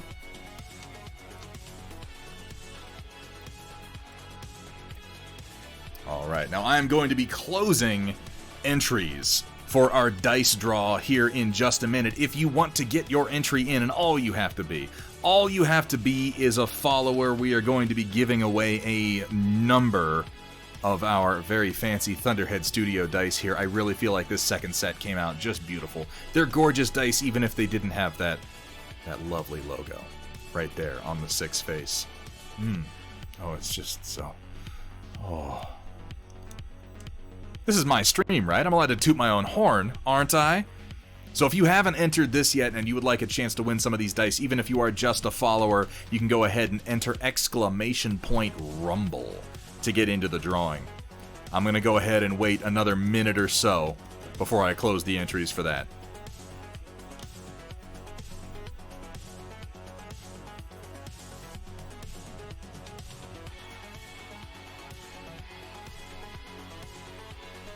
They're gorgeous, aren't they, Steal It? Like, I like the first dice that we did. I like the first set of dice that we did for our 1,000 point, or our 1,000 follower giveaway. They're lovely, particularly when you shine some light through them. But these ones are just so nice. And I saved like 30 of them for myself this time, too. I got a lot. So if you do not win dice tonight, folks, but you really, really want a set, first of all, I'm flattered. But secondly, you will get another chance. I got a lot of dice in this set, and I intend to keep them. I don't sell them. They're not for sale. They are entirely for giveaway and promotional purposes, so we will make sure that you get another chance. They're nice, aren't they, Slice Kid? Like, when you order from Chessex, you're kind of beholden to whatever they happen to be producing at the time, and they just happen to have some really, really good-looking ones available this time. And once we saw the samples, like I was completely sold. Webby, Sliced Kitty, thank you for the reminder. I have a bad habit of slouching. I do 3D printing. I do a lot of 3D printing, Matt. Am I taking commissions? Question mark. I work on a lot of my own stuff. I won't promise that I will. If you want to pitch me something, if you want to ask, feel free to contact me on Discord. Again, I can't promise it's anything I can or will make, but I will listen and give you an answer. Sometimes people come along with something and it really, really excites me, and I agree to do it. For one paint session, this is coming together pretty decently, though. This Vader, I'm feeling pretty good about this. I might modify my approach a little bit. I think I'll probably work some more warmth into his suit. For our next painting session on this guy, we're going to go ahead and start putting in our OSL glow and start refining that. I also want to come in and do his eye lenses in sort of an amber color. That amber red color, you know? Yeah. That's also true, and I should have mentioned that, Dark Traveler Miniatures. We have a lot of people who do 3D printing on our Discord, and we have a buy-sell trade section. So if you're looking for someone to do some 3D printing for you, if you can't find someone on my Discord, I'm sure someone there could point you in the right direction. We do a lot of 3D printing. Alright, where are we? I am going to go ahead and close entries for our dice draw, folks. Starting right... Well, I mean starting, that's a misnomer. Ending, let's say, right about now. Alright.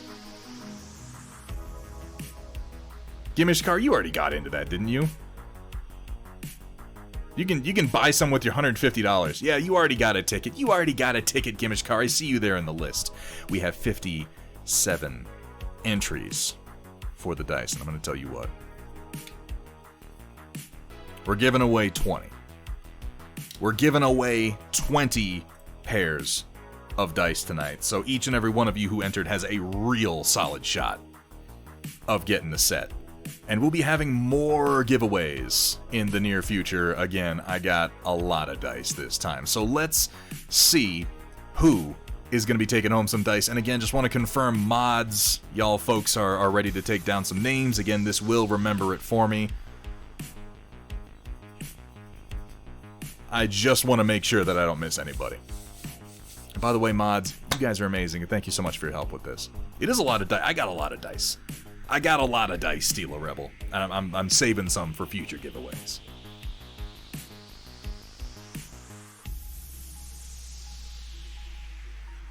Oh man, that's a lot, Amishtig. Godspeed, noble painter.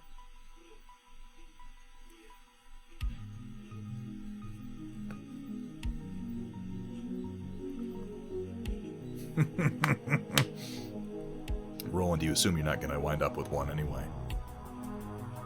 Alright, I'm going to go ahead and start our drawing. We're going to pull 20 names. I'm not going to linger too long on any one of them. Let's see who's taking it home first. Well, bam, Mannix the Lemur is getting a set of dice tonight. Who is next?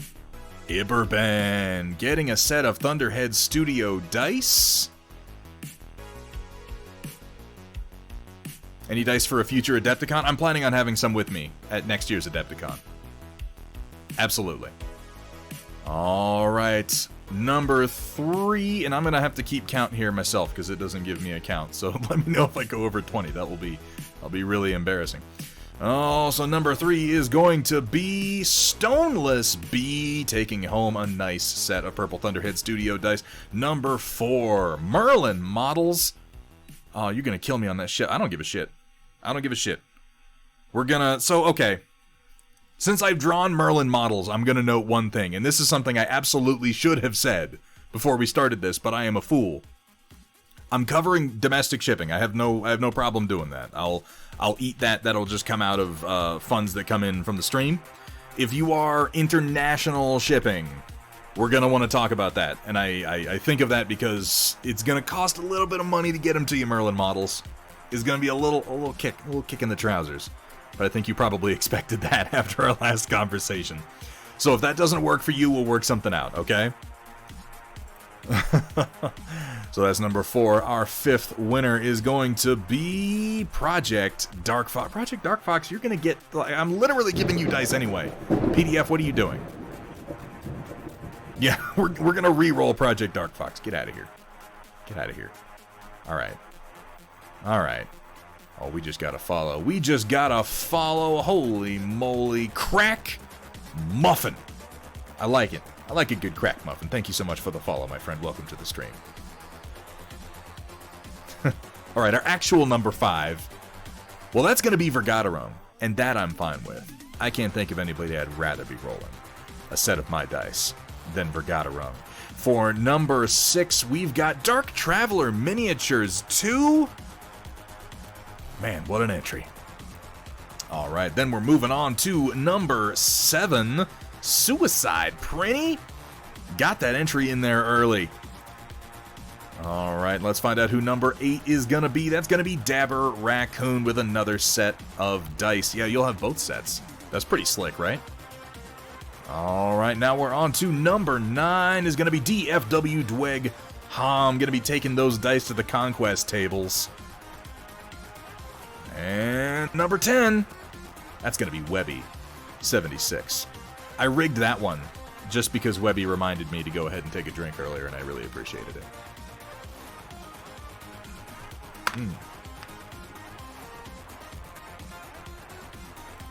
All right, we got 10. We got 10. We're halfway there. Living on a prayer, as they say.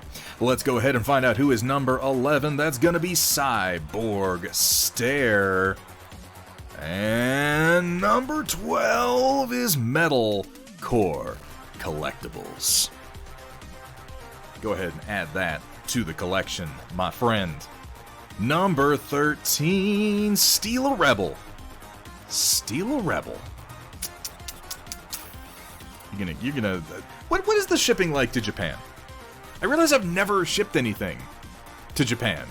Is it as bad as shipping to the UK, or is the UK particularly bad? Because, man, they get me every time I ship to the UK. Absolutely brutal. More so, we'll figure it out. We'll figure it out. I'm getting you that set, Steela. That's going to happen.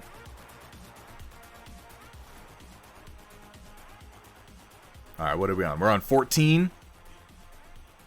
It's far worse to the UK. Yeah, I know that they've got a lot of funny problems. We'll figure it out. We'll get it. It's not a big deal.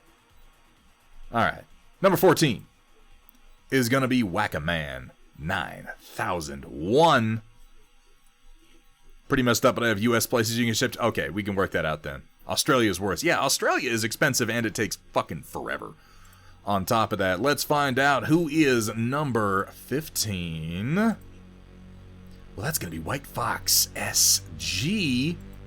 All right, we got 5 more. We got 5 more, folks. It's a nail biter. Let's find out who's taking them home.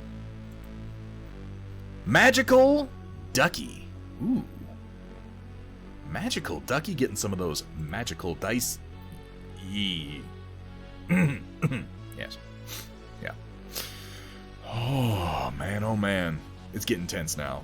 It's getting tense. We got 4. We got 4 sets going out. Who are they going to go to? One of the 4 is going to go to Data Nerd. Data Nerd, you're getting some anyway. Why are my mods entering the drawing for things that I'm literally sending to them anyway? Stop it. They're gonna declare it even more rigged than it already is. Okay, 4 more. And one of the 4 is gonna be Riot System.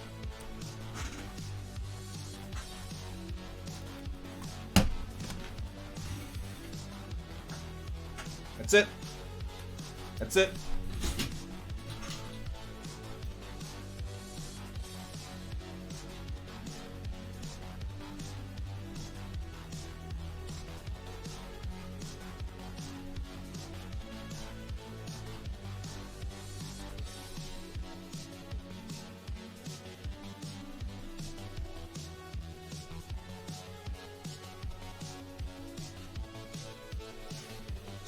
If you don't respect the cat, you're gonna get the bap. No more dice. Damn it.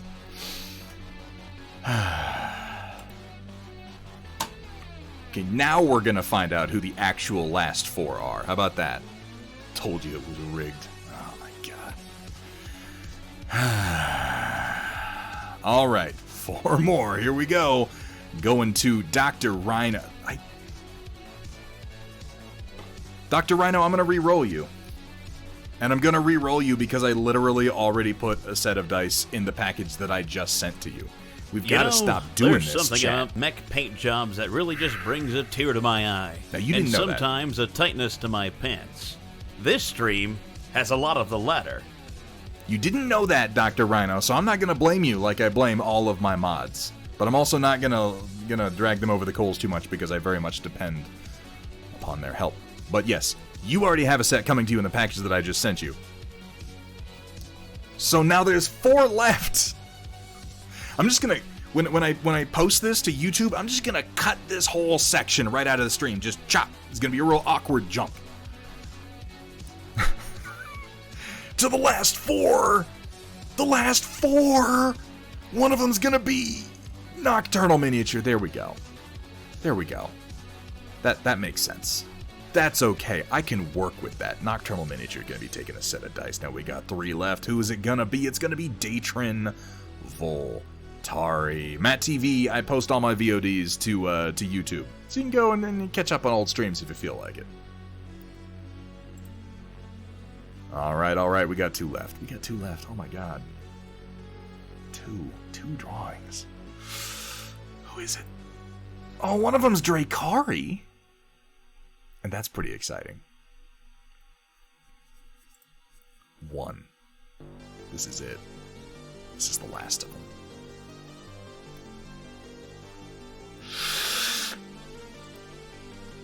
It's Chewy 8. And that is going to be our complete list of giveaways for tonight.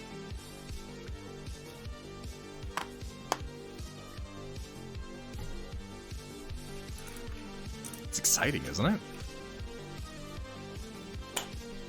Somehow Project Dark Fox won like 8 times. I don't even know how that happens. Oh, Sliced Kitty, do not fret. They're lovely dice. I'm going to be giving a lot more of them away. Again, this is a small chunk. I have 100 sets slated just for giving away. So we've given away a fifth of them tonight. So keep your eyes open. Keep your ears out. What do you keep your ears? You can't close your ears. Keep your ears tuned. And you will have the chance in the very near future to get your hands on a set. I promise.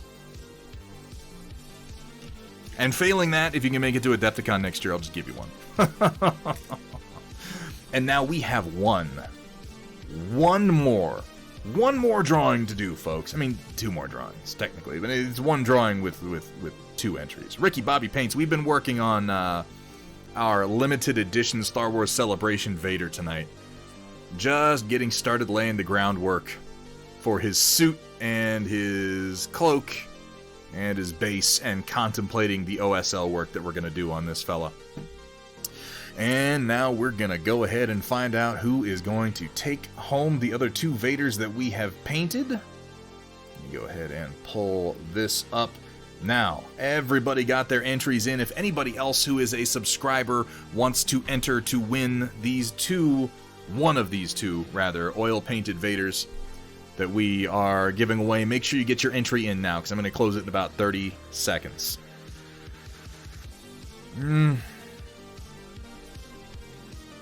I said 8:35, but it doesn't really matter. We're gonna close really focused, Thunderhead, Oh, but am your I out of focus? camera I is can't see not. it. Fair enough. Let's have a better look at them, shall we? One of these 2 blurry Vaders that I've painted. Now these are the ones.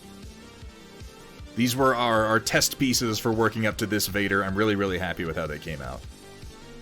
Really, Ricky Bobby? That's fucking awesome, dude. How are you liking it? I hope you're enjoying it. I really like oil painting. Mafik, thank you. Oh, thank you for the reminder. Oh, God. So yeah, if you're a subscriber and you want to enter to win one of these, go ahead and hit !Doppler now. I'm going to wait just a moment, then I'm going to close those entries.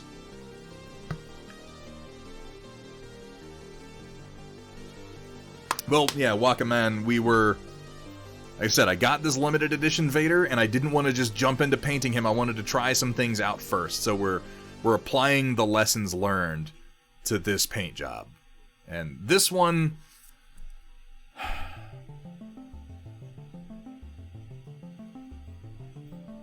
This one I'm probably just keeping for myself. I'm probably just keeping it for myself. There's part of me that kind of wants to give it away just to pay it forward, since it fell into my lap just through the amazing generosity of the community. We'll see. We'll see how I feel. We'll see if I can take it. We'll see if I can handle it. Let's go ahead and close this drawing out. Giveaway is closing in 5, 4, 3, 2, 1, and closed.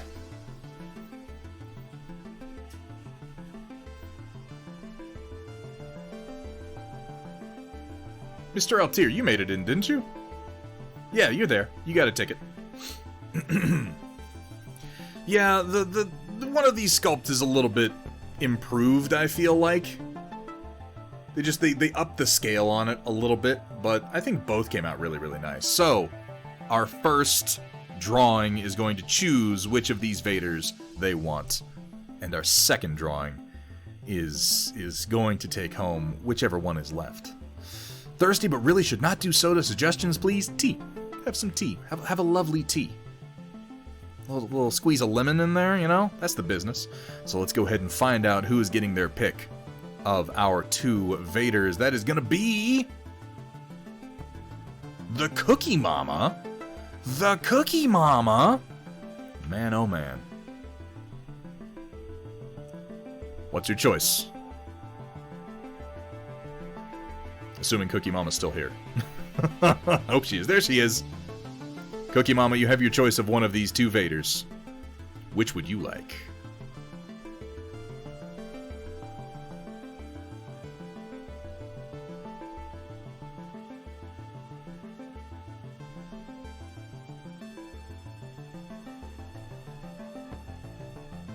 My eyes are drying out. Yukan has the one on the right. The Revenge of the Slow Mode. Cookie Mama, you are going to get this OSL, and I'm going to make a slight modification to it before I send it to you. Very, very slight. I just need to correct a little detail on the blade that I didn't do before. But I will go ahead and get this finished up and packed up and get it sent your way here before long. So let's find out who is taking home our second oil-painted Vader for Star Wars Legion. That is gonna be Vergadarung? Vergadarung? You. I didn't expect it to be Verg. Somehow. And I'm fine with it. I am. I'm honored that Vergadarung wants one of my models. These are, like, and I don't mean to be like, oh, you should feel so special having an underhead model. I'm just saying, I really don't send out models. I pretty much keep them all for myself because I'm incredibly selfish. But you two will have a little piece of my work, and Vergadarung will be able to, like, carefully analyze and break this down and just completely undo me as a painter and utterly eclipse all of the skill that I have developed. That's what's going to happen. He's going to reverse engineer this and use it to destroy me. Yeah. That seems reasonable. I'm going to go ahead and get my oil palette closed up. Folks, this has been a fantastic night. Now, we're not done yet. We're not done quite yet. We still have the storm report to do. So let me go ahead and get packed up here, and we'll go ahead and see what y'all have been sharing with us tonight.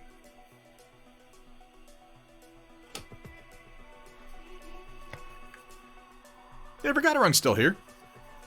He just said, woo! That's what he said in response. He went, woo!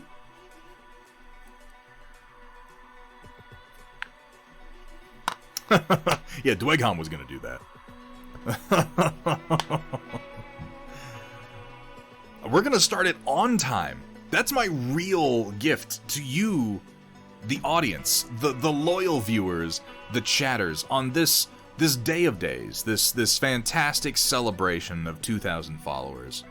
At the conclusion of these giveaways, at the conclusion of this delightful conversation, at the conclusion of this painting session, I'm going to keep saying words until I see the clock tick over from 8:29 to 8:30 p.m. Mountain Standard Time, which is bound to happen any second now. In fact, it can only be seconds because seconds are minutes are composed of seconds, and that would be right now. All right, locusts and gentlemechs, get ready to feast your eyes on glowed paint and wet palettes with the occasional culinary atrocity thrown in on tonight's Storm Report. She's gonna get brought cut off. to you by viewers like you. There it is. There it is. Oh my god, this is unprecedented. Has this ever happened before? Are we breaking new ground? It's possible. Wait, is it pizza time, sewer creature? Are you, like, is it pizza time right now? I want it to be pizza time. So timed it in for exactly 8:30. Oh, it's literally never good enough. It's literally never good enough for this chat. I swear.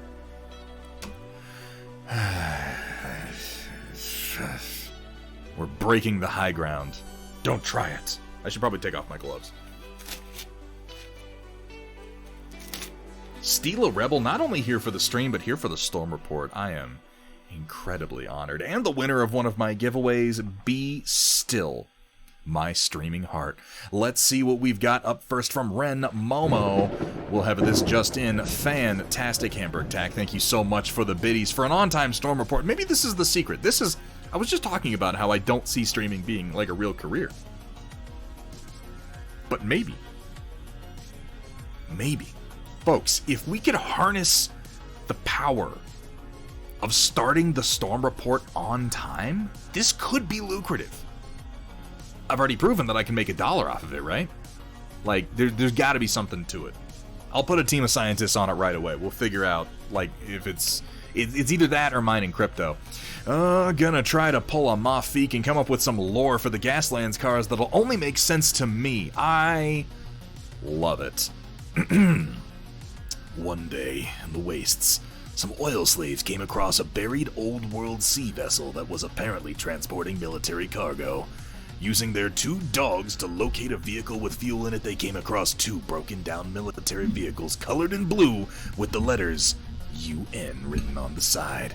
And despite the vehicle's disrepair, the 5 always managed to come back and work on the missile truck and APC. Eventually, got them up and running. However, the higher-ups at Rutherford didn't take kindly to this, sent a squad of soldiers to kill the oil slaves and bring back the vehicles. What they weren't expecting was a wandering ex-Miyazaki Ronin to show up and slice them to pieces from the shadow of the ship. The slaves were taught by the Ronin how to fight and pilot the vehicles. They all eventually became the Unionators and race in the Gaslands competition to raise money to help fund resistance movements against the Mars oppressors and the oil barons in Rutherford. Their allegiance now lies with Scarlet, the pirate queen, who has taken a liking to them for how much they care about people, and how that can bring her more crew members.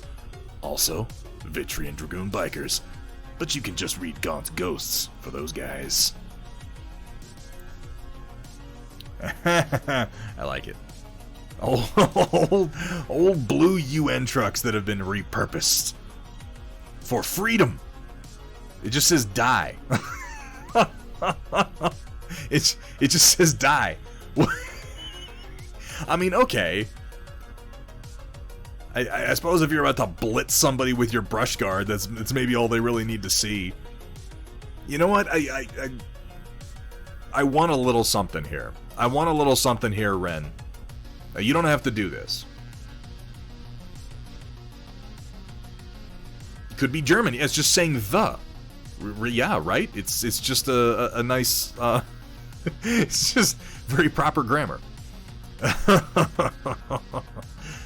I want 2 things. First of all, I need some rust on this.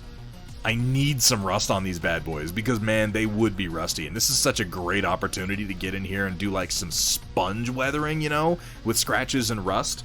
I just feel like that would be perfect. It would be really easy to do, and the orange and the reds would contrast really, really well with the base blue that you have. But the second thing that I want, and this is more important, I need like cartoonish, you know, like in a Bugs Bunny cartoon, when somebody gets surprised or wants to run away and they just kind of run through a wall, and then the camera pans over and there's just like the outline of their body, you know, like in this shape, perfectly punched out of the wall, but a blood splatter. That's what I want. Like just like they just bounced off, like right there, and it's just just right across the die. Now again, you don't have to do that. Far be it from me to tell anyone how to paint their models. I just want to see that. We can do it without eye holes, Wickham. That would probably be pushing the conceit too far. And it doesn't have to be, you know, that precise. That's just what I see in my head. But certainly a blood splatter of some kind on here would just really sell it. Also, doggies in the back of the truck. Oh, fuck yeah. Aww.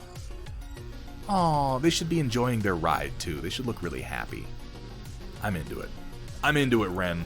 I love it. I love it. Let's look at these Vitrian Dragoon bikers.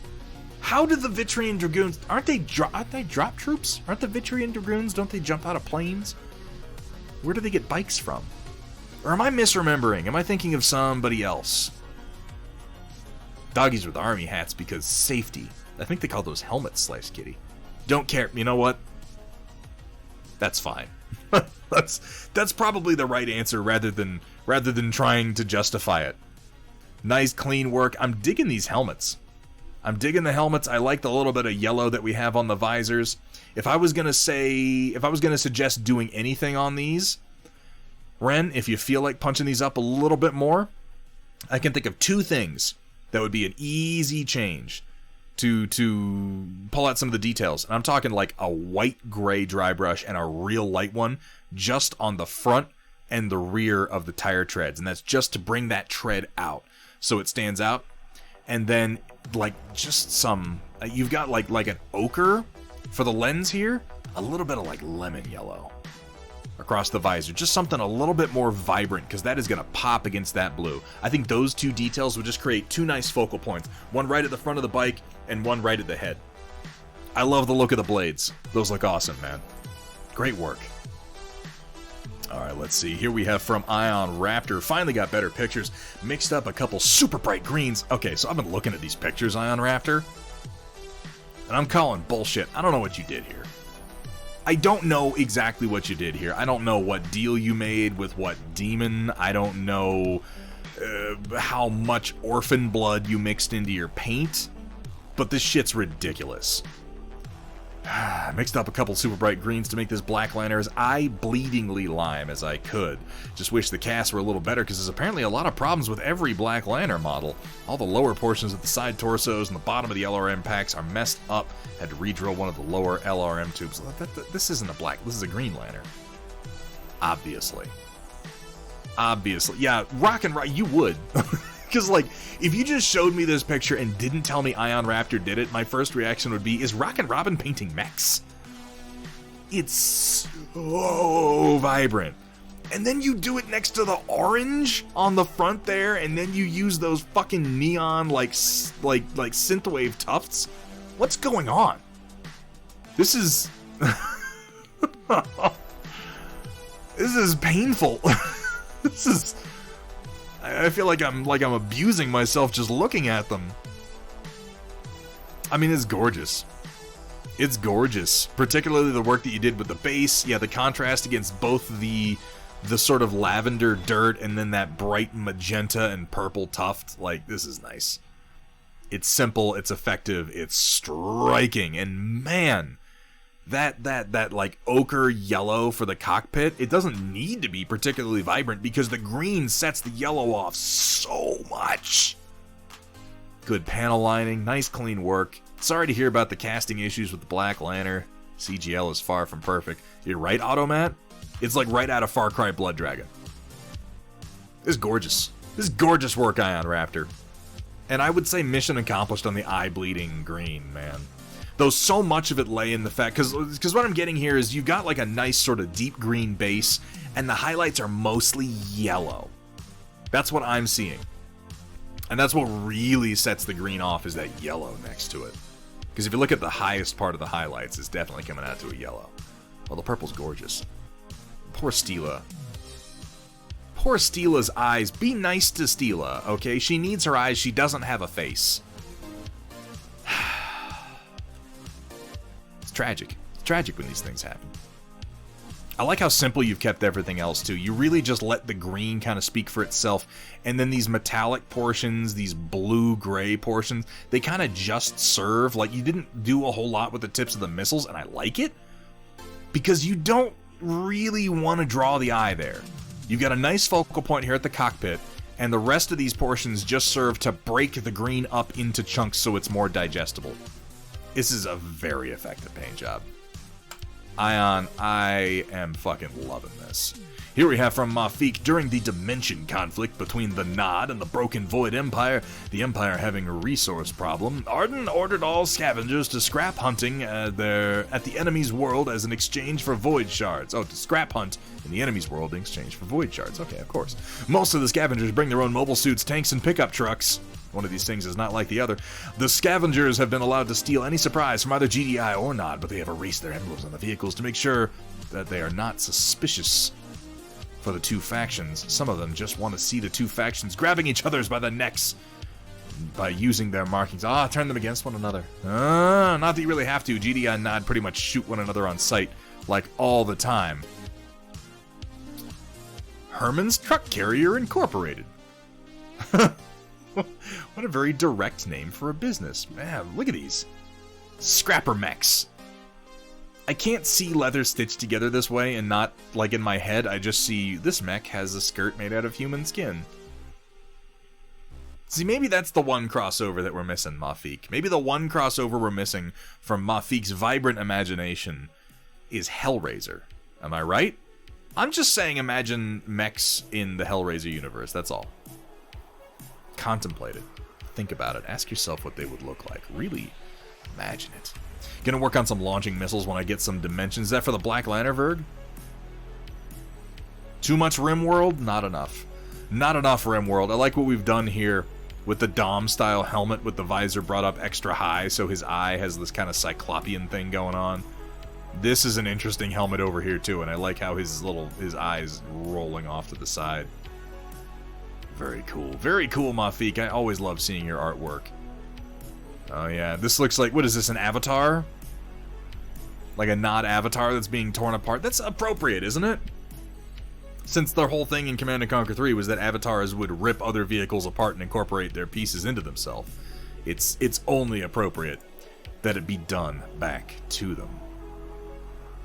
Reaver mechs in Firefly? I feel like there's no way they'd be able to operate them. I mean, I don't feel like the Reavers would be able to operate ships, but, you know, Firefly does whatever the hell it wants.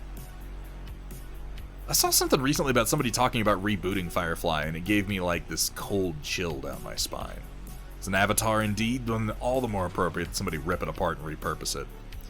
Phone decided to just turn off my Twitch app. Ion Raptor, you didn't hear me gushing over your paint scheme. That's terrible. It's awful. I wouldn't have done it if I knew that you weren't listening. I would have been like, fucking, Ion Raptor painted a green thing, let's move on. But I was pandering, so, you know, I really laid it on. Is that actually happening, Data Nerd? Oh, no.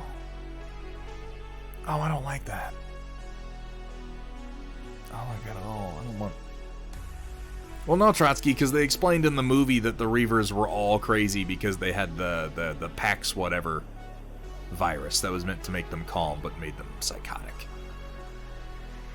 In fairness, I don't really like the movie. That's going to be right up there with my shit hot takes.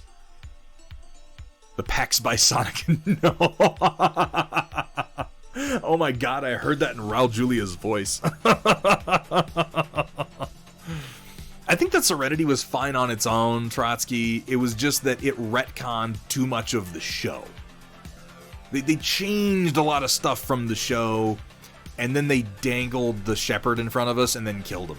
And it was like, I didn't like that. I didn't like that at all. Unfollow, unsubscribe. I get to keep my Vader now. Here we have from Squared, working on the Warrior House Amara Highlander, looking for cockpit glass color suggestions. Right off the bat, I'm going to say blue is a good option, red is a good option, not yellow or green, pretty obviously. I think blue. Blue or red. I think red would look pretty good. Magenta, yeah. You could veer into that sort of hot pink spectrum. That would look pretty good. It was something like that. It was the Pax something. You're lucky in that way, Peanut. If you've only seen Serenity by itself, like, the show's still really good, but you might get a little, like, oh wait, that's not what happened, because they definitely changed some big stuff. That seems accurate, Amish Dig. It was like they knew that it was all they were going to get, so they just kind of rushed through it, you know?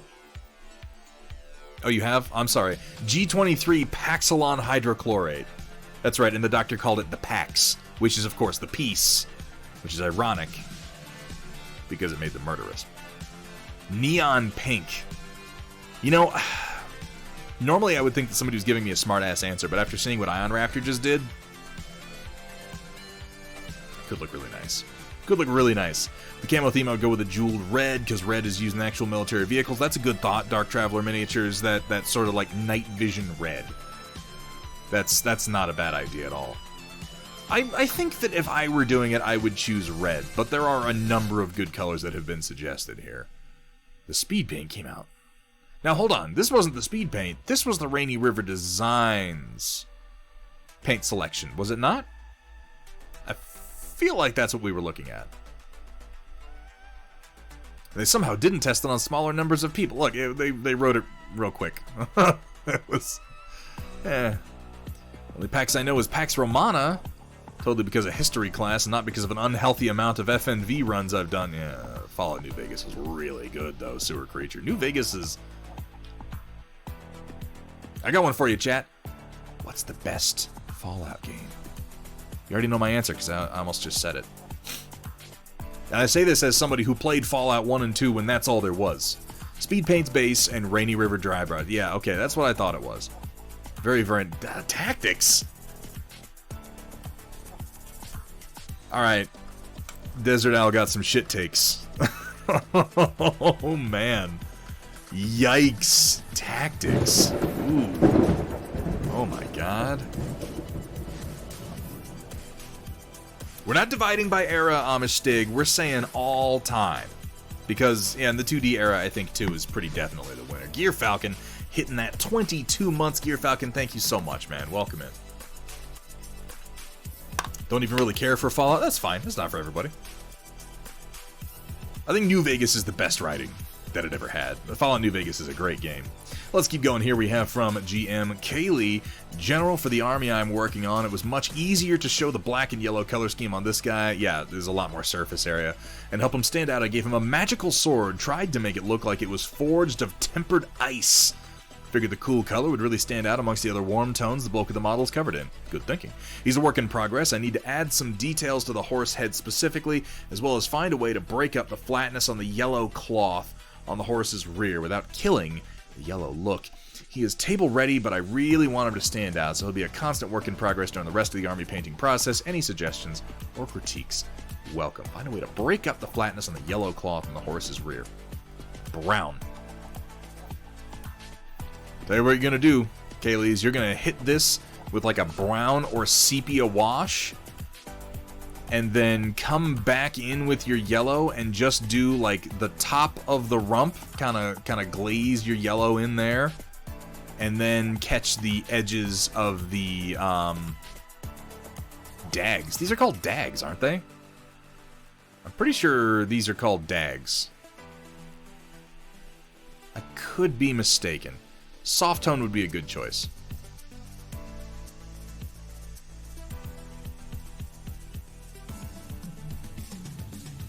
Man, Vergataron got that ranking down. Look at that. Holy shit. Oh, you missed everything, Gear Falcon.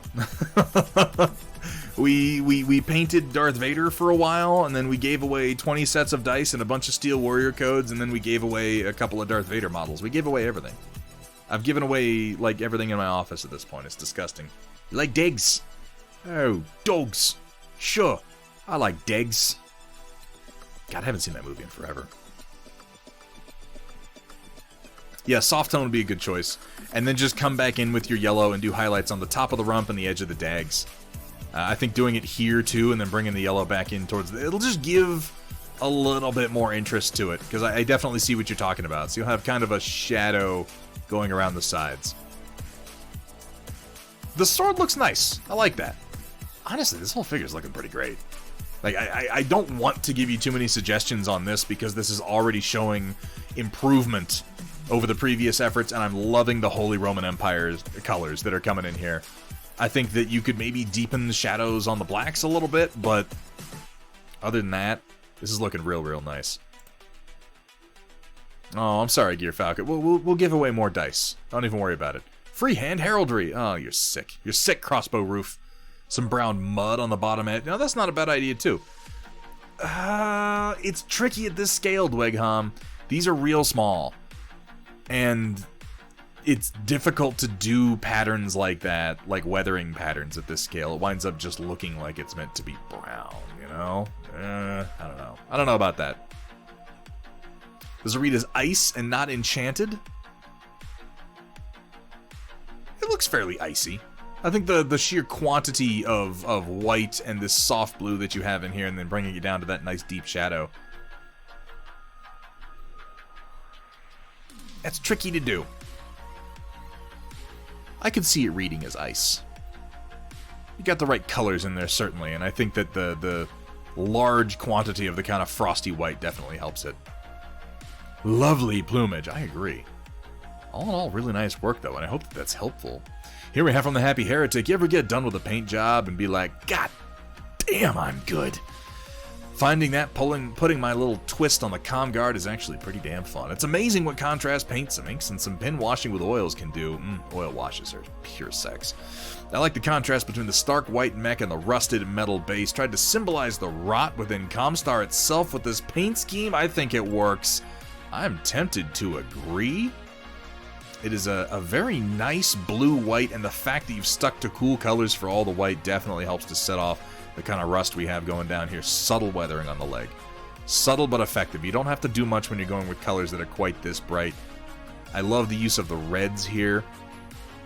I feel like a little touch of a real bright yellow, like bringing this up to an almost glowing yellow, just a little slit of like a nice bright lemon. That would be the only thing that I feel like you could punch up on this, because honestly, I think the oil wash did you just right as far as pulling out all those panel lines. This is some gorgeous work, very crisp. Some scrap or junk on the base. Ooh, that would be good too. That would be good too. A little pile of something, some twisted metal, you know, what have you. These are all absolutely optional though, because this is a fantastic looking figure. This is just like, you know, a little thing you could just push it over the edge a little bit. The white came out fucking fantastic, and this is a tricky thing to do. The fact that you managed it with such simple techniques is particularly impressive. Very nice work, Happy Heretic. Drawn to the bottles in the background. Wait, what? Oh, yeah. This is a classic trick right there. Might be able to throw some junk on there. A little junk in the trunk, if you will. Here we have from Rockin' Robin Workshop. Now for something I'd probably like to play more of. The Witch King.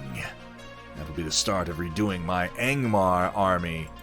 Do you not know death when you see it?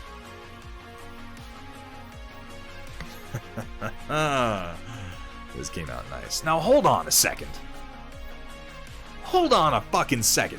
What is that model on the right?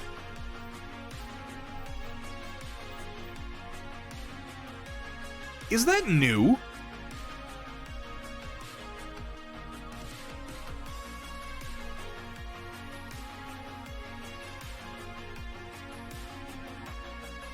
Because when I... Hold on, these are both new. Aren't they? When I painted my Witch King, these fucking models didn't exist. God! Ah, I didn't know there were new ones. I didn't know there were new ones, Robin.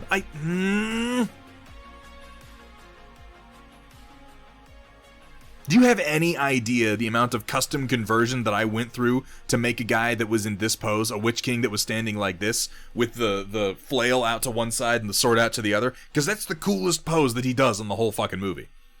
Is when he stands up and he has them in each hand. And yeah, this is definitely a new horse sculpt. With him pointing the blade and everything, this is awesome. Ah, shit. I have to get this model now.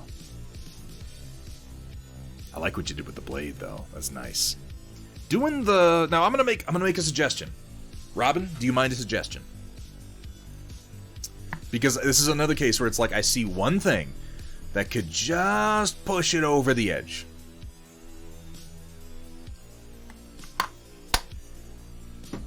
I want you to try this. Consider it.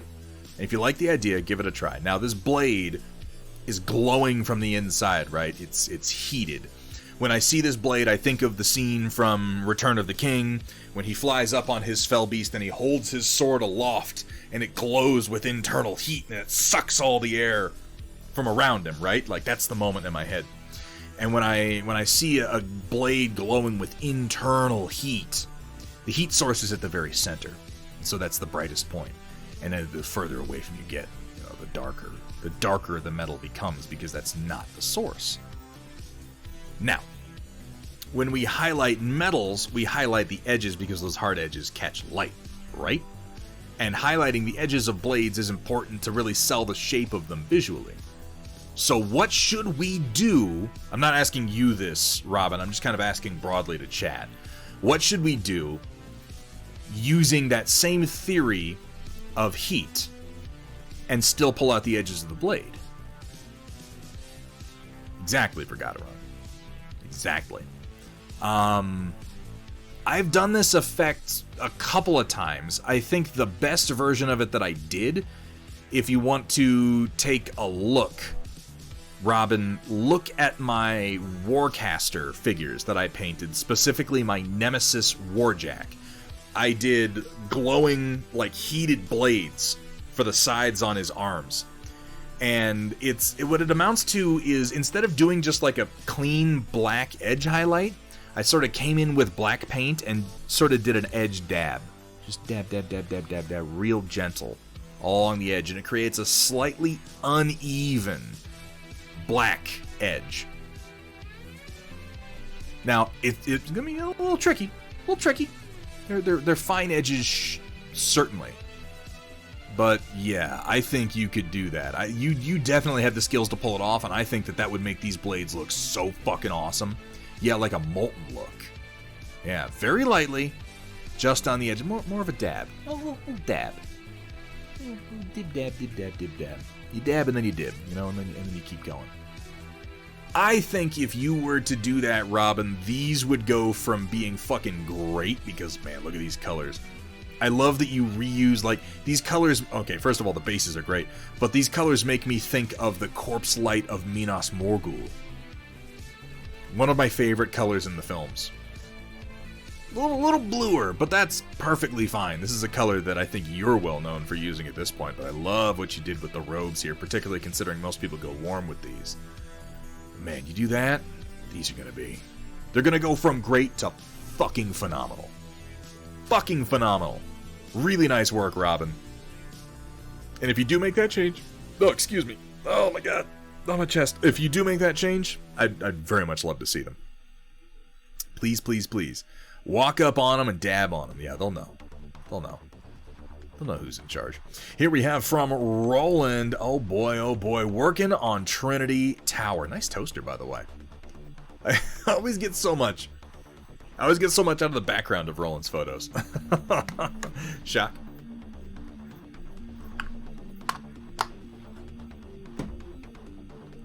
I look forward to seeing it, Robin, because I feel like it's just, whenever I see a model where I feel like there's just like one, like it's a great model. And particularly when I see your work, Robin, you know I love your work. But I am inclined to push you. You have a great eye and a lot of talent for painting. And if I can find one little thing that I think you could do that's just gonna push it, like I'm gonna reach in there and I'm gonna poke you with it. Just every time. Just expect that. Nice job on the windows. Those actually read very clearly, Roland. I like the kind of sandy tone that everything has here. I saw people before had done something like that with the top. Like the area that would probably be gravel or something like that. And we got the grays coming in here for the raised antenna. I like how you divided it up with the sort of little chunky, I don't even know what these are. I made them and I don't exactly know what they are. And then these, which I think I imagined as elevator shafts, and I changed these on the version 2 of it. But this is the classic. This is the classic. This is one of the first big buildings I ever made for Hextech. I still love seeing it being painted. Good job on the windows, though, Roland. Those read very clearly, even from a distance. Very nicely done. I'm excited to see some Hextech in your hands, man. Oh, here we have from Rio, Everyday Carry. But not concealed. Oh my god. Look, Rio. I can't keep saying the same things. I can't keep sitting here and going, oh my god, he did this with a ballpoint pen and a Post-it. Because everything you do is with a ballpoint pen and a Post-it. At this point, you're just lapping everybody. Just dunking. It's the perspective. That's what it is, Asri. Wonderful fucking perspective. Great depth, and I love the kind of texturing going down the barrels. This is very tricky to do. Alright, Stila, it's like... He found his medium. Somehow it's ballpoint pens and Post-its. I have no explanation for it. And then every now and then he'll break out the colored pencils and he'll do it in negative, and then he'll reverse the photo. And I don't know how to deal with Rio as an artist. I am in awe constantly at what he does. And it is a medium that is so wildly different from anything I have ever experienced, have any practice with, or will ever work on, that I'm just like, you know, with painted models, I can kind of venture, like, oh, maybe you could try this. Here's an idea. You could do that. And I look at this and I go, I don't fucking know. Like, how would I improve this? I have no clue. This is amazing. I will accept incoherent positive noises as praise. Well, in that case,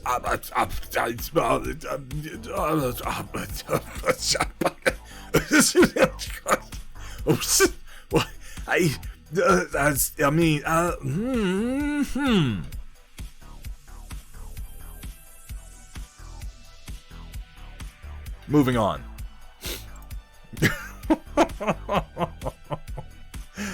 Oh my god. Here we have from Sumitha. A little nest of colorful cuteness was delivered to my door the other day. Pep, the little one with pizza, isn't new, but the others are. Oh, they are pretty adorable, aren't they? Wait, oh, he does have pizza. Why are people mentioning pizza so much tonight? I need to institute some kind of food mention ban or something, because I'm so suggestible. I'm just painfully suggestible.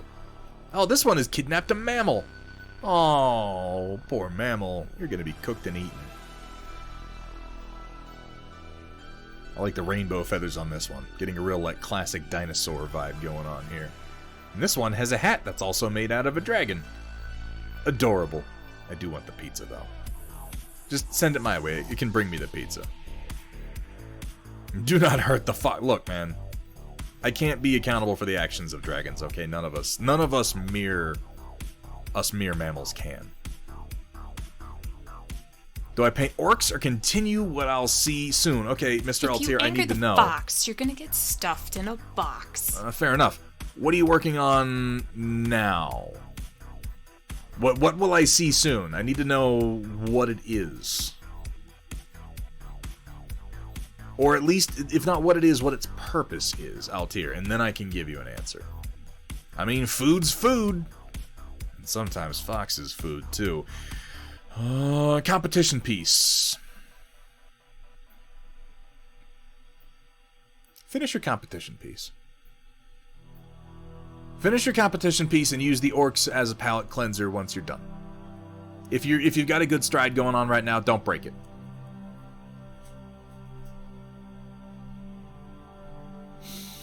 Alright, let's keep going here. We have from White Wolf Setup Sunday. Oh, hey, it's that orange wall again edition. The wall is quite orange. As a wise man once said, 3D printing is the future.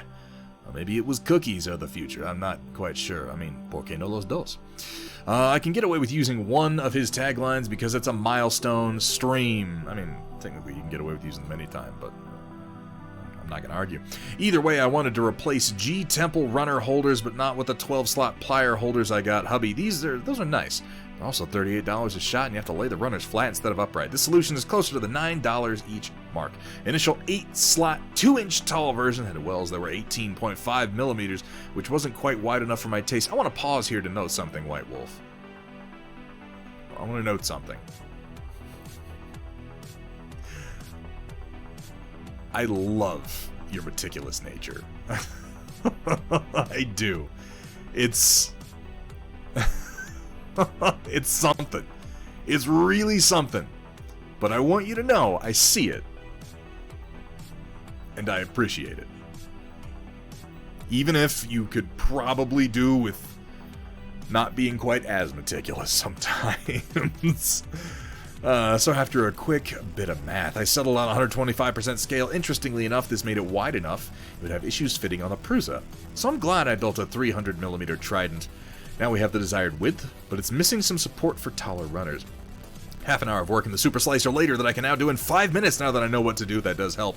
And we have a modified version that provides support for taller runners as well. Now I have runner holders that support the larger runners master grade kits tend to have, and there's no more fighting to get them back in place. Printed in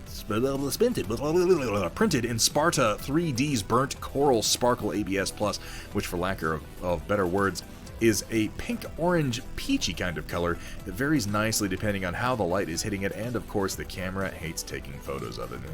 That could be a symptom. Oh yeah, what happened to the first one I printed? Turns out Nintendo DS games fit in it perfectly, so hubby stole it for that, and since Thunderhead might ask, total print time was 11 hours, 4 minutes, 37 seconds, including preheat and initial setup routines. Uses 245.46 grams of felt. I was not going to ask that. That was not going to be my question down to the seconds. I just want to see the robot. Come on, man. Work with me here. Look, his robot. Pretty robot, nice robot.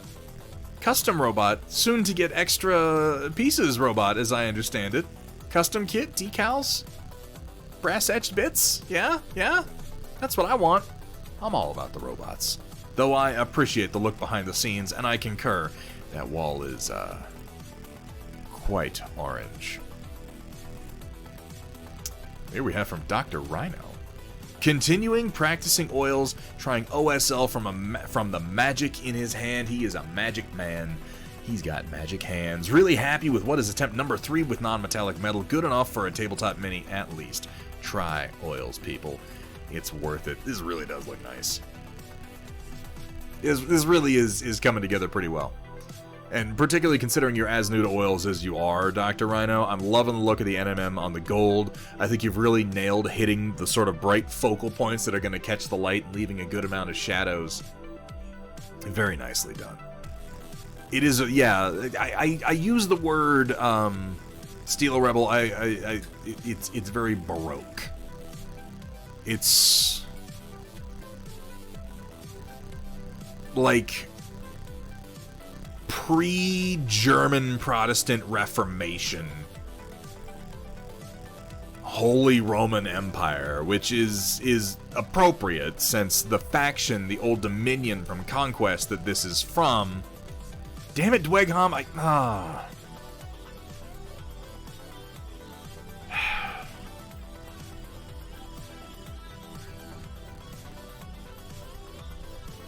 I know better than to read these things. Yeah, Byzantine. It is very Byzantine, Wickham.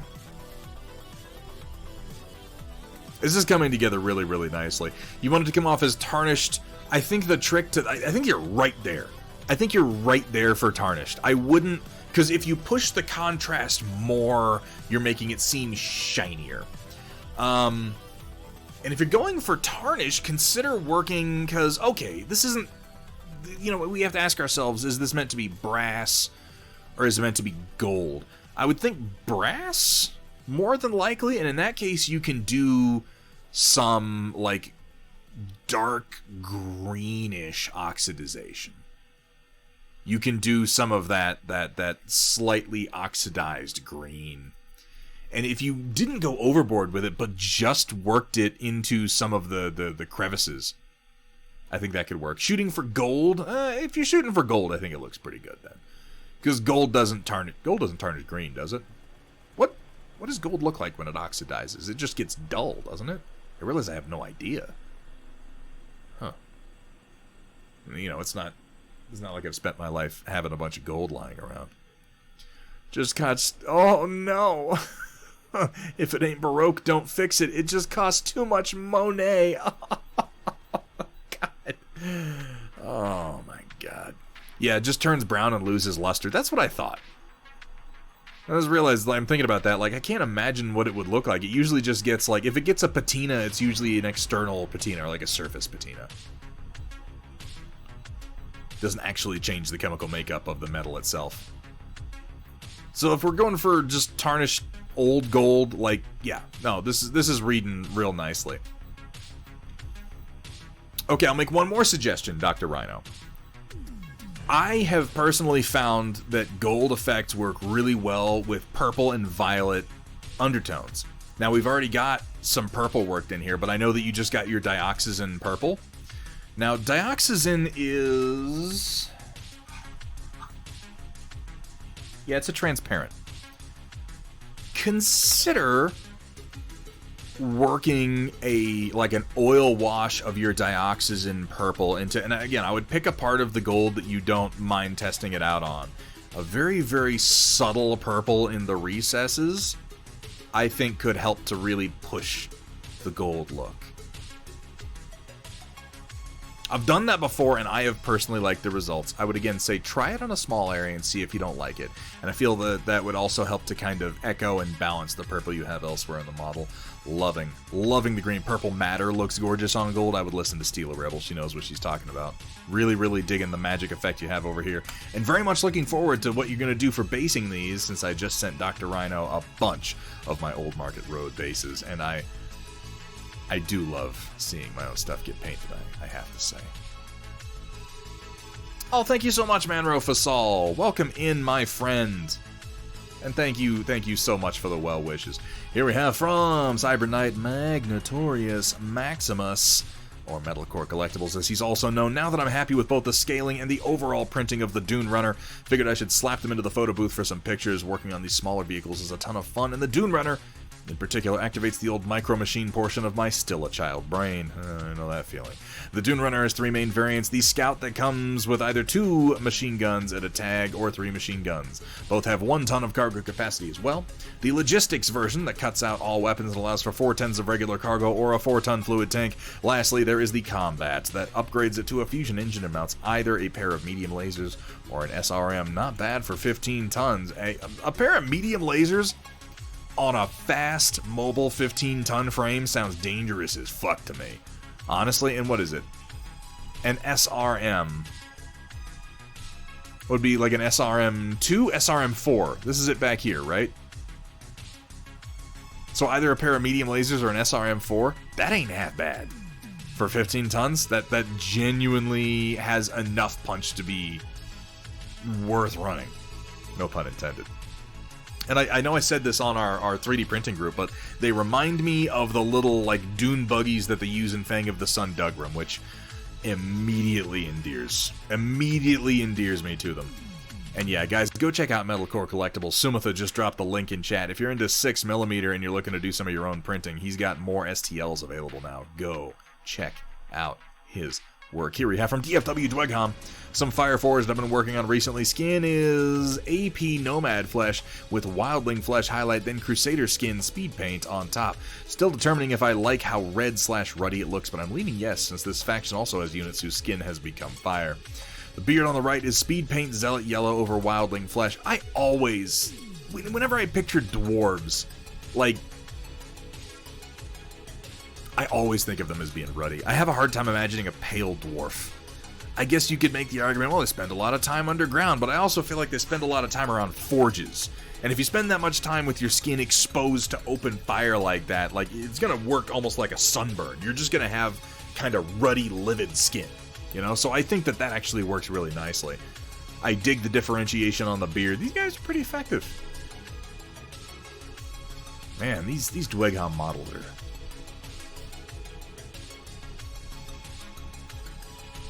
they're really something.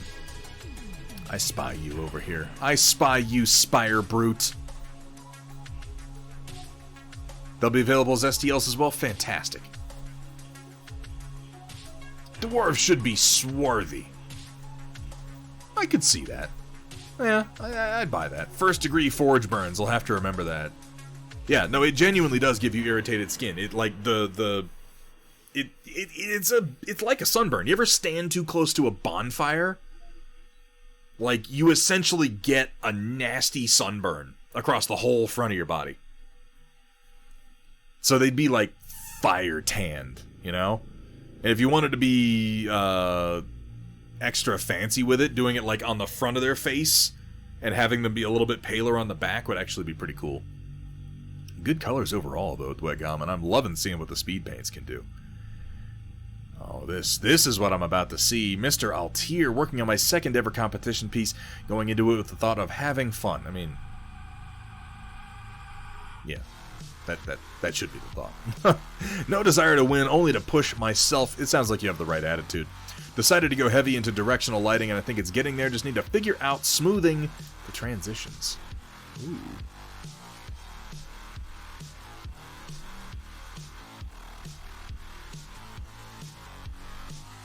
I'm liking that red. I'm liking that red a lot. So I wanna put something forward for you. Don't worry too much about smoothing the transitions. Don't overdo it.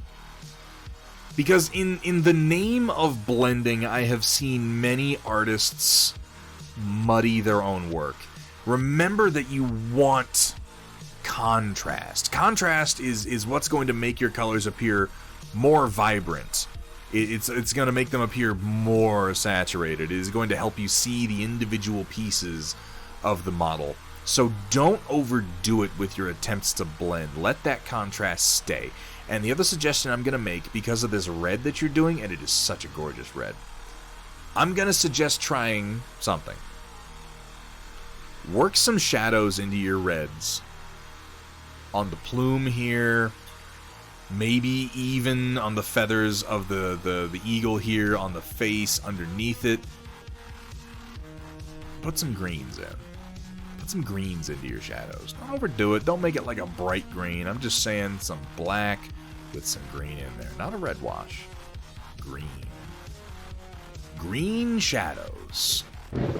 For nice cherry reds like this, they work so damn well. Reload, last shot, 2. Thank you so much for the follow. Welcome to the stream, my friend. Whoa77 hosted me earlier. I didn't even say anything. I'm so sorry. Thank you, Whoa. Give it a shot. See if you don't like it. Like a nice, deep, sort of jade blue black. That's what I want to see. It just helps you see the red much more clearly. And reds are tricky. Reds are tricky because if you bring them up too high, you go pink or you go orange, and that's not what you want. You want this nice, deep red. Read a competition in the Storm Report sometime. You know, Manro, I'm just... I'm personally, like, I don't really do painting competitions myself. I guess we could. I don't know. I'll think about it. Here we have from DFW Dwegham, again, playing with more Spire ideas. Purple is 5-drop speed paint Crusader skin to 1-drop Hive Dweller purple. Might try to find a teal to replace the yellow. Excuse me. Oh, I've been talking a lot. It absolutely does. It absolutely does. Reload last shot. Generally, so if I would suggest if you're interested in that reload, get yourself a color wheel like this one that I have right here. I consult this constantly. And the simplest thing to do is if you have a color, you have your color here directly across the color wheel from it, is you're going to find your primary complementary color. And if you work your complementary color into the shadows of the color that you're trying to push, this is going to help you see this much more clearly. So if you're doing red, you go to green. You got some, like you're doing red, orange, then lean more into blue, green. You got your yellow, work some purple into the shadows of it. That's why I was saying, like, for gold, work some purples and some violets into the shadows. It's an easy rule of thumb. Color wheels are fantastic, and if you're painting, I highly recommend that you have one of these. Like, this one has, in fact, a lot of them have this little tourney deal on here, which will tell you you've got your complementary, you get your split complementary. If you're trying to pick up, like, you're trying to decide on a color scheme for a unit, you're not sure what to do, pick a color. Be like, well, I want to do yellow-green. That's going to be my primary, and you can put it right there at the top. You're like, okay, what color should I do with it? Well, let's go with a triad. Red, orange, blue, violet. Boom, boom, boom. There's your 3 colors. Paint your whole unit that. It will look good. It will look good. It's just science. I mean, you could make it look bad, arguably, but it will probably look pretty good. Wait, what? What are we talking about, Patron? Multicolored monstrosity of a dwarf with tie-dyed leather armor, blonde hair, pink foliage, and boots made out of a dead cat.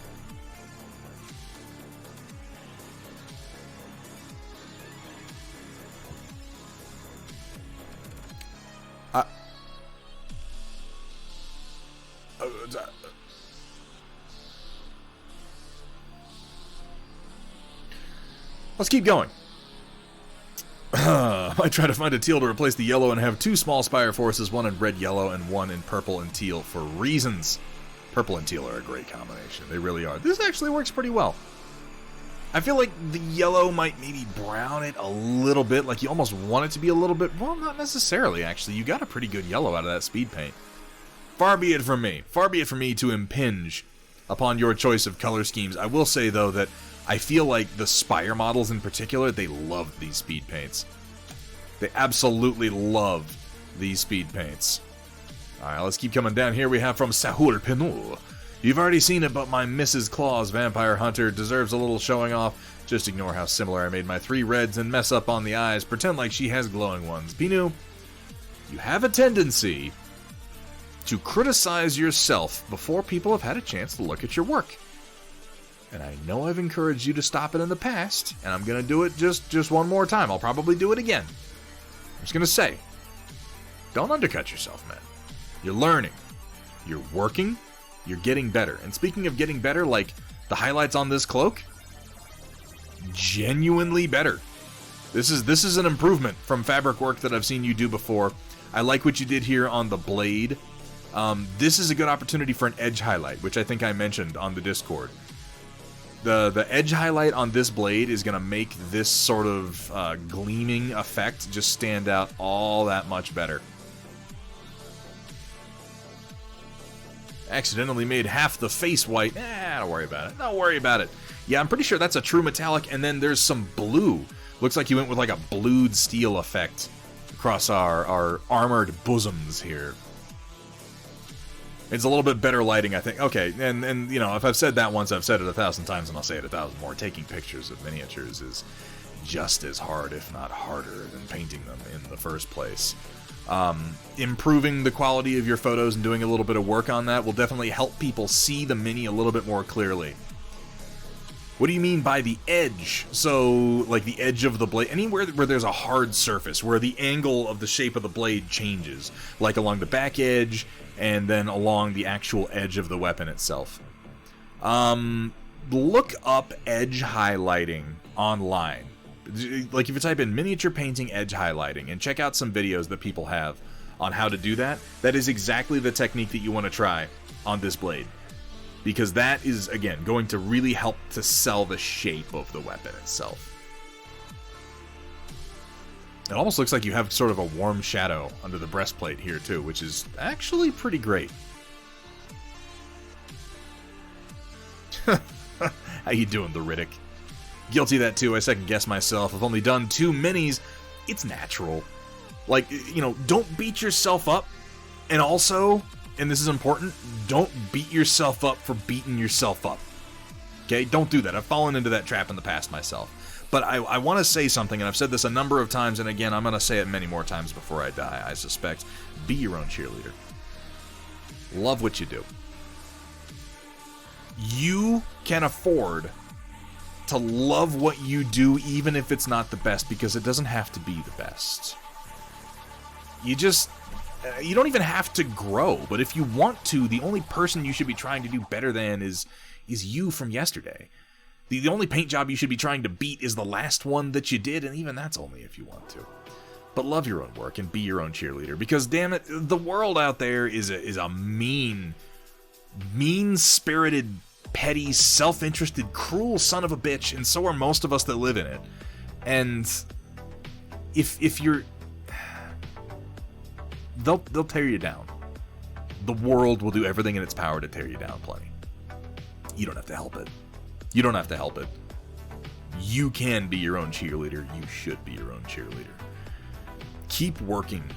Keep enjoying it. And just accept that, you know, the master has failed more times than the apprentice has tried. So don't get bogged down in one model. Keep moving on to the next one. Keep trying new things. Keep experimenting with new techniques until you find the ones that really work for you. Can you post yours for some pointers? So reload last shot. You're new to the stream. We do this every single stream. At the end of this, I'm going to reset the channel on the Discord, and then you can post a picture and we'll take a look at it in the next stream. It opens up right after it ends, and then we close submissions as I start to look at them. It's real easy to do. You jump over into the Thunderhead Studio Discord and you're looking for the channel called the Storm Report. You can also post it in some of our showcase channels or our questions and advice channels and ask for some. Absolutely. We were all new at one point, and this hobby is so enriching. Anything that I can do to help you on your way, I'm happy to do. Yeah, I wouldn't worry about Peanut. It's tricky, but yeah, definite improvement on the fabric here. Look up edge highlighting for the blade there, and I really like what you did with the breastplate. All in all, very nice work. Here we have from the Amish Stig, I did a heresy and I liked it. God-awful attempts at referential humor aside, I did a heresy and I liked it. That doesn't quite fit. Oh, I've finally gotten over myself and committed to redoing this Soviet army to a much higher standard than originally planned, which means taking the primer off, doing repairs and gap filling, smarter/better basing, and using the airbrush to put down a much finer layer of primer. Counting what's soaking in Ziploc bags out of frame, 50 more to go. They all need stripped and repaired at minimum by tomorrow night to help a friend practice for a tournament. Amish Stig, you are out of your goddamn mind. What? What tomorrow? What? What?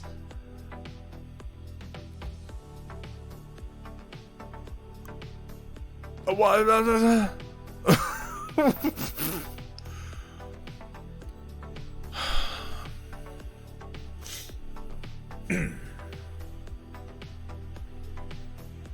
Godspeed, Amish Stig. Godspeed. Holy hell. Oh my god.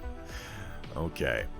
Yeah, and I do encourage people to post, because it's just, you know, like I've also said,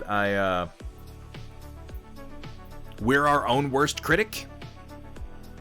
And I don't just mean we're the harshest on ourselves. I mean, we as individuals are sort of the least many of us. For some people, this won't be true. But we as individuals are generally, like, the least qualified individuals to accurately judge our own work. So, put it in front of other people. And that's kind of why I do this. Here we have from Shiny Mew Paints, finally finished the Dragonborn, had to censor her for Twitch. Her name is Akari, former soldier, suffers PTSD from accidentally torching her love interest from a sneeze, oh my god, from the pollen of a plant she's allergic to. What the fuck? I love the way she came out. She's one of my favorite minis I've painted so far. Ooh la la, too hot for Twitch. Nice contrast on this. Really nice contrast, really showing the definition and the scaling, like how it's done on the skull that she's... Yeah, you would. You would, Steela. You wanna get Steela? You wanna make Steela fall in love with you? Just turn this model around. Just give it about a 60-degree rotation. She'll be all over it. Need to work on my confidence. Yeah, like, you know, it just comes with practice and exposure. So just keep working. You've done this, of course you have. Of course you have. I'm still bitter that I didn't get the very model that you lured me into oil painting with, Steela. I hold that against you. And one day your tiny Stein will pay for your transgressions.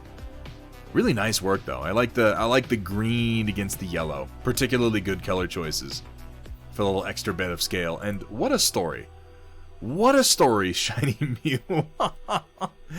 Lizard cheeks. Lizard cheeks indeed. Wait. Would lizards have boobs? They don't. Because mammals. Let's keep going. Here we have from White Wolf, sure, why not? To go with my earlier post, got another of what I've called the tallback version of those runner holders, because I'd love to be able to have 24 held at the desk. Probably will use up the last of this burnt coral sparkle ABS Plus, but that's life. The color, I see what you did there, has grown on me a great deal. It's got another 7 hours on the same path to follow, bouncing between 80 and 125 millimeters per second, depending on whether it's doing perimeters or solid infill. At time of storm report closing, we're at layer 215 out of 551, so halfway there. Very clean. Very clean, but then it should be with all the work you put in, White Wolf. Here we have from Automat Americana. So the one in the middle was the one I did while having forgotten the specs for the Cicada 3P. Thought it had two MLs? Two medium laser. What am I thinking? Missile launchers. Brain isn't working right now. In each side torso, spoilers, it only has one on each side. So I did the one on the far left, and it's done and good. Keeping the mistake one because it looks really cool and sparked some ideas in my twisted little mind. I'm gonna do some doinking around in Mech Lab later. Interesting use of the word doink. The one on the far right is my original edit of an MWO rip I did using the barrel off of Thunderhead's free PPC mod for the catapult. Thanks again for your... Oh yeah, absolutely, man. I'm more than happy to. One on the right of the left picture is my redo of the same setup, this time from scratch. Any parts they have in common are parts that have been mine this whole time. Yeah, I definitely think it was worth redoing it. The leg poses alone. Very nice work, damn. I definitely think the changes to the feet were a good idea. They were a good idea. And here we have this just in redeeming a this just in because I wanted to keep these images cropped well enough to be seen. Successfully printed copies of all the leg poses on my custom-built torso absolutely nailed the tolerances and the connection between the upper and lower halves of the model, to the point they friction fit perfectly together, almost like Legos. Oh my. Turns out a Mars 3's got some fantastic DPI for printing the small details I seem to love. Yeah, it does. It really does. I've long been particularly proud of the antenna model I made for myself. They print well, and are pretty sturdy, all things considered. I mean, don't go throwing the model against a wall or anything, but still, they've done me proud. Little bit of painting backlog right now, but once I sort that, I'll start working on painting my own prints again, and we'll post the results here. Oh, I've said that so many times. So many times! Damn. Got that to fit like a Lego. That is some pretty damn nice tolerance. All these details came out nice and crisp. I want to see it. I want to see it. I want to see it painted. I maintain, I think you could bulk up the legs and the feet still. But it doesn't look odd to me anymore, and that, I think, is the important distinction. Very nice work, Automat. Very nice work indeed. Here we have from the POV 42. Finished up some more light fleet units for A Billion Suns the other night. Been enjoying painting spaceships a lot, and I've started to get wandering eyes for new models. I don't know that feeling. Still have 20 more ships in this fleet to do, but I keep debating buying some Drop Fleet Commander minis to add to the pile as a change. Are they still making Drop Fleet Commander? I feel... Who does Drop Fleet Commander? The same person who does the same company that does Drop Zone Commander.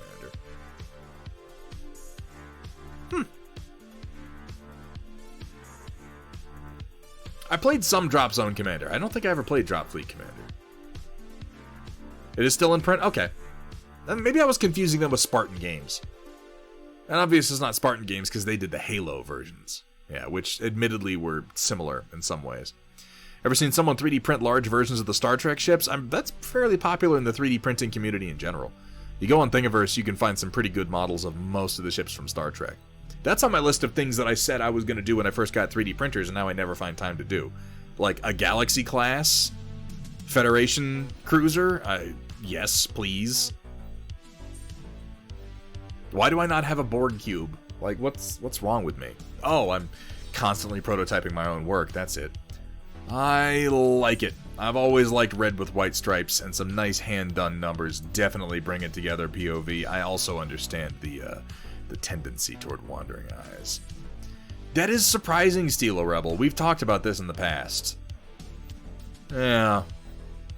Firestorm Drop Zone or something like... Maybe that's what I'm thinking of. Get a Galaxy class and run fiber optic lighting. Ooh. Thinking of making a Borg cube out of resin supports. That seems appropriate considering the original Borg cube model was such a random amalgamation of parts.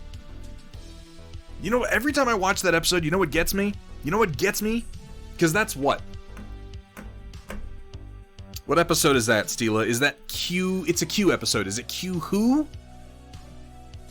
Because Deja Q is the one where he loses his powers and there's the moon that's crashing into the planet. So I think it's Q who is the one where he wants to join the crew and they say they don't need him, so he forces their encounter with the Borg.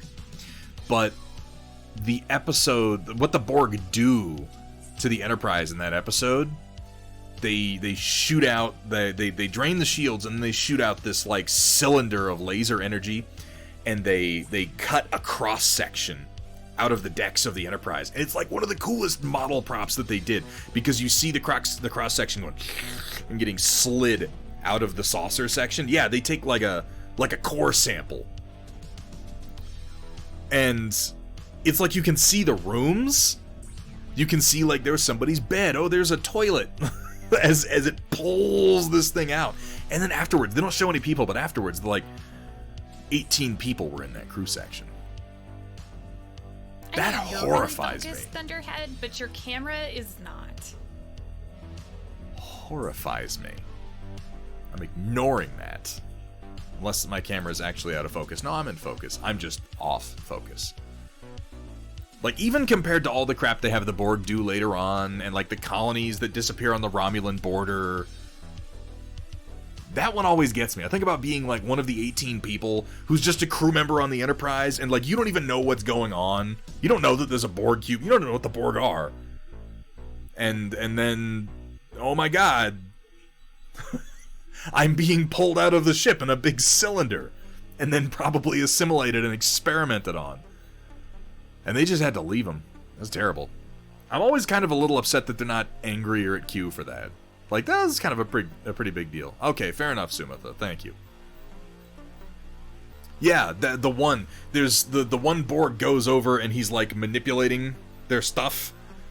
And they, like, shoot at him. And they kill the one. And then the next one shows up. And they shoot at him and it hits his adapted shields. And he's, like, his little arm is going... And he just looks at him. He's, like, over here like this. And he just goes... And stares at them while his arm is doing its thing. It's so fucking creepy.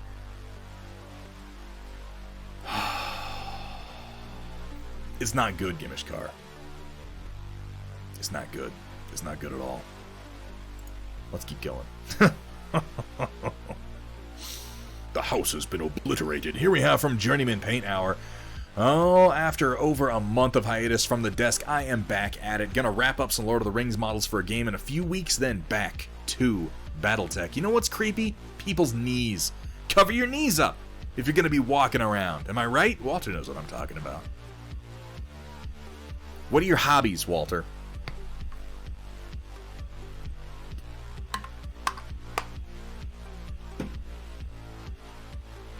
Magnets. Playing with magnets? Collecting magnets? Just magnets. Oh, Walter's Workshop, you understand me in a way that so few do, and they are all the poorer for it. What a lovely looking paint desk. What a lovely looking paint desk. Look at this nice light bar and everything. We got all these paint racks going on, a good space, a comfortable looking chair. I am damn glad to hear it, Journeyman Paint Hour. Get back to it. I want to see those Lord of the Rings models. Oh my god. Steal a Rebel posting to the Storm Report, popping in for the big 2K. This is a mini that I painted off stream and haven't posted anywhere yet. It is tiny. My favorite thing about it was painting the semi-see-through stocking. Yeah, I'll bet. I've been wanting to try that effect for a while and would love to do that on a bigger mini. I'm sorry. No, I'm not properly representing Steal a Rebel's cadence. I didn't do the hand motion one time. The whole time I read that, and I just feel like I have done everyone a disservice at this point. But let's go ahead and take a look at. Okay, that is pretty cool. Damn. I love the base too. That color is lovely. Is this your Phthalo blue green? Phthalo blue and Phthalo green, I'm assuming.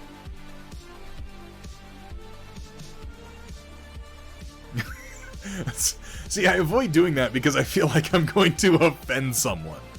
And then Stila encourages me to do it. This is fucking gorgeous. Like, really, really nicely done. I like the tears, too. That's such a nice touch. Makes it look like she's been running around fighting. Wildly impractical thing to fight in, but it does look like she has been fighting in it. Phthalo blue and indigo. Ooh, I'm gonna have to try that. I don't think I've done those two together yet. I like how you did the transition here from the stocking up to the fishnets, too. That's really pretty cool. This is a lovely effect. You know, I'm with you on this. This sheer fabric over skin effect, it's something that I've wanted to try for a long time, but I haven't had the reason or the courage. The tears and fishnet were freaking sculpted on the... Oh! I just assumed that you had free-handed those. You could have just left me ignorant, and I would have assumed that had been entirely your idea. Gorgeous work. So Steal a Rebel is the one who, I say bullied, encouraged me to get into oil painting, and I am richer for it. I am richer in spirit, and I am enriched by the sheer ease of playing around with color theory that I have gained since picking up oil paints. Yeah, I'm curious too. What is this model from, Steal a Rebel? Is this one that you were commissioned to do, or is this fun? Because I know that you've done a few on commission for some local folk. 3D printed model Kunoichi by Village's Hope Miniatures. I like it. It's simple, effective, it's not over-detailed. A lot of people, when they're making minis in this style, they put too much into it, forgetting that we're painting minis and that we need chunkier, larger, more singular details to draw the eye. You end up with buckles and pouches and extra straps and crazy complex shit going on. This is nice, simple, and effective. It's got a good arrangement of details between the bands on the thigh, the shackle on one ankle, the single arm pauldron over here. Really nice work.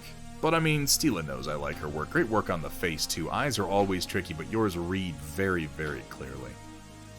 Gorgeous. Gorgeous work, Stila.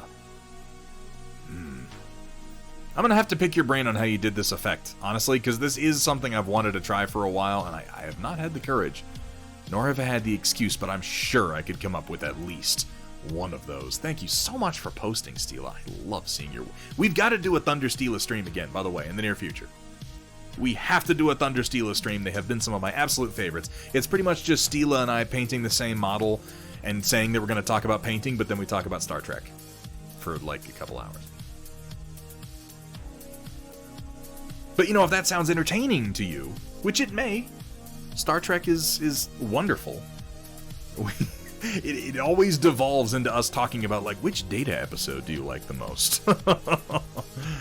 Manro Fasal, you have a fantastic evening, and thank you so much for hanging out with us tonight. Alright, let's keep coming down. Here we have from Sliced Kitty, popping in for the 2K. I'm not a model artist, more of a traditional. Regardless, enjoy a commission I just finished of a pup that was rescued from a kill shelter. Oh, her name is Foka. Foka just had a cancerous mass removed from her spleen and is recovering nicely in her new home. Oh my god.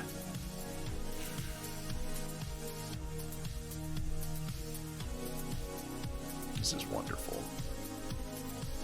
This is just... Yeah, you did. Really got the expression in the eyes. Okay. I haven't seen the actual dog, to be fair. Maybe the actual dog is not as expressive or adorable as this. I suppose it's possible. It's possible you got it entirely wrong. But if I'm assuming that you got it right, oh, such soulful eyes. What an adorable puppo. Oh, and I love the little patterning right up the center of the snoot there. What a cutie. I love the use of the just stark red background. Really gorgeous, wonderfully detailed work, particularly the texturing that we have down here around the whiskers, all through the fur. Fur is always kind of a challenging texture for me, but this is so expressive. The snoot need a boop. I have to agree. I have to agree.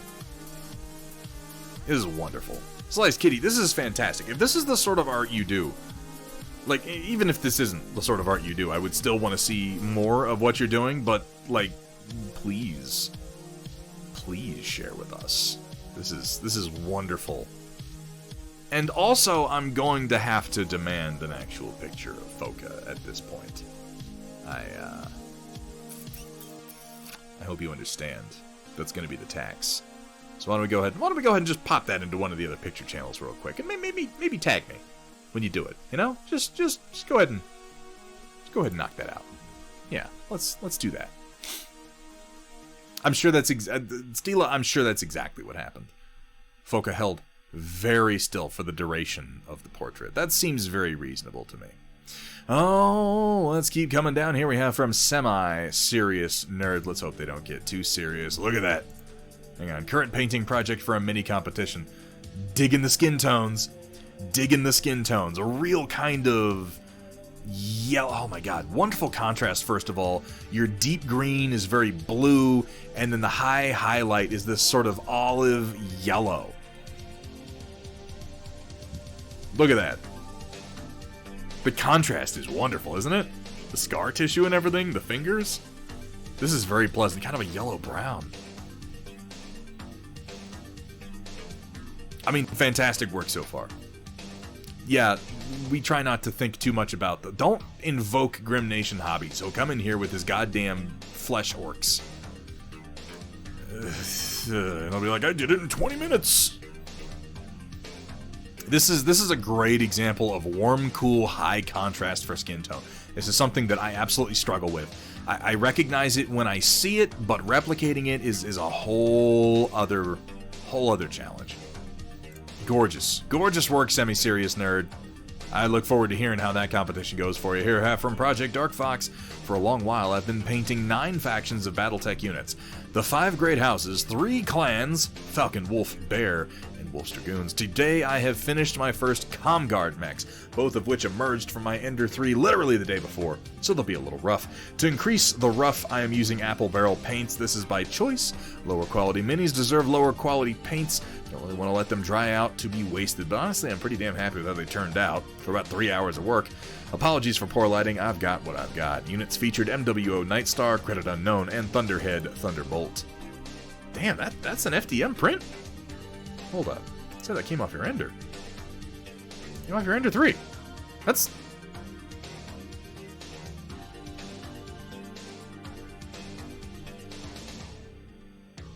some for an FDM like PLA print off of an Ender 3 and then painted in apple barrel paints. These look fucking great. Yeah, I figured as much, Project Dark Fox, because that's the sacrifice you have to make when you do good looking prints on an FDM printer. The backs will end up looking like but you know, that's fine. You play to the golden angle. You want the mech to look good from the front. And this looks really good for an FDM print. And damn good job with the apple barrel, man. These look awesome. I like the orange too. And it's always my joy to see someone painting one of my Thunderbolts. Oh, I love this model so much. The classic Hasty. Thunderbolt isn't that bad from the back either, though. He's got it where it counts, if you know what I mean. God, I do love this design. I mean, okay, this is my model. I did sculpt this, but aside from that, it's just classic. It's got them curves and all the places that matter, Oh, Dark Traveler, you caught me hunching. You caught me hunching something fierce. Base, wash, dry brush, some details after. This looks great. For that amount of work, these look fucking great, Project Dark Fox. I'm impressed. Here we have from POW Rogue. I had a 2 or 3 year break from using Photoshop, but I got it back and now I'm learning how to use render passes to make my ZBrush renders better. So far I like what I see and will try to incorporate matte caps and masks to give interesting materials to the model. Also this week I'm going to buckle down and learn Unreal 5 to see how it functions as a renderer with its new lighting engine. Oh, that's coming out nice. Now I saw you had begun to work on this sculpt, but this is a lovely render. For all the sculpting for 3D printing I do, I'm not much for 3D art. This is very impressive. It does look like a Strogg, doesn't it, Sewer Creature? I was just thinking, like, it reminds me of something. And yeah, it's got that Strogg look, that, like, particularly the way it's cut off at the floating ribs, and then we've got the, like, painful-looking cybernetics just sort of jammed in there. Yeah, from Quake, exactly. I don't think it is specifically, because I was talking with Voxel Forge about this, and he had some cyborgs that a friend of his did concept art for, I want to say in the late 90s, early 2000s. So I'm under the impression that he's just revisiting that classic art that his friend did, and making models out of them. And I saw a number of the sketches. They are kind of stroggy. But this would have been when, like, I think Quake 2 was out, and that must have been it. I was probably too young to be playing that game. Good old Quake. Good old Quake. Here we have from Asri. Shorty, I don't think this is a good idea, Severin Gingerheart stated with concern. Nonsense, shouted Shorty McGingerbeard. This is the best of ideas. No one would expect the haughty and holy Stormcast Eternals to have a secret fight club. Oh my god. Zender Ginger Secret... Oh god, raised her hand to interject. What if Bastion, or worse, Sigmar himself gets word of this gathering? Shorty considered this for a brief moment, then replied, that's easy. We'll just invite some idiot Chaos worshippers, and if the boss busts in, we'll slaughter them to show we've been fighting the good fight. This is genius. With that said, the dim members of the Farstriders, the last of the 4 warbands present, gave an orc-like chortle and started punching each other with enthusiastic vigor. And thus, the Stormcast hitting internal team or shit. was born. I see what you did there. 4 Underworld's warbands on a display board in 4 days? No problem. It'll be a problem for me. Of the models present, only the Knight Incantor, Shorty, and the Vindictors rather, were painted before last Monday.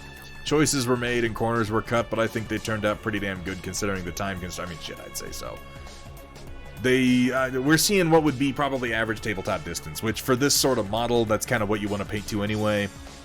The pieces are all clear, the heraldry on the shield stands out, the blue and the red contrast nicely, they're distinct from the bases. This is everything you want. Everything you want in tabletop quality models. Yeah, table distance looks lovely, exactly. Very nicely done. Now that said, Asri, I would take some close-ups if you've got them. If you feel like posting them on one of the other channels, I would happily take a closer look at some of those, but on first glance, I'm liking what I'm seeing. Here we have from Gear Falcon, I painted something and finished it within... I painted something and finished it within 5 hours. Now, I saw this unfinished before, and I commented on it, and I'm going to comment on it again. I love this contrast. This is a super high contrast paint job. It's not like a really super blended paint job. It's not a super, like, nuanced, complex paint job, which I think a lot of us confuse ourselves into thinking that we want more of. This is a chunky, simple, high contrast paint job, and given how kind of chunky the sculpt is, I think this is perfect. A decent example of composition too, we've got our yellow down here, just to kind of highlight our green, which stands out really well against it, and the only time that starts to come back in is up here. We have the orange as a focal point on the visor and helmet. This is a mini that really draws the eye where you want it to be. You notice the head, you notice the gun. These are the two things you really want to see, and this is simple and effective. Simple and effective, Gear Falcon, and yeah, fuck blending. I mean, not fuck blending. If you want to blend, go ahead and blend, but you don't have to. You don't have to get a good-looking paint job. Simple, effective, ready to hit the tabletop. Well done. Here we have from Dark Traveler, have quite the new print to start painting for my 40k terrain set, almost 10 inches tall and quite a beautiful beast. My god, it's a crane. Wait, where is this from? It definitely has that 40k styling. I like the counterweights on it. It's a nice touch. That is a big old crane. That is a big old crane.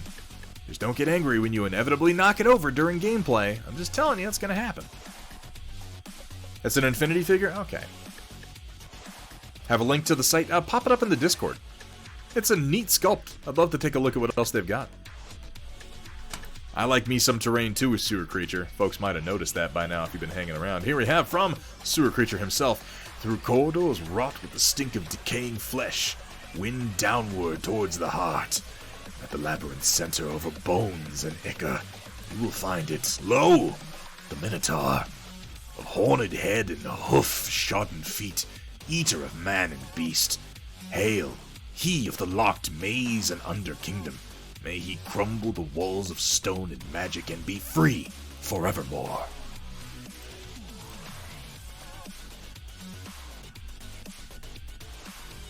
I don't like this. This is a particularly savage-looking Minotaur. Look at this poor Greek soldier just like...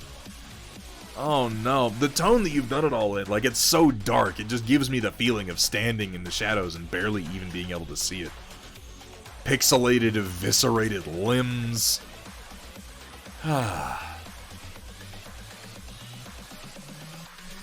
Yeah, I think you're right, the potbelly.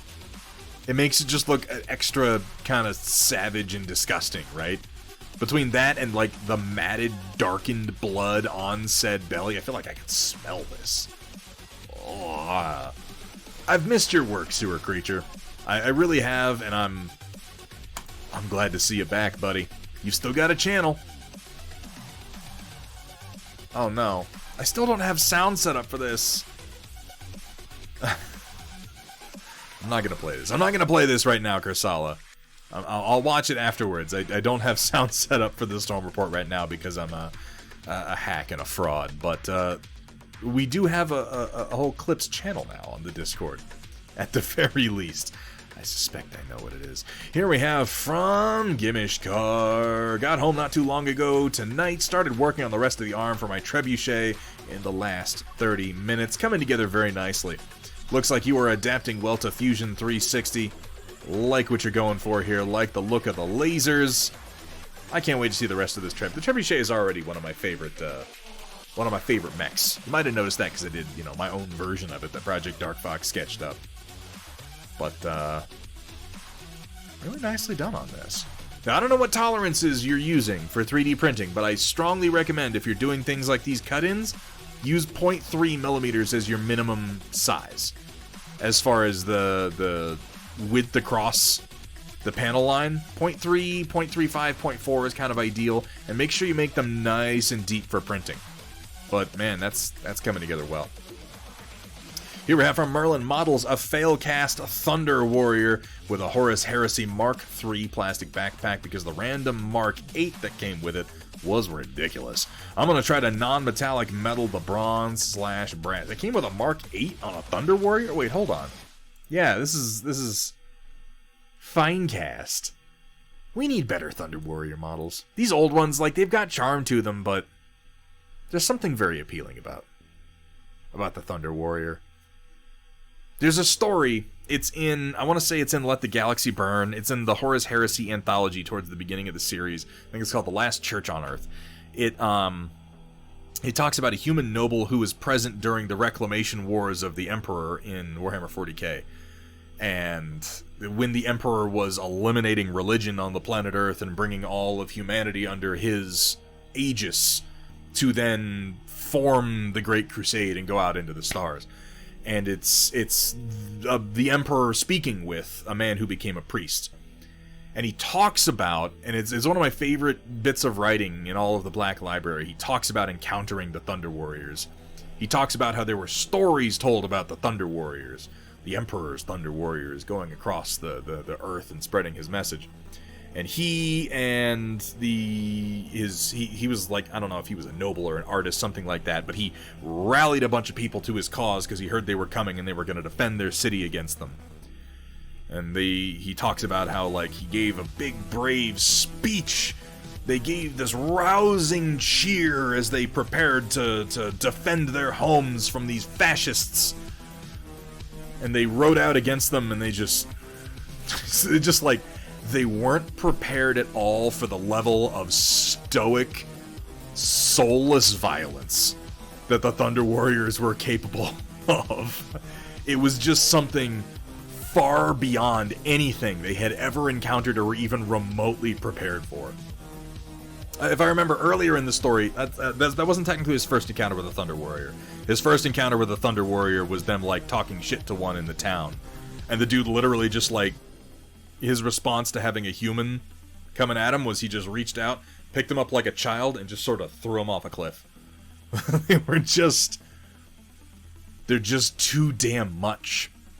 Their styling is so classic, though. The mail instead of the sealed body gloves. I love their little, Oakley sunglass helmets that they're rocking, and the kind of Roman plumes and the layered armor. Some new Thunder Warrior sculpts would be very much appreciated. Not an overreaction at all. Well, part of the point, Wickham, was that they were, seriously unstable. The Thunder Warriors were incredibly dangerous, and they were also, mentally fucked. They were nothing like Space Marines. They didn't care really anything for honor or dignity, or they were kind of just killers. Which is why the Emperor did away with them when he founded and created the Space Marines. They were more. The Thunder Warriors were just tools. They were just a blunt instrument to accomplish his goals. Paradox, thank you for hanging out, man. I really appreciate it. I hope you had fun. I'll see you next time. Well, I look forward to seeing some paint get on there. Sumatha. Is this technically an entry? Kind of is. It kind of is. But that's going to bring us to the end of tonight's Storm Report. And just like every time, the end of tonight's stream. This has been a good stream. I had fun being gone for a week. This has been a good stream. I am all fired up. Let me figure out who we's gonna raid. I know it's a little late at night for some of you fine folks out there. But if you feel like it, sticking around for just a minute to go with the raid, I always try to point you at somebody that I think you might enjoy. So let's see who's doing what tonight. Teal Security's going, Crocodire's going, Fart McButtface. I haven't raided him before, but I like Fart McButtface. What's he working on? He hasn't been going very long. He's working on some stormtroopers. That's where we're going. Yeah, no, I like this guy's stream a lot. We're going to go ahead and head over there. But yeah, like I said, if you feel like sticking around for just a couple of minutes, if you feel like going with the raid, stick around for just a minute. Check out the stream. See if it's the kind of place you like. See if he's your kind of streamer. Consider dropping him a follow, even if you're not going to stick around tonight, so maybe you can catch him next time he's on. Follows are free, folks. And visibility is difficult on Twitch, so the more that we can get to these talented painters and these talented streamers, the better off we are. Also, his name is Fart McButtface. His avatar is an anthropomorphic fart. Oh, Discord is full of jokes. He tells jokes like I'm a fart man. So yeah, we're going to be back. Tuesday the 19th, we'll be back here painting. I'm thinking we're going to be doing some speed painting, and then Thursday I think we'll get back to Vader. We'll finish this guy up over a couple of sessions. Next Sunday I'm not going to be here. I'm going to be over the mountains at Hethrir's place, probably playing some games. So at the very least I'll make sure I get you guys some pictures of the tabletop games that we're playing. And then we'll just start back up again next Tuesday. We shouldn't have any significant interruptions for a while. Thank you guys for making this stream amazing. I'll be in touch with everybody who won our raffles. I'll make sure those get out to you in a reasonable period of time. Thank you as always to my amazing mods, to everyone who posted to the Storm Report. Until next time, folks, keep on painting.